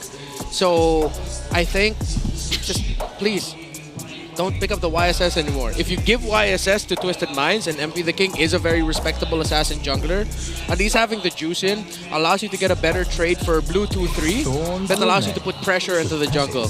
Yeah. I didn't even bring up the Lancelot because I expected Twisted Minds to ban it out. Yeah, that's just house. What do you call it? Housekeeping. Yeah. If you're against TL. Juicin, please. There you go. There we go. All right. Possible Kalea pickup as well. No, they banned it out. All right. Yeah, they didn't Good. even acknowledge it earlier too. In the last game. So You want to go CC? Is that a really good first pick? The Harith is open Harith. too. Yeah, exactly. Although again, it was also kind of snubbed earlier. Yeah. They got There we go. He got caught. Oh, Kaloy. Yeah, he wants to play the Gatot this series. Okay, it's tough because now one of the best picks you can pick right now for Sanford is actually either the Arlot or the Uranus. However, if you don't pick up the CC... Yeah, that's what scares me. So it's a trap. And it's They're forcing. Great priority by Twisted to go for Gatot alongside the YSS. Because now the power of choice is actually... Well, the choice is in the hands of Team Liquid. The ball is in Twisted Minds' court. Oh, they have their own free hero here. The Chip making an appearance finally today again. Yeah, but like, there's an AoE knock-up that can come in anytime. So you might be actually in a bad position once you activate your shortcut. And this puts even more pressure into Sanford's pick. Because if they go CC Gatot Catcher here, then what's Sanford going to play? JP's going to be playing around the map. That means Carl TZ has to go for a tanky jungler. We're looking for Lapu here, I think, for Sanford. There's just no other way around it. I don't think that would be enough, sadly. Yeah, they need to fight around that shortcut timing, and they need someone with good AoE to do it with. Yeah. I think Carl TZ can't go assassin. He definitely has to go tanky. I think Twisted might just go ahead and pick up the CC, it'd be okay. But if they go surprise like Esme or even an Arlot, that would make sense. Pretty good, yeah. That can be pretty good. Oh! Okay, you want to fight in the shortcut? Let's pick out a hero with big AoE. And Look at all those AoE. Wait against Wait a minute. Claude, YSS? Wait, it's a bit... Oh yeah, it's a bit greedy? Yeah. Little bit, honestly. Okay, they have 2 carries. Are they going to go for a third one at the center of the map? I don't mind it. I don't mind it. If there's one pick that I could suggest for Twisted, that is taking a page out of Aurora's book. I would like to see them consider Sicilian later on. It is horribly greedy though, and it'll take a long time that if Carl Tizzy ends up with a tanky jungler, they might get steamrolled here. A lot, considering that there's a chip as well. Yeah. But they might be able to make it work, who knows? Yeah, I would love to see that. I feel like the Sicilian highly underrated, especially in our games these past few weeks. Or actually the whole season, right? Almost the whole season. You had to wake him up. Wake up, bro. The draft is already about to end. It's a pretty long draft, we know, but you know, keep it together. They even banned out the Angela still. It's not like we want to see Sean on the Angela, no, of course not. But there seems to be some level of respect still from TLPH, considering that we opened up the idea of Twisted Minds already having enough damage or cores to farm, so they might want to go or opt for a utility in the mid lane. So they took that out still. Oh, give me some of those candies. This Can't get enough of those. This is a tough choice for Carl. The only assassin left is Joy. But there's a Gatot, and one of the last two picks of Twisted will be a counter against that. What if they just go bring out Akai. I think Are we all thinking the same thing? 100% just go, oh no, but I think this Phoveus ban is for a Joy supplement. and also there's a possibility of a Valentina still. No, but the thing is, you already have really good magic damage on the Harith. And I mean for and the Zushin. Yeah, and the Jushin. That I don't think you need Joy for Liquid. You were saying about Twisted? No, if they go Akai, if Team Liquid goes Akai, then there's still a Valentina. Yeah, that too. But their damage profile is gonna be full magic. Oh my goodness, Coach Bonchan and Coach S on your draft is impressing me. Although it is greedy right now. Who's the next physical jungler we can think of? Mark this. We're digging that deep. Fanny. Fanny. Oh wait. No. No. Or maybe. Okay. I don't think Fanny's not so bad. The problem is you don't see the HP later. But then the silver lining is you're up against already a 2-core lineup. So it might actually be okay. Yeah, but is Carl comfortable? Yeah, that's bringing the out thing. the Fanny. It's been a while. You know, if this chip was something else, I'd even consider them picking up an alpha maybe. But maybe they don't need any more help if they are going to go alpha with this. High physical damage is needed here. Lapu Lapu could be good for Sanford. Bro, this is tough. This is tough. What the heck? You already have really solid control. You can't go crazy like Guinevere. Oh, it is the Joy. It's the Joy. In the CC. Oh, what that's the heck?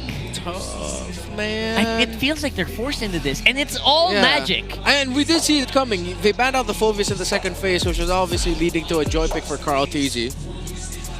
Wow. Will he be using the Onyx skin?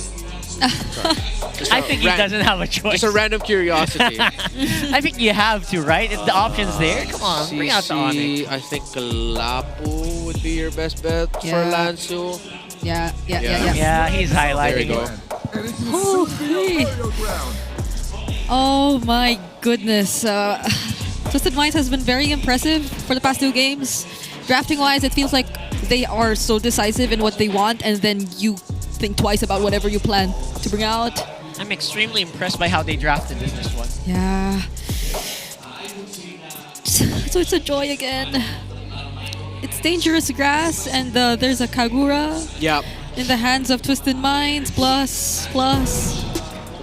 We might honestly see a big performance by Sean again in this game number 2. But the worry, it's all up to, I think the pressure's on for JP and Sanford. Yep. Their timing needs to be immaculate. Sanji as well needs a lot of help being able to cover certain areas of the river. Tough game for Liquid. Let's see if the greedy Twisted Minds lineup on paper will actually be perfect in practice. Interesting, right? Let's go into game number 2. And I can't help but think a Radiant Armor is gonna solve all their problems. Solve all the problems here with Twisted. Yeah. Yeah, that's just what I'm thinking here. But at the same time, you're right. The greed can kind of backfire as well for Twisted here, just because we have 2 super farmers that obviously the YSS needs so much time to farm. At the same time, obviously your gold laner. Yeah, and considering that it is a chip who can get much easier access to certain areas in the map if need be, then it might just be always on the lookout for wherever these junglers, these cores of Twisted Minds are gonna be. But I'm just worried about how they're able to legit translate that into an early game advantage. Because you can get information as much as you want, but where's the early game prowess gonna come from in this lineup? All right, we're gonna have to find out here. Don't forget we have Dangerous Grass activated this time around. No more rivers, or there's still a river. It's just not that big. Yeah, it's back to the usual. Back to normal. Yeah, size of the river. Okay. I'm gonna see how they're taking their specific trades. Okay, Toughness, Wilderness Blessing. Sanji went for the Brave Smite, Juice in. Oh, Sanford going for Inspire. Interesting. I think you don't really see a lot onto a CC, but I think he's trying to match all of the low cooldowns of Lapu Lapu later on. Only one game for CC, for Sanford on the CC, and one game for Carl TZ as well on this Joy. Both of them ended up in losses. While this is the first pick of Nausea for the Claude this season, Sean is 5-2 for this Kagura. Maybe he just wants to be like extra spicy. As a CC, he's the only physical damage dealer in the lineup. So maybe that's why. Yeah, that's true. So there's so much that has to be done if you're Sanford here. Especially as JP might spend most of his time either hiding or looking for ways to use the shortcut. That's true. And that might spell disaster, or maybe that's exactly what Twisted wants to happen, get those fights started, and basically just lose out on your profile. Every time I think of this Kagura in this chip, I'm reminded of the old... There was a moment in time where it felt like Mincetar was going to start showing up a bit more in our meta. But then what countered that was a Kagura, because clearly Mincetar sets a circle, and Kagura's like, oh, that's where I throw my umbrella. Okay, cool. Oh, thank you. And I feel like that's the same thing with Chip and Kagura, but right now good control by Liquid. Okay. Oh! It's a solo kill by Oheb onto Nausea AOG. There's a Purify from Sanji. MP thinking actually gets the turtle and the kill on Carl TZ. Now Sanford's trying to escape as much as he can. Sanji helping him though. The vengeance might not be enough. He just bounces away. All right, Oheb's mad. And Oheb definitely needs to be delivering these results in the gold lane. Yeah, he has to. Because as we're seeing, it's tough for Liquid to actually have a very solid early team fight around the objectives. Carl TZ was hitting the electrifying beats on all the members of Twisted there. But for them, that just looked like mosquito bites. It's not... You're still lacking damage and items for this Joy. Yeah, for sure. We will definitely see Joy pop off maybe at around 8 to 10 minutes, or maybe 7. Right now, we are going to have to buy some time if you want to see some Carl TZ action on that Joy. That's something that Twisted can actually capitalize on here. Yeah. It's not going to be the same as the Hayabusa game for Carl, but they can buy time to at least get those items in. We did see this yesterday too, when King Kong had his hands on the Joy, but again, that was King Kong.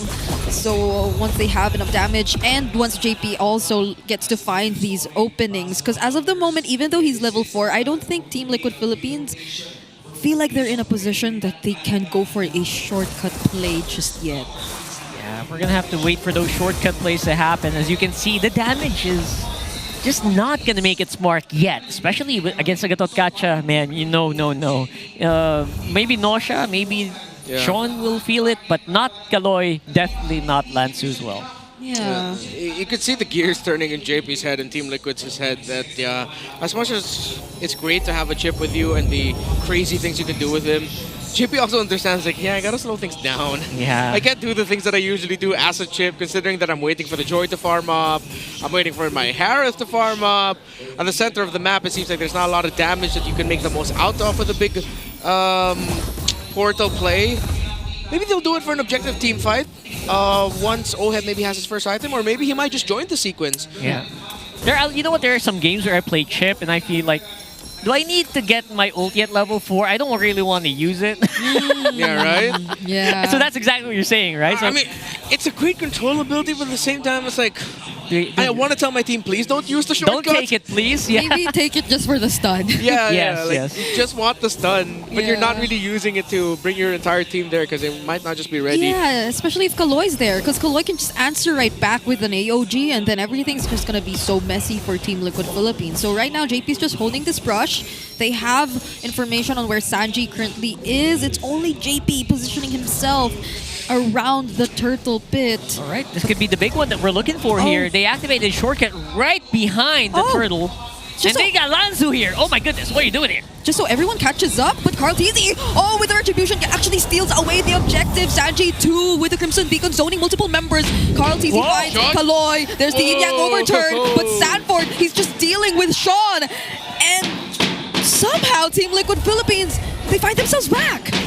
Sudden burst and surprise. The damage advantage of one Harith against a Claude who is 650 gold behind the Harith. I think that's just what happens when you're a bit more proactive and the enemy does not see it coming. I don't think Twisted expected that engagement coming in from TL. Yeah, it was unique because JP used the portal on Kaloy, but he flickered towards MP the King. So that probably rattled them a bit. Yeah. And caused them to break formation. Yeah, they committed the traceless as well. Carl! Wow. Grand Theft Purple. Looking really good on that Onyx skin too. He just had to let go of that first objective, and now he's stealing everything that he can. I wonder if right now Carl's shaking and thinking, I want another championship skin. I want this skin, but maybe in blue. Yeah. You know, we might see that someday. Who knows? But definitely, it's one of those rare moments where you see Carl on Joy because you don't see him on Joy a lot anymore. Nah, especially for like majority of the season where we did point out mostly using just 4 heroes. But Oheb here, I wonder how they're able to maximize this aggression that he's doing in the top lane. Right now, you can't is the easy answer because, you know, the Harif just doesn't hurt yet. There's just no going around it. And even JP being there, even Sanji being there will not really make that big of a difference, maybe unless Carl TZ starts to get in some of the action. This will be a bigger play, but item-wise, still actually ahead of schedule is Oheb. Oh, for sure, yeah. Already has a Starlium. Oh, ouch, ouch. Ouch, ouch, ouch, ouch. I thought he tried. Okay. No. That's a good temp check. That's what you call it, right? Yeah. Temp check. Yeah, but I mean, like, I thought that Carl TZ would be a little bit more aggressive up top considering that they already have the chip to the opposite side of the map, but I guess they're gonna play this close to the hand. Yeah. Oh, there's 5 people here for Twisted. Yeah. It could collapse very soon. JP not showing himself just yet. Sanford just trying to poke Lansu. No one can come close. Yeah. JP has been hidden for so long. They have no idea where he is. Yeah, it's the threat of the chip. Okay, it's working out very well for Team Liquid. Twisted Minds might be going for the big counter punch play at around minute 10, minute 11. They're gonna have to survive this Lord's, the next big push or play coming from Liquid. Oh. Which I think they're just gonna likely concede this. Oh, hey, JP. It's a big look. It's a big shortcut. He forced out the AOG and a turret now gets taken down by TLPH. It was just them waiting for the timing. Oh no, MP the King, those spots. Oheb fortunately has the flicker, but JP might have just went in for the save, but Yin Yang overturn has just so much damage. Sanji going in, Oheb falls down, blazing to it 2, already committed by Nosha. Carl TZ tries to look for trades. He actually gets to shut down MP the King. Kaloy will be the next target. Sanji with the Crimson Beacon and that third flare. Rasher Umbrella flee. Sean trying to escape, and there will be no mana left for Sanji. I almost thought that was a triple here. Carl TZ showing us how it's done, similar to what we saw from King Kong yesterday on that Joy. You do not want to collapse on this guy. Oh my goodness! Cool! Okay! At first, the double kill that he got equalized, that gave him the lead. This might even be a bigger win. Okay, he's CC'd right now, but not for long. AOG lands onto JP.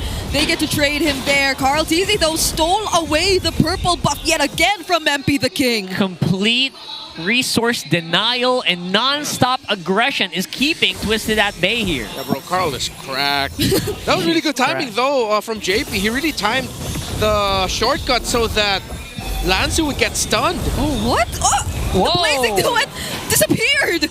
Sanford dealt with Nausea in just a blink of an eye, and they get the tier 1 in mid. Sanji's the one zoning. That was a really cool magic trick by Nausea. Now you see him, now he's gone. I didn't know he could do that. Oh, I guess we kind of forgot how strong Carl Teasy can be on the Joy, right? It's been a while. Since it's been a hot minute. Anyway. Joy is very selective right now, though, in this current metagame. Not a lot of teams, not a lot of players can really make this pick work. Yeah. We saw King Kong go, well, 8 mode last night. Well, Carl Teasy showing off that he also has some pretty damn good Joy skills as well. Yeah. And then again, I also feel like this magic lineup of TLPH is helping them so much in like getting the early advantage, because there's just so much damage output to expect that whenever they go in for a fight. But at the very least, Twisted Minds, they're not so far behind, but this is still big. Like, it's an almost 7k gold lead. Ooh, what's this? Sean's rookie achievement after game 1. 1803 is now top 2 in highest kills in the whole of MPLPH history. In the whole of MPLPH. Okay. Who's I top believe 1? number 1 is Hate with a cushion. 20? Yeah, 20 plus. JP. Wow. He's hiding in this bush. Like, this is one of the new bushes because of the dangerous grass map. Yes, the bonus bush. Okay. And it's working out very well. TLPH have full control now, busting out all these holy defenses, and they also have a Lord on top side. Yeah, it's a slow dissection of Twisted Minds by Liquid. The timing, the turnarounds, and of course what you get. We thought it would be difficult for Team Liquid Philippines, but they were able to make it work with great discipline. And of course, OHEB getting the solo kill onto Nausea helped a lot. Oh, Lansu uses the Critical. bravest fighter already. Looks for the stun, but look at Carl! He doesn't find the kill on Nausea though, but even then, the rest of the members of Team Liquid Philippines are able to deal with those who are trying to defend the turret. It's a double kill for OHEB, but a shutdown for Carl. Sean finds the kill, but they take down 2 base turrets, possibly making it 3 even. Sanford already working in the one down bottom. Nausea gets blasted by OHEB, and now they gain access to the base. They're trying to lock it down, but the bravest fighter from Lansu actually shuts down OHEB. Woo-wee! All right, Lansu, not quite done yet, but that's going to be no bravest fighter available. They will be able to clear. I guess TLPH doesn't want to force it. Wait, there's a lot of members of Twisted Minds. Are they going to keep pushing out? No, they're just going to go clear the minion waves. They're going to play it safe, considering that JP will have the shortcut back, and Carl Teasy has respawned. OHEB getting the kill onto Nausea. Eventually got traded out. Good thing Lansu was able to get the clap back onto him. Still going to be a tough mountain to climb for Twisted. But Liquid, we're starting to see that they can just start throwing bodies. Oh my god! JP finds Nausea, AOG right there to block their way, but they still might want to go for this. But just because Nausea gets to escape, thanks to the BMI too, they won't fight anymore. Yeah, it's game time still. Twisted Minds does feel like they have a fight here. Somewhere. Sanji just playing a little bit footsie here. Facing down 5 members of Twisted and saying, oh yeah, what are you gonna do about it? Yeah, he just dodged the Mountain Shocker like it was nothing. Yeah, has the Magic Lantern built up now as well. But as it stands, this Kagura has to be the main winning turnaround condition for Twisted Minds up to a Divine Glaive, and that's all the items that you need. The burst that you can dish out can set things up for the Claude and the Lapu Lapu, who is also up to a Queen Swings as well. So Liquid, despite them having a 7,500 gold lead, still have to be very careful.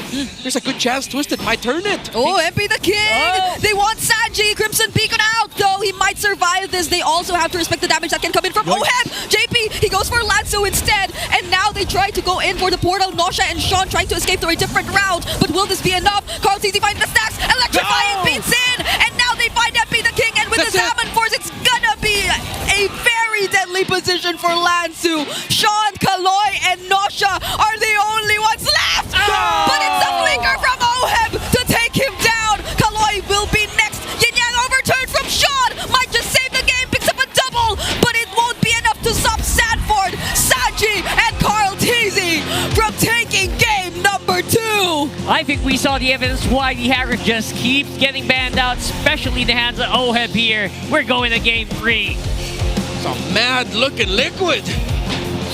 Wow, wow! I didn't expect it to go that way for them. But yeah, they really just slowed down the pace around the chip and were disciplined.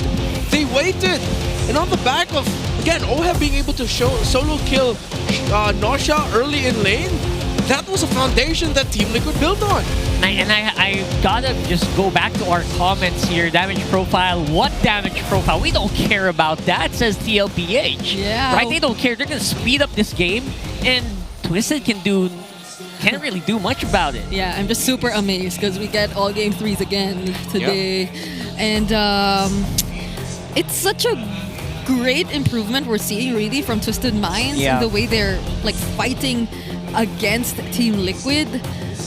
And this is just so unexpected too. Like we definitely thought that Team Liquid were at the disadvantage, but okay, because of your solo kill. Happy to do so. That was off-cam solo kill for Oheb right here on the Harif. The one time that it was left on the out of the ban list today, it got that victory. Yep, just goes to show how great Harith is in the lineup. And with Harith and Joy together, there's a lot of magic damage you get quick access to, again, if you tick certain conditions. But with the solo kill, with Carl TZ still being able to get the first turtle despite falling in that first engagement, being able to recover, JP's and Sanji's control in the map alongside Sanford's good timing with the curtain calls to show up when needed. It was a great overall team effort by Liquid. And I guess I just want to be reminded how strong Carl TZ is on that Joy. I want to see these highlights. Most of them are from him. Yeah, they just had to let go of the first one. And every single objective after that was a clear win for them already. And even though JP barely showed himself in this game, I feel like that had a huge role to play in how Twisted Minds were a bit more conservative in terms of their positionings and their rotations overall. He did the job. I think he did the job here, despite, again, not being shown as much. Just get that portal going and let Carl TZ do Carl TZ things. Bang! All that burst. Actually, if you also look at these highlights, I want y'all to look at where Sanji is for majority of the time. Showing off why, for an entire grand finals in the mid-season Cup 2025, he just used one hero, that was the Juice In. And in this game, he did not die, apparently. Yeah, and he was doing 1v5s. Yeah, we're doing 1v5s at that point. Hopefully this Juice In doesn't fly under the radar. He was even keeping Sean from going back just a little bit, delayed his return. Sean would be able to come back just in time, but overall, again, a total team effort by Liquid, highlighted by the fact that individually, everyone went to work and everyone showed up to force this game number 3. Yeah, even Sanford, honestly, just was able to keep him at bay long enough so that everyone else could get into it, reload, and then go back into the fight. So beautiful work there for TLPH. Quick 14-minute game. Even as the sole physical damage source from Team Liquid Philippines, he was a problem for the likes of Nosha, for MP the King even, I feel, even for Sean, because like whenever he gets to see Nosha, it's like an automatic trigger that he has to use either the curtain call or the yo-yo blitz on him, because like that's one of the biggest struggles of a Claude too. And once you get to tie him with at least someone else, he can't even BMI out. And we weren't able to see much of the combos and hero synergies from Twisted Minds in this game. It's like, especially when they were a bit more desperate in terms of wanting to find trades or kills across the map, it's more like they were moving by themselves or on their own. Yeah, not a lot of issues with the Twisted Mind draft. Other than that, I feel like that Claude pick maybe could have been different. There's 2 games now where I'm looking at a Claude pick and going, I was looking a little bit more like my favorite pick of the Twisted Minds lineup was actually one thing, the Kagura. Yeah. And we saw that there were engagements that Team Liquid Philippines didn't leave it check, and then they got bursted, and then I was like, whoa, is Liquid actually going to lose this engagement? But having the Claude and the YSS together, at the end, it ended up becoming too greedy. Considering that, yes, Harith needs farm, but he only needs 1 item, 1 kill, he's good. And that was given to him, handed to him on the silver plate almost. And YSS still on that lose streak. This is why Nosha asked Oheb not to solo kill him in the mic check. Yeah. Basically. This is why he was pleading Oheb not to do it in the mic check. And he's doing it with a high GPM as usual. He is going to be the BPI rich guy, 815. Wow. It's even higher than Sean's. Yeah, When he had the 18-0 game on the Kimmy. It was super explosive. I noticed it earlier because he was two hitting Or Nosha. maybe, or maybe it's because the earlier game was 20 minutes long. It was very long, that's true. And there were a lot of like lull times, down times. But this one, it was fast, it was furious. Explosive, it was explosive. Yeah. There you go. He felt like he was mad, like in the laning phase. Yeah, in the camera too. Maybe that's what he wanted to achieve too with the Claude in game number 1, but it didn't happen totally. I mean, like, after the game 1 that he experienced, it's understandable that it was like, oh yeah, I got my hands on Harris, let's go. I'm just gonna go aggro, I'm gonna get that solo kill. It's like, dude, OEB looked hungry in the very first game. Yeah, it's like, we were waiting for that Claude to show up, and we didn't. Yeah. It was very giggle. It was very giggle, as they say. We did as not. the dictionary says. If you want Sean on a winning mid lane, then you might really want OEM on a winning matchup too. And he got it. I think he got it. So we're going to go into Game 3 in a few moments. But before that, don't forget, you can also secure your playoffs ticket right now. So just head on over to the MPL Philippines website. Join us at the Cuneta Astrodome for MPL Philippines Season 16 playoffs. That's ph-mpl.com. You'll be able to buy your tickets there. Yeah, it's a historic venue for the Philippines, so go there. Yeah, it's a bigger venue. And you guys can also be featured as the next MPLPH Super Fan of the Month. All you have to do is join the MPL Philippines official group, engage with the community, and just always keep those interactions positive. Exactly what she said. Share any MPL-related news and updates in the group for your chance to be named as the MPL Philippines Super Fan of the Month. It's of a month. Of the month, not the week. Yeah. Not the bi-weekly. It's month. Yeah, imagine that. You put that on your resume. I would put that on my, what do you call that? Your info on your profile. Yeah. Your bio. Your bio, yeah, your bio. It shows that you are a go-getter. And you are passionate. You're passionate. You're good with people. You're good with people. People person. I don't know. I haven't had to make a CV or resume in such a long time, so I forgot what kind of language I put in there. So same. So we have a little bit of a surprise here for you guys. I know you guys always want to hear what our players have to say. Surprise. That wasn't it. So we have some players' thoughts on what's going on here with Project Next. I know we happened that yesterday, but this one is new.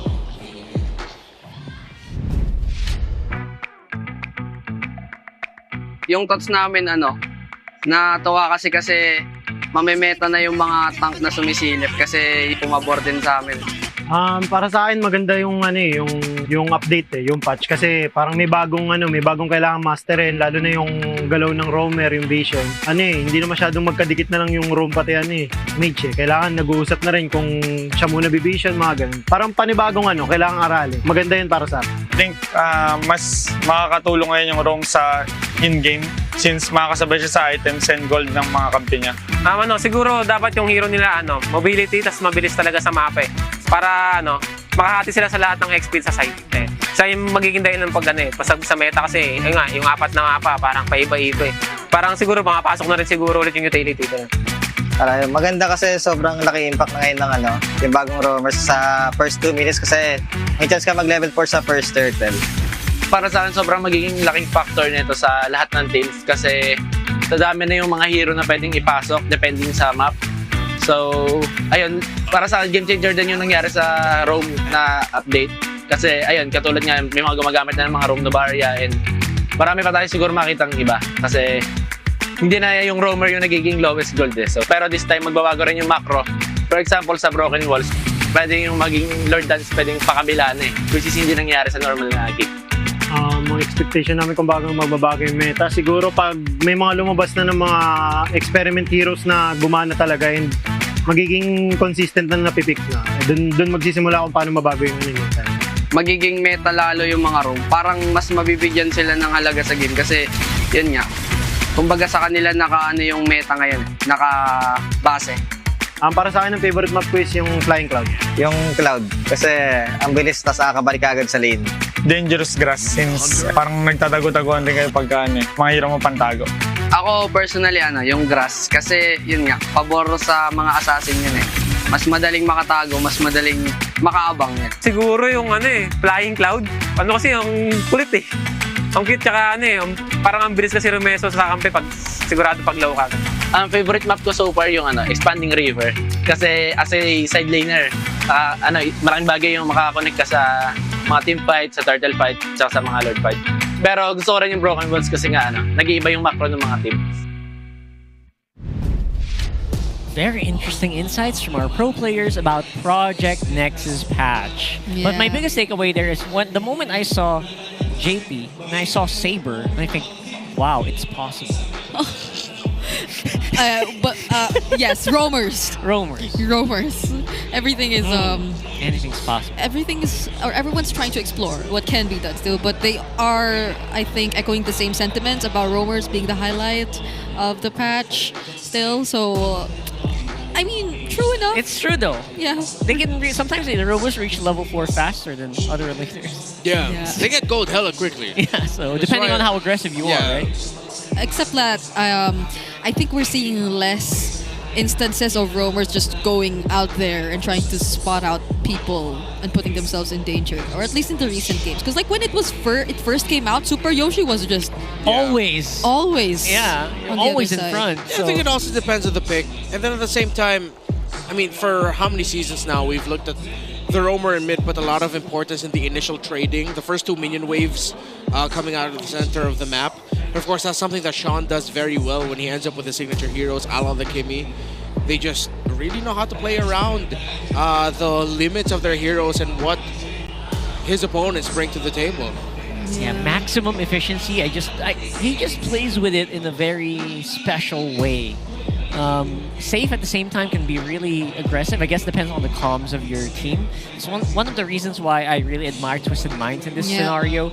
They have such good comms, even though their team is relatively younger compared to a lot of other teams in the league, right? Yeah, it's a dream start for any rookie player that gets into MPL, because you're not necessarily in the bottom of the standings and people are like having so much expectations from you, considering that you've beat multiple powerhouses and they're constantly growing.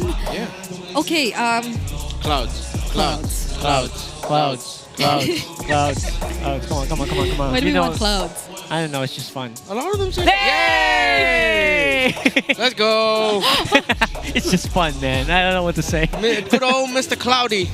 Yay! Come on, Mr. Cloud. Yeah, we're gonna be seeing mucho action in this one. Ban chip. Oh, sorry. right on cue.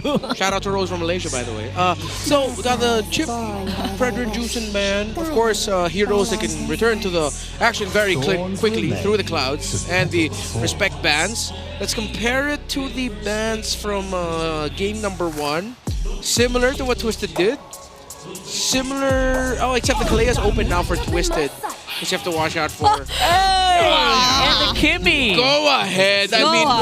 With the game you had earlier, why the hell not, right? Wow. Oh my gosh. And on the other side, YSS first pick again, almost insta-locked by TL. Okay, maybe if Carl TC loses this, it's a curse now. it's a... This is making me feel weird. Right? Okay, so... Oh no. Do they want to hire it? No! Oh no. That was a very... They're them showing the Phobius forces out the Harith ban by Twisted, unless Twisted are okay with going up against it. Liquid still need to watch out for... Wait a minute. They go Harith. I wonder if Flying Clouds had something to do with Yi Sun-shin, but... Payback. Maybe that too. Phobius also makes a lot of sense as to why. Yeah. Would you ban on the Lapu? Yo, Esma's still a really good pick for Twisted though. Esma handles the Phobius in lane incredibly well. Unless they wanna... no, they banned out the CCF. Yeah, CC's out. In the long run, Phobius actually trumps over Yura in lane, unless they're okay with that. I love Phobius. So much outplay potential on that hero. Yeah. They might just want like a front body front. Yeah, You know? and wasn't it yesterday that we saw a Phobius always just smack the Hayabusa who Yes. gets back to the quad shadow? Exactly. Oh, they ban out the Harith. Interesting. Oh. What are you gonna do here? We're looking at gold laners are completely. This can't be a fighter gold, right? They might go for the. Bane. Oh, what did they go? Bane? Yeah. Bane! Come on, Bane. Bane, or they're gonna go Claude. Again. Knowing TLPH, they're generally the safer team. They don't want to. Why is he laughing though? Why is he laughing? Oh, is that a sign? What are you cooking up? What you cooking? It's a little mischievous like Pablo. Shout out Amy. Huh? Lunox! Oh! New skin. So that's the new MPL skin. Oh, my heart. He was peeping into my screen. I know, but I was like, what the heck is this? Ramona, what the hell is that? Sorry guys, we don't have diamonds, so we don't have it yet. No, the thing is I actually got her. Oh, you got her? Yeah. But I'm not used to the portrait. That's why I'm Yeah, like, true. Wait. I even thought it was a Novario. Yeah, me too. I was thinking Novario too. I thought it was Guinevere or something. But it's a new skin, by the way. You guys can grab it if you want, but Which reminds me. Lunox gold, right? Right? Right? It's a gold lane Lunox, It right? should be, it should can't be a mid lane. Yeah, they expected the Uranus to come through. We were talking about that. That's why they ended up picking the Lunox. Not the biggest fan of Lunox YSS. Where's the range? Oh, it's a Lunox, man! That's why he was Here's laughing. the thing, we were looking for it! It's a Bane. I'm pretty sure Leo and Cups are going wild right now. It was 2 picks in. They preempted it was gonna happen, so they planned this. I take it back. This can't be a gold lane fighter, right? And I just saw Sanford just praying there. Yes, it's gonna be very interesting. This one's gonna be very interesting. Oh my goodness. Okay. Lunox on the mid, spicy as hell, but we got Bane back on the goal. Yep. It was a successful Bane when Benny Cutie used it yesterday. That was yesterday, right? Yes, it was yesterday. So now it's Oheb's turn to use the Bane Gold. It's gonna be the magical one. Yes. But the thing is, it's not Rivers. It's clouds.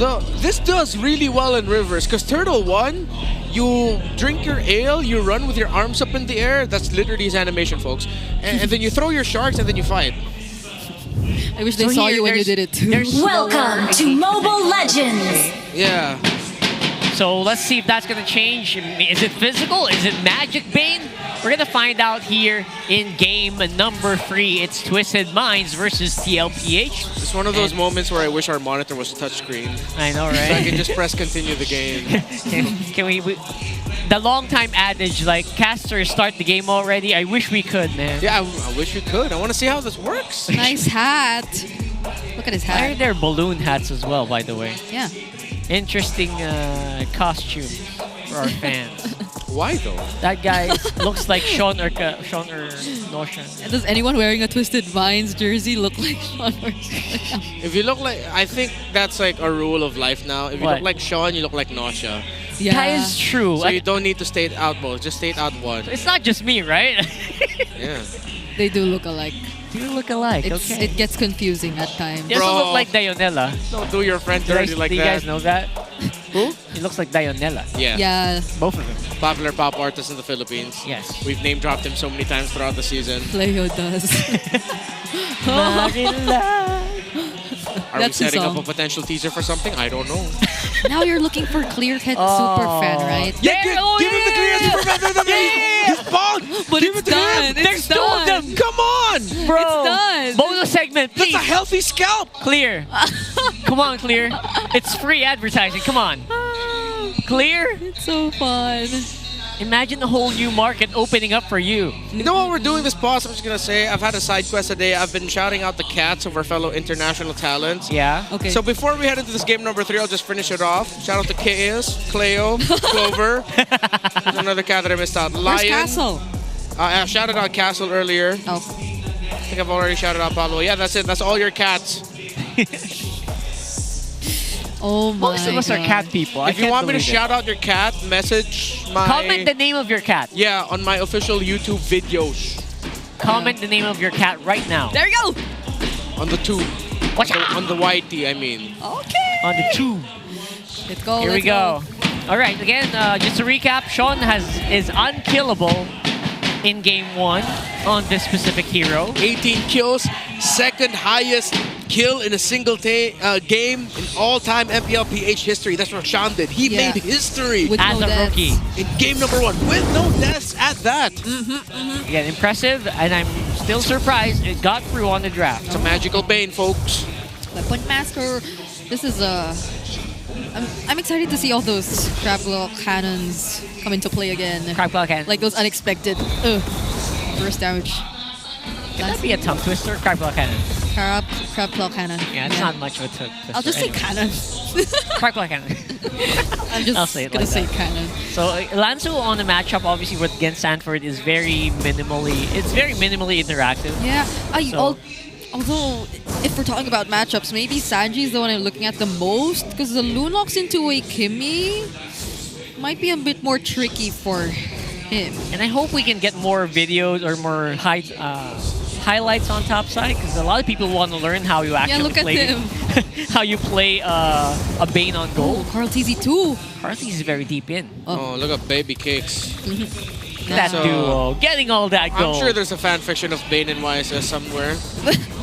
What are they doing? Y'all don't need to show it to me. Just tell me if it exists. Okay. What are they doing, bro? Yeah, good invade into the Lizard side of Liquid down bottom because Carl TZ did it alone up top. Yeah. This first turtle might be tough though for Twisted. Can they actually deal with Lansu? Huh. JP and Sanford were so close to taking first blood. One of the pains I experienced, I always thought that, hey, I'm a Uranus, I could handle Fovis in lane. Once he hits level 4, it's tough. Sanji also level 4. Will he use Goodness, his Dark 40. ultimate now? That Traction Pulse! But will they get the turtle? Yes, they will. Carl TZ takes it, and they kill as well. Sanji, first blood onto Oh my Kaloy. goodness. Actually takes a double. Will this be a triple?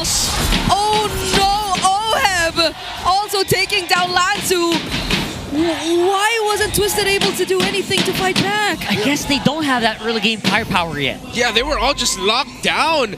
Sanford doing his job. The stun as well coming from the Mountain Shocker.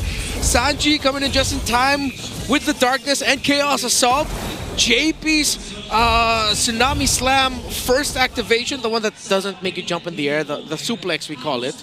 So, and the fact that even though it's not the expanded rivers, Oheb doesn't care. He still ran to the first turtle. So that's an expected rotation now for all gold lane Banes.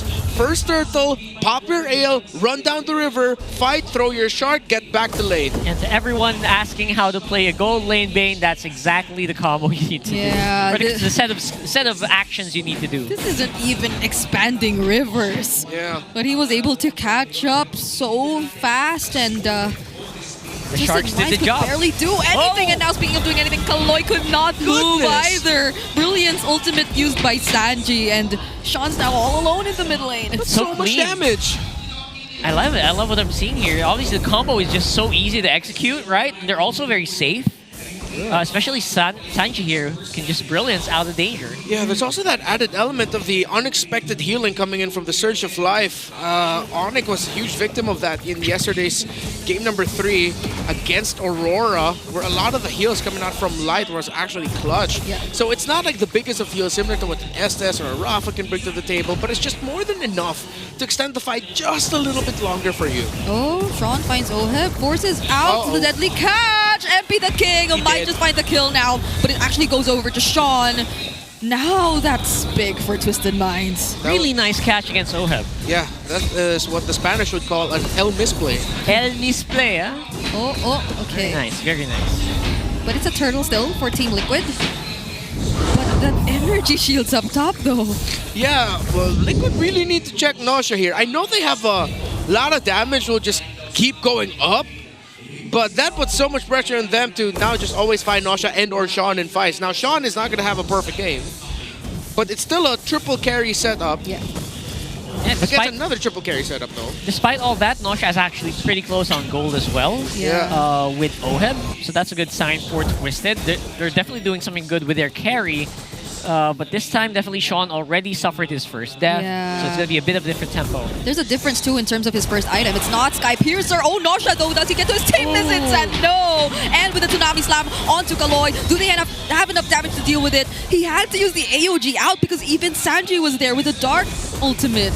Yeah, they finally needed to commit a rotation up top. Good trade though in the bottom side by Lansu. But that delays the Moscow just a little bit more. MP goes in. Oh, it doesn't matter for TLPH. JP and Oheb were able to split the damage, and JP even stood there in front of the SOD for a while. Yeah. Similar to how we saw Benny Cutie do it, it's also still a Holy Crystal rush. Admittedly, I haven't been able to see the Innocent game to see if whether or not he also rushed Holy Crystal. I would love to see that. Yeah, but at least here in the Philippines, from what I have seen so far, it is Holy Crystal rush when you're playing gold lane Bane. At least it's just maybe the healing. You get maybe more healing because of it. Yeah, higher magic power straight up just means better heal for you, and your second skill hurts like a truck. It feels like an ultimate, honestly, getting thrown at you. So literally no downside. Yeah.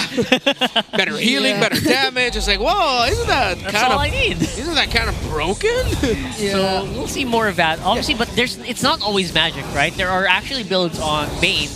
Yes, physical of course. build. Yeah, but right now the Magic Bane is working Magic very is well for Liquid. It's one-hitting everyone. Exactly. It's a two-level two-level gap between Oheb and Nausea. There's a considerable gold gap as well. And I don't think there's an opening where Twisted Minds can actually sneak in. Yeah. Here to these objectives, except that one. But it was a bit too early. He's not going to trigger that. He's going to pull the trigger. Yeah, that was a good try. Nice try. Nice try, as they say. Yeah, and TLPH are being so disciplined in this game, even despite that lead we're starting to see in their hands right now, which I feel just goes so well. Because the way that they were able to win in the team fights previously were just literally by surprise, and when they had all their resources thrown out altogether. Oh, is it going to be another pick and pop? Pick and pop? No, not going to be. No pick and pops yet. Kaloy. Carl. Some pretty decent damage here.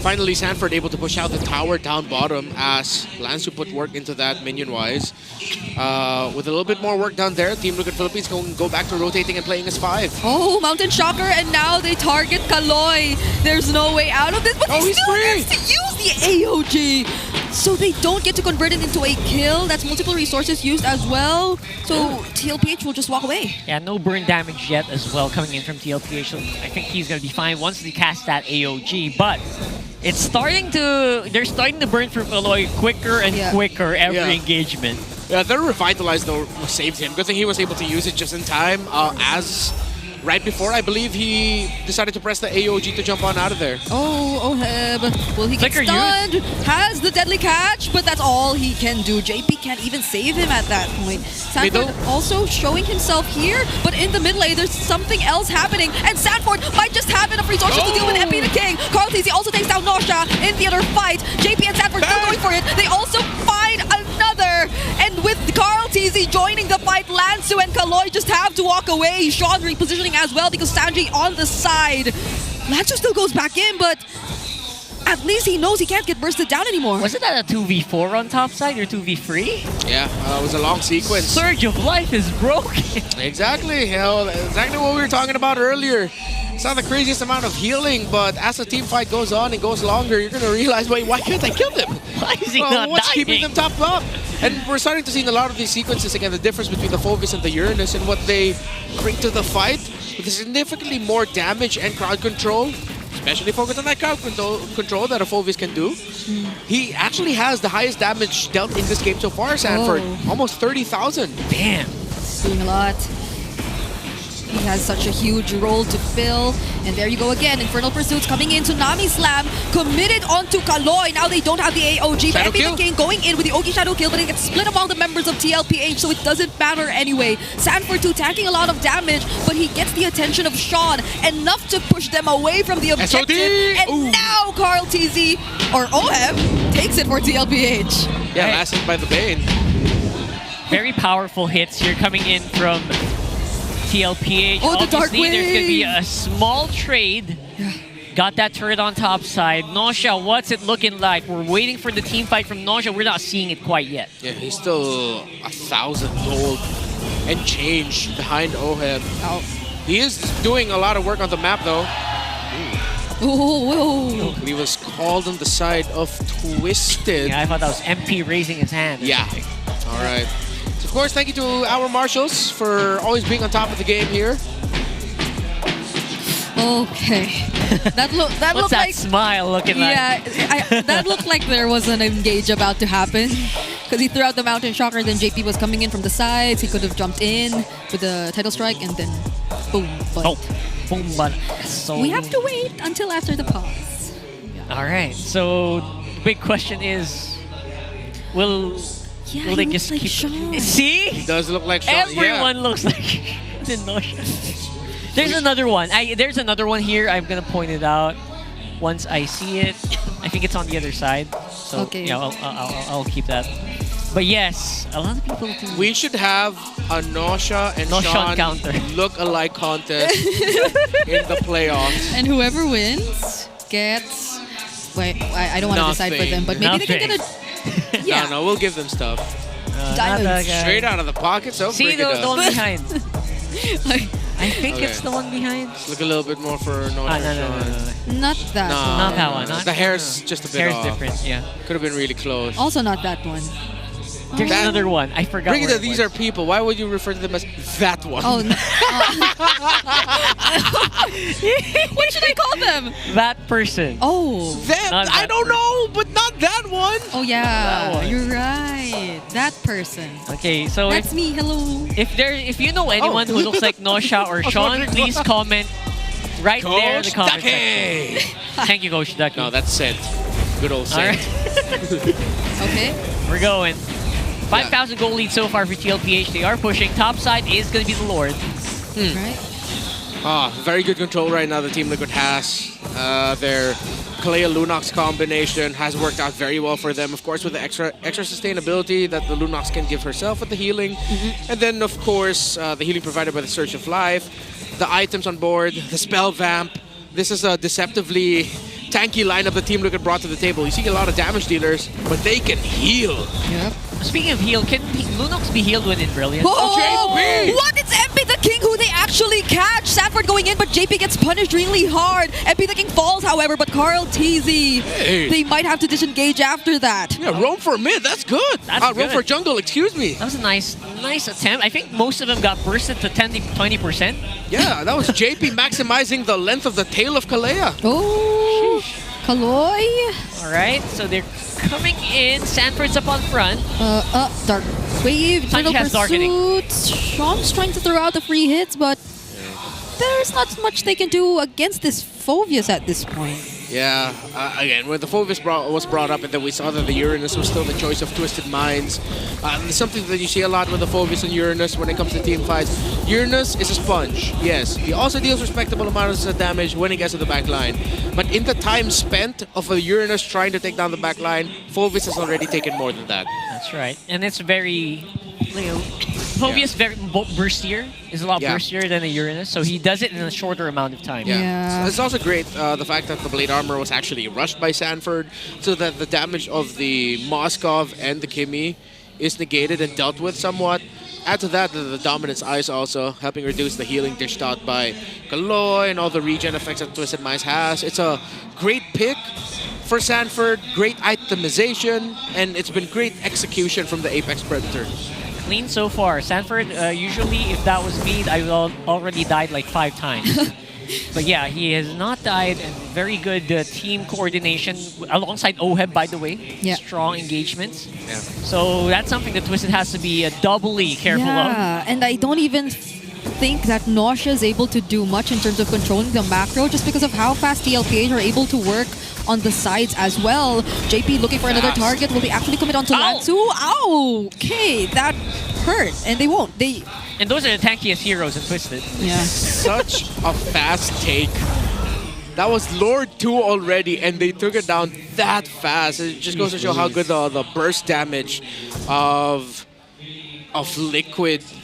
The itemization of Carl went for War Axe, Endless Battle as well, and the Malefic Roar. Oh. While it's the, Glowing Wand Genius and the Lightning Trojan as the third item for the Lunox with a little bit of the mana regen locket. Yeah, Carl TZ has the Winter Truncheon too. I mean, the Winter Crown. Oh, he just built that as well. So imagine what can happen. Just to bait stuff out, right? You know? That's how they want to do it. Stamp to throw bodies, man. And JP can do that. Yeah, they want to finish it right here, right now. They have everything, but they have Revitalize and Purify too if you're a Twisted Mind, so JP has to choose his target wisely. They go for Kaloy. Oh my goodness! He gets bursted down so quickly. And now Team Liquid Philippines gain access to the first base turret of the game. But JP is very, very low, still has his Immortality deal, but MP the King going in, splits the damage across Oheb. Yikes. Sean will be a target here. Lanzu though, he still gets to take him down. Sanford forced to flicker away just to survive. So Twisted Minds are able to defend this. All right, I think that's a huge warning shot for Liquid that despite the lead that you have, you guys might not just have as much as control as you think you do in terms of the fight situations. Yes, it was a trade, but only the roamer for the gold laner, that's favorable for Twisted. I think Liquid need to start thinking about ending this sooner rather than later. If they can end it with the next Lord, they have to. If they can end it before the next Lord, that would be ideal. And I think they also stole out that purple. That's a good start, but it's going to be 70 seconds, so there's going to be some farming that can be done by Twisted. Maybe kind of equalize, get that last item before the big clash, because I really feel like the next one is going to be the last one. With the way that TLPH is going here. Liquid, you really have to be careful. I'm starting to sense a sudden turnaround, and maybe the day ending with the Minds jumping up and down. It's not unprecedented. We've seen it happen before. It has happened. I mean, they do still have a crazy amount of burst that if MP the King and the rest of Twisted decide to fight into this next Lord, could be devastating for them. And it only was favorable for Liquid because Twisted Minds were fighting in home court. Oheb, my dude. What? Sir, wow. Okay. Dude. Sir. He's all alone here. Oh, jeez. Oh, Lord. So that's why. Oh, you heard it. There was I felt and heard the physical, not even just the audible, the physical reaction of the crowd here in the arena. It's like you hear their bones crack or something, right? He just wanted to throw out the deadly catch. God, that felt like a visit to my unlicensed chiropractor. Something like that, right? Yeah. So. Which shouldn't be the case. Yeah, Bane really will get reworked after. I just have a feeling. Nah, don't rework him. Keep it fun. Oh, good conceal, good conceal. Oh, they find Sean, but the traction pulls lands just in time. Although the deadly catch was already thrown out either way. Tsunami's life also committed out to MP the King. He had to use his quad shadow just to escape. Now Kaloy will be the next target, but MP the King falling means a very devastating situation for Twisted Minds. Lanzu can't survive this either. A double kill for Oheb. Only Nausea left. Might get to pick off Saji. Oh, but he still has the brilliance. And with Carl TZ delivering the final blow, Team Liquid Philippines get to wipe out Twisted Minds. And after 3 games and Winter Crown plays, they secure the series away from the Minds. Reverse sweep. TLPH takes game number 3. This is going to be a series that Twisted Minds will remember. Yep. They took a game from Liquid. Sean made history, 18-0 and more. But the Cavalry will still ride away with not only the series victory, but the season victory against Twisted Minds. Yep. 2-0. No revenge for now. No revenge. Woo. If we get to see this in the playoffs, this is gonna be fun. Yeah. You know it. Who would have expected Oheb on a Bane? I guess not a lot of people, but I am thinking so far Bane 2-0 in our league. Yeah. Tomorrow we might see it again. Becoming very excited for our league so far with the changes on the meta and the players definitely feeling like they know what's up. They know something that we don't, and we are following their lead. So very excited to see that, and I can't wait to hear as well for TLPH maybe explain to us what happened in that last game. Talk about a roaring victory from the Cavalry. Here are your winners, Team Liquid Philippines! An insane effort. Rekta yun sa reverse sweep, Carl TZ. This was one of the teams that actually defeated you from the first round. And I want to know more about your approach in this game. Kasi pinakitaan kayo ng game number 1, specifically nitong si Sean. And as, you know, hindi naman to offensive pero sa MPL, a lot of people are branding you as an old god na. Kasi current marami na tayong mga current players na nagpupunta dito mismo, but you were able to shove them off at nakuha ang panalo nyo na ito. So, talk to us about the mindset na gusto nyong bawian lahat ng mga teams sa second round. Parang sobrang straightforward ang approach nila sa game. Talagang puro makukuha at sabay ra-rundown kami. Tapos parang in-adjust lang namin yung sa game to game train drafting na wag namin bigay yung mga ganong heroes. That's props to Coach RC because of the drafting as well. I mean, he's also calling the shots together with you, right? And Carl, how do you keep yourself composed sa mga ganitong matches na nakikita natin? Game number 1 was very decisive for Twisted Minds and nakita natin na game 2 and 3 ay talagang kita namin yung gigil nyo. Lang po. Siguro po sa experience lang din kasi sanay na ako sa natatalo kami lagi, ganun. I mean, you have to, commend the effort na ipinapakita nyo pa rin. Kasi kahit nung game 1, di ba, sobrang di kita nyo laban. I'd like you to pass the mic to Sanji as well. Sige, JP, give it over to Sanji. There were a lot of people that commended you in that game number 1 nung ginamit mo yung Farsa. 3v1 situation, akala namin game over na, pero napatagal mo pa paunti-unti yung laban. Bukas, you're gonna be going up against Aurora. Inaabangan yun ng sobrang daming mga tao. What are we gonna expect from you as a mid laner specifically? Gagalingan ko na lang.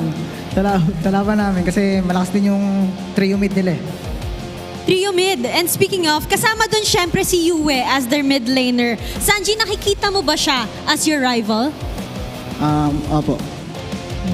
Is he the only mid laner that you see so far? Kung sasabihin natin na, sige, andun si Yue, meron ka pa bang iba na nakikita mo na kayang kumaribal sa pagiging best mid laner mo of the season, if by chance? Si Super Prince. So it's Yue, you, and Super Prince. If you're gonna rank the three of you guys, how would you rank the three of you? Top 1 si Prince, top 2 si Yue. Ako top 3 lang. Top 3? Naniniwala ba ang cavalry? No? Parang si Sanford nga hindi rin naniniwala May tatapat ba kay Sanji? Sabi niya wala Wala daw pala, sabi niya wala. Ano sabi, Coach RC? Humble? Humble? Sabi niya kanina, hambog daw Ewan ko. Hindi ko alam kung ano sinasabi ni Coach. Coach, dahil nandiyan ka na naman, kausapin na rin kita. Kasi again, you're gonna be going up against Aurora. And there's a lot of tea surrounding that matchup now. A lot of people are wondering what's gonna be your mindset towards that. Anong gusto mong patunayan with your match tomorrow as you approach the Northern Lights?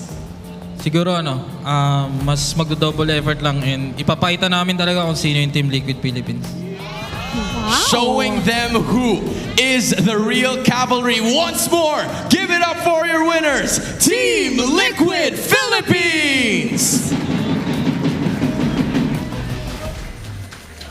Just an insane effort from the rest of the members right over here. That's Oheb and the rest of the cavalry. All smiles in this reverse sweep. They definitely have proven na hindi natatapos sa game number 1 kahit malinis ang execution ng isang team. They reversed swept Twisted Minds with that match. Pero I have to say may laban pa sila bukas, so they're gonna need this momentum for tomorrow. But for now, we're gonna toss it right back to our casters. Thank you so much, Hans, Odin, and of course Team Liquid Philippines. Just goes to show, right? You can't template against a team like TLPH who evolve throughout a series. You can't. I mean, even in game number 1 where they lost, it felt like they still had a decent chance of turning things around. Carl Tizzy was doing some pretty amazing stuff. Oh, yes. 94% kill participation. It's the craziest part of his 5-0 and 10 stat line.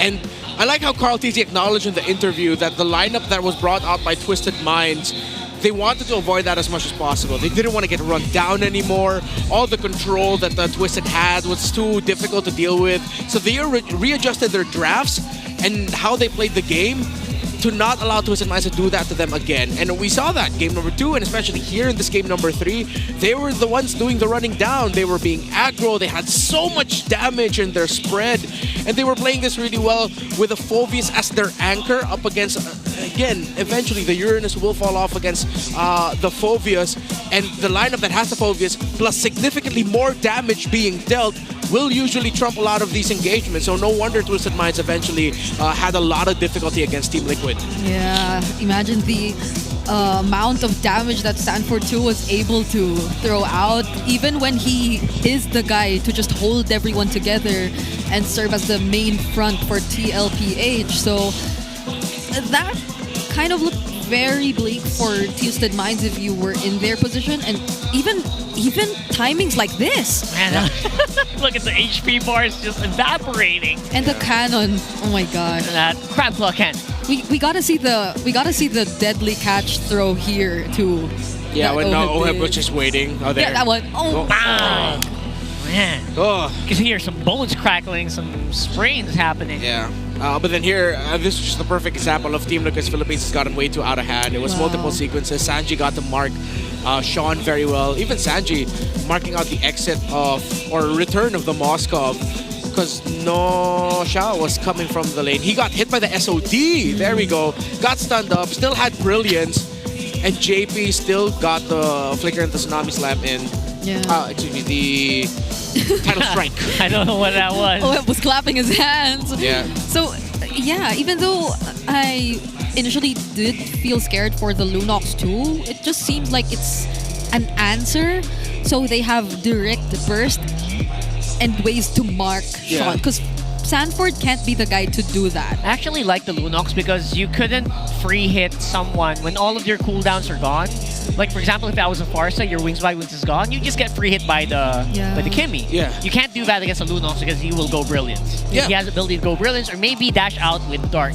Yep, especially with the flicker. So it's much easier for Sanji to find his positionings. And again, this is Sanji. So if you're so good at using the likes of a Juicin and even Farsa, finding entries on the Farsa, the Novaria even, seasons back, it's a hero that can always be attached to his name. Then what more for a Lunox? Yeah. So Carl and Sansan went deathless in this game, and with their ability kit, it's no surprise. Twisted Minds, again, with the lead of Team Liquid Philippines getting out of hand fast. The Blade Armor into Dominus Eyes into a Radiant Armor item build for Sanford was perfect. Sanji timed his brilliances amongst everything else. The use of his brilliance really saved a lot of sequences for himself and Team Liquid PH. And when you dive a Lunox, that's the risk. You could take her out, yes. But then if she gets to pop the brilliance, you're taking damage while the Lunox survives and escapes. That's right. And I'm still thinking if you get healed by Surge of Life while in their Brilliance. Now I'm gonna try that out later because I haven't seen this in a long time, right? I haven't seen a Lunox in quite some time alongside Ikalea. So yeah, overall it felt like a lineup that could really bend to the will of Twisted Minds, or bend against the attacks of Twisted Minds, has survivability, and can kind of even dodge out of Shadow Kill, right? So much effort. And of course, with all of that, BP Irish got Carl TZ 920 GPM. What? Louise. That's the highest we've seen all series. Yeah. The series went on pretty long. There were some 700 GPMs, but yeah, just goes to show how much control Team Liquid had here, and good thing they acknowledged very early on into the series that the type of lineup that Twisted Minds brought to the table cannot be given to them again. And I think this, as I mentioned earlier, could be a great learning experience for Twisted Minds for their side, that now they get to see, alright, seems like a lineup where we can run down or is very dependable for us. How about for the remaining matches that they have the season, they start testing their limits with lineups that don't necessarily do that. Yeah. They've already thrived early on with MP the King playing Assassins. They look very good with Sensui in the tank jungle. So I think it's just a little bit more sharpening of how they play their tank jungle lineups, and you're going to see Twisted scare a lot of teams in the playoffs if ever they do make it there. Yeah. Honestly, the last two series, I think, taught so much to Twisted Minds. Yeah. 100%. Like their previous series before this and this series too. Twisted Minds, for sure, they got a loss here, but they learned so much facing against the MSC champions, the current MPL champions. and definitely, I personally would love to play against TLPH, even though they've bulldozed me for sure. I've learned so much. So hopefully they got something as well. And the fans definitely got a lot from that one for sure. Before we go though, of course, let's talk to Mr. Wolf on his how. Another 3-game series, but this time it's TLPH back-to-back wins sa kanilang katapat, which is Twisted Minds. Pero ngayon ay nakaisa ang Twisted Minds at kailangan nating i-highlight yan. MSC champion sa kanilang nakatapat pero nagpakitang gilas dito ang Twisted Minds. The Sean game you have to respect. Feeling ko, ito na yata yung pinakamagandang performance sa isang single game for a rookie and most importantly for a mid lane Kimi with 18-0. At kung pinawanan natin, ito yung top 2 when it comes to the most kills with 0 deaths. At makikita natin na nirespeto talaga yan ng side ng TLPH. Binan nila nung game number 2 tapos binigay man nila as first pick nung game number 3. Handa naman sila with the Kalea as well as this Lunox na binigay lang din nila yung Gatot Kacha sa kabila, which eventually made it so na yung roam mid duo ng side ng TLPH ay magiging mas malakas. Both sa pagban dito ng TLPH, nirespeto din nila enough yung Kimi game ng Twisted Minds by countering it in game number 3. And then, itong sinabi natin sa ating keys to victory, hindi pwede magkaroon ng one-on-one sa gold lane sa Twisted Minds versus TLPH because Oheb, he's got Nosha's number, unfortunately. Pero masasabi natin, Nosha, nanalo siya nung game number 1 sa kanyang tapatan dun sa may gold lane. But game number 2, Oheb just outplayed him. And then game number 3, it's a 1 versus 2 scenario na hindi papabor talaga sa Twisted Minds. Nakita natin ng mga adjustment mula sa TLPH sa pag-rotate dun sa may gold lane. Kaya naman yung ating third point is yung first rotations na nakita natin mula sa TLPH ay talagang ginawa nila at dinisenyo nila para counterin ang Twisted Minds. Eventually, na-overcome nga nila yung gustong gawin dito ng Twisted Minds in the early game, showing us na yung experience at knowledge nila sa game ay napakataas. Kaya naman sila naging MSC champions. And mga TLPH, congratulations sa kanila, but still, hats off sa Twisted Minds. Not a wonderful series we've seen, and that's my analysis. Thank you so much. Back to the casters. There you go. So everything got ticked off here for TLPH. I'm very glad. The 1v1s especially, right? Oheb really showing off, very low key. I feel like he does feel like he has a lot of proof here. Yeah. There's a lot of eyes on Oheb every time Team Liquid plays. You really can't leave him unchecked when it comes to the team fights, and it's been getting tougher and tougher in Oheb every time. But it's good to see that, especially with in the wins, Liquid do a lot to ensure that a lot of the attention is taken away from Oheb. Yeah. Sean as well, by the way, good job on that last one. I don't know if a lot of people were saying it, but very good. Let's have a look at the mic check and see what's happening here. Kill Kimi. Kimi nga, Fury Kimi. Patay. Ito nga. Bati mo, Dad. Subuhat ka. Bati kita. Nice, Dad. Nice, Dad. Nice, Dad. Tara, go. Ay, ba? Nice ako. Nice. Kim, wala dito. Ulti na kaya. Sagot kaya. Grabe yung burst natin, pre. Walang mabubuhay dyan. Di siya Ayun lang, sorry. Sa kuha niya. Gusto mo, Dad? Ulti ka. First kill lang Kimi. Kapel ko. Kailangan pa-out ako. Kimi. Nice. Kaya nyo pa. Patay ko. Ay, hindi pa ganap? Ay, top. Kaya wala. Ayun lang ha. Idedali ko ng... Winter. 2, 3, wala. Hey! Wala sila.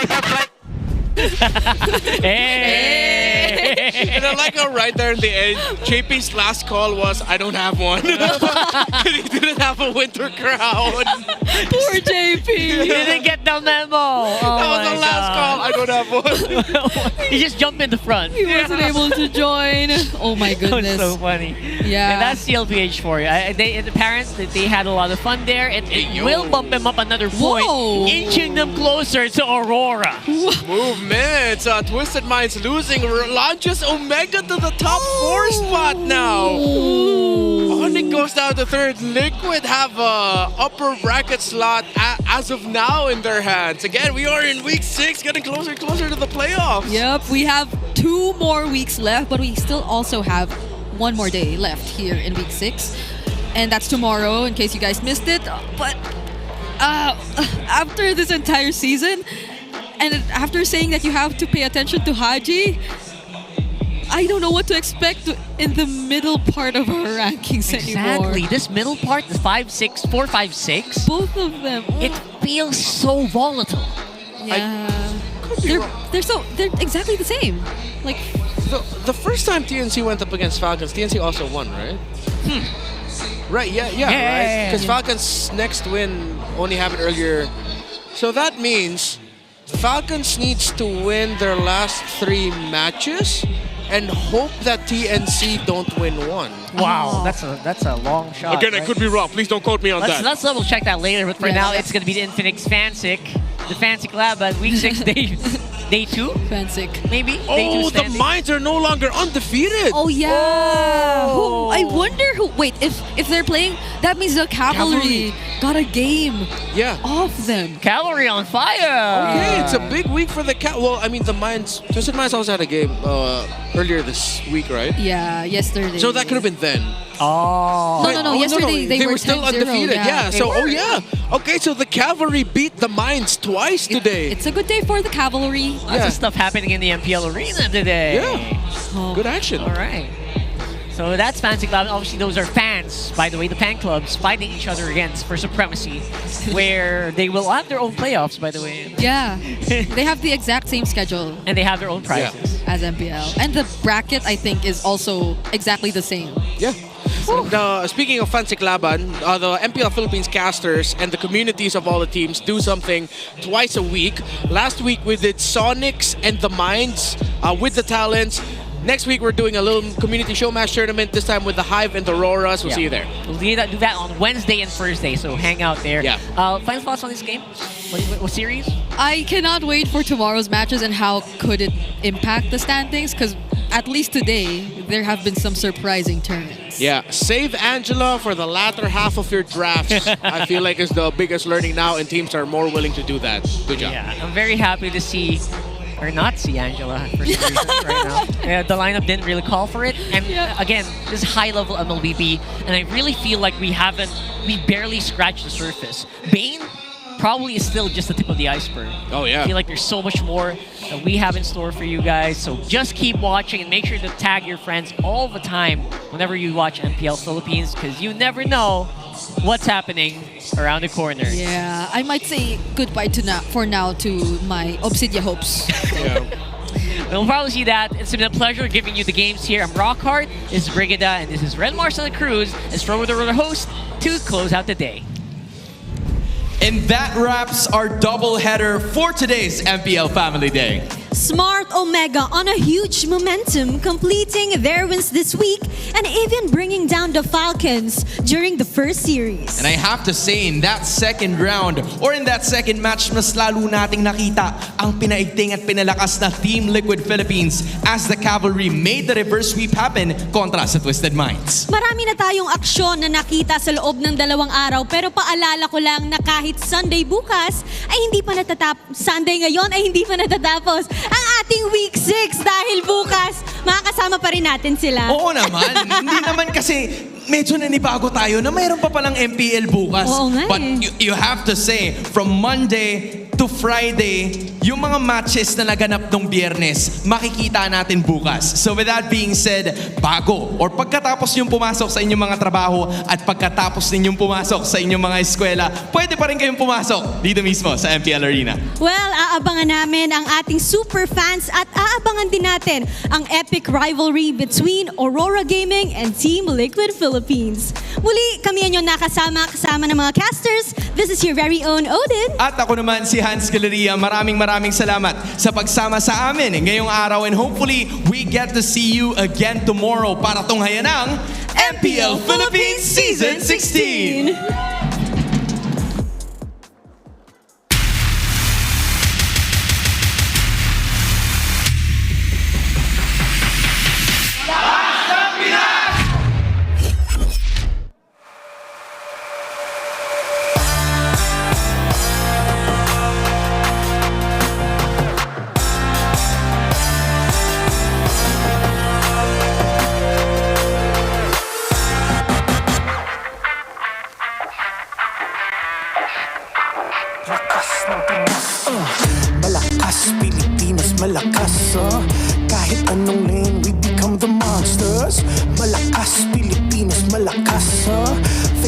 Northern Sun and repping for the 3 stars. Look at us, to the top, no ifs, no buts. Winning any game, para to sa PIN na yes. Di mo matitinag aming boses sa new level. Nasa kalye man o mobile, you know I become a legend. Listen, open fire, we unite, we winners. But with pressure, like diamonds are made of. Switching the lane na parang gera. HP Racing made a setup. Look like a tank, buhat ni Hilda. Full dome SS parang Laila. Susundan ko ang iyong wakas. Kasama pataas, tagumpay natin to. Dahil tayo'y malakas para sa Pinas. Nasa amin ang alas, hindi to atas. Kinikilala sa taas kasi kami ang malakas para sa Pinas. Nasa amin ang alas, hindi to atas. Kinikilala sa taas, ganito kami sa Pinas. Yeah.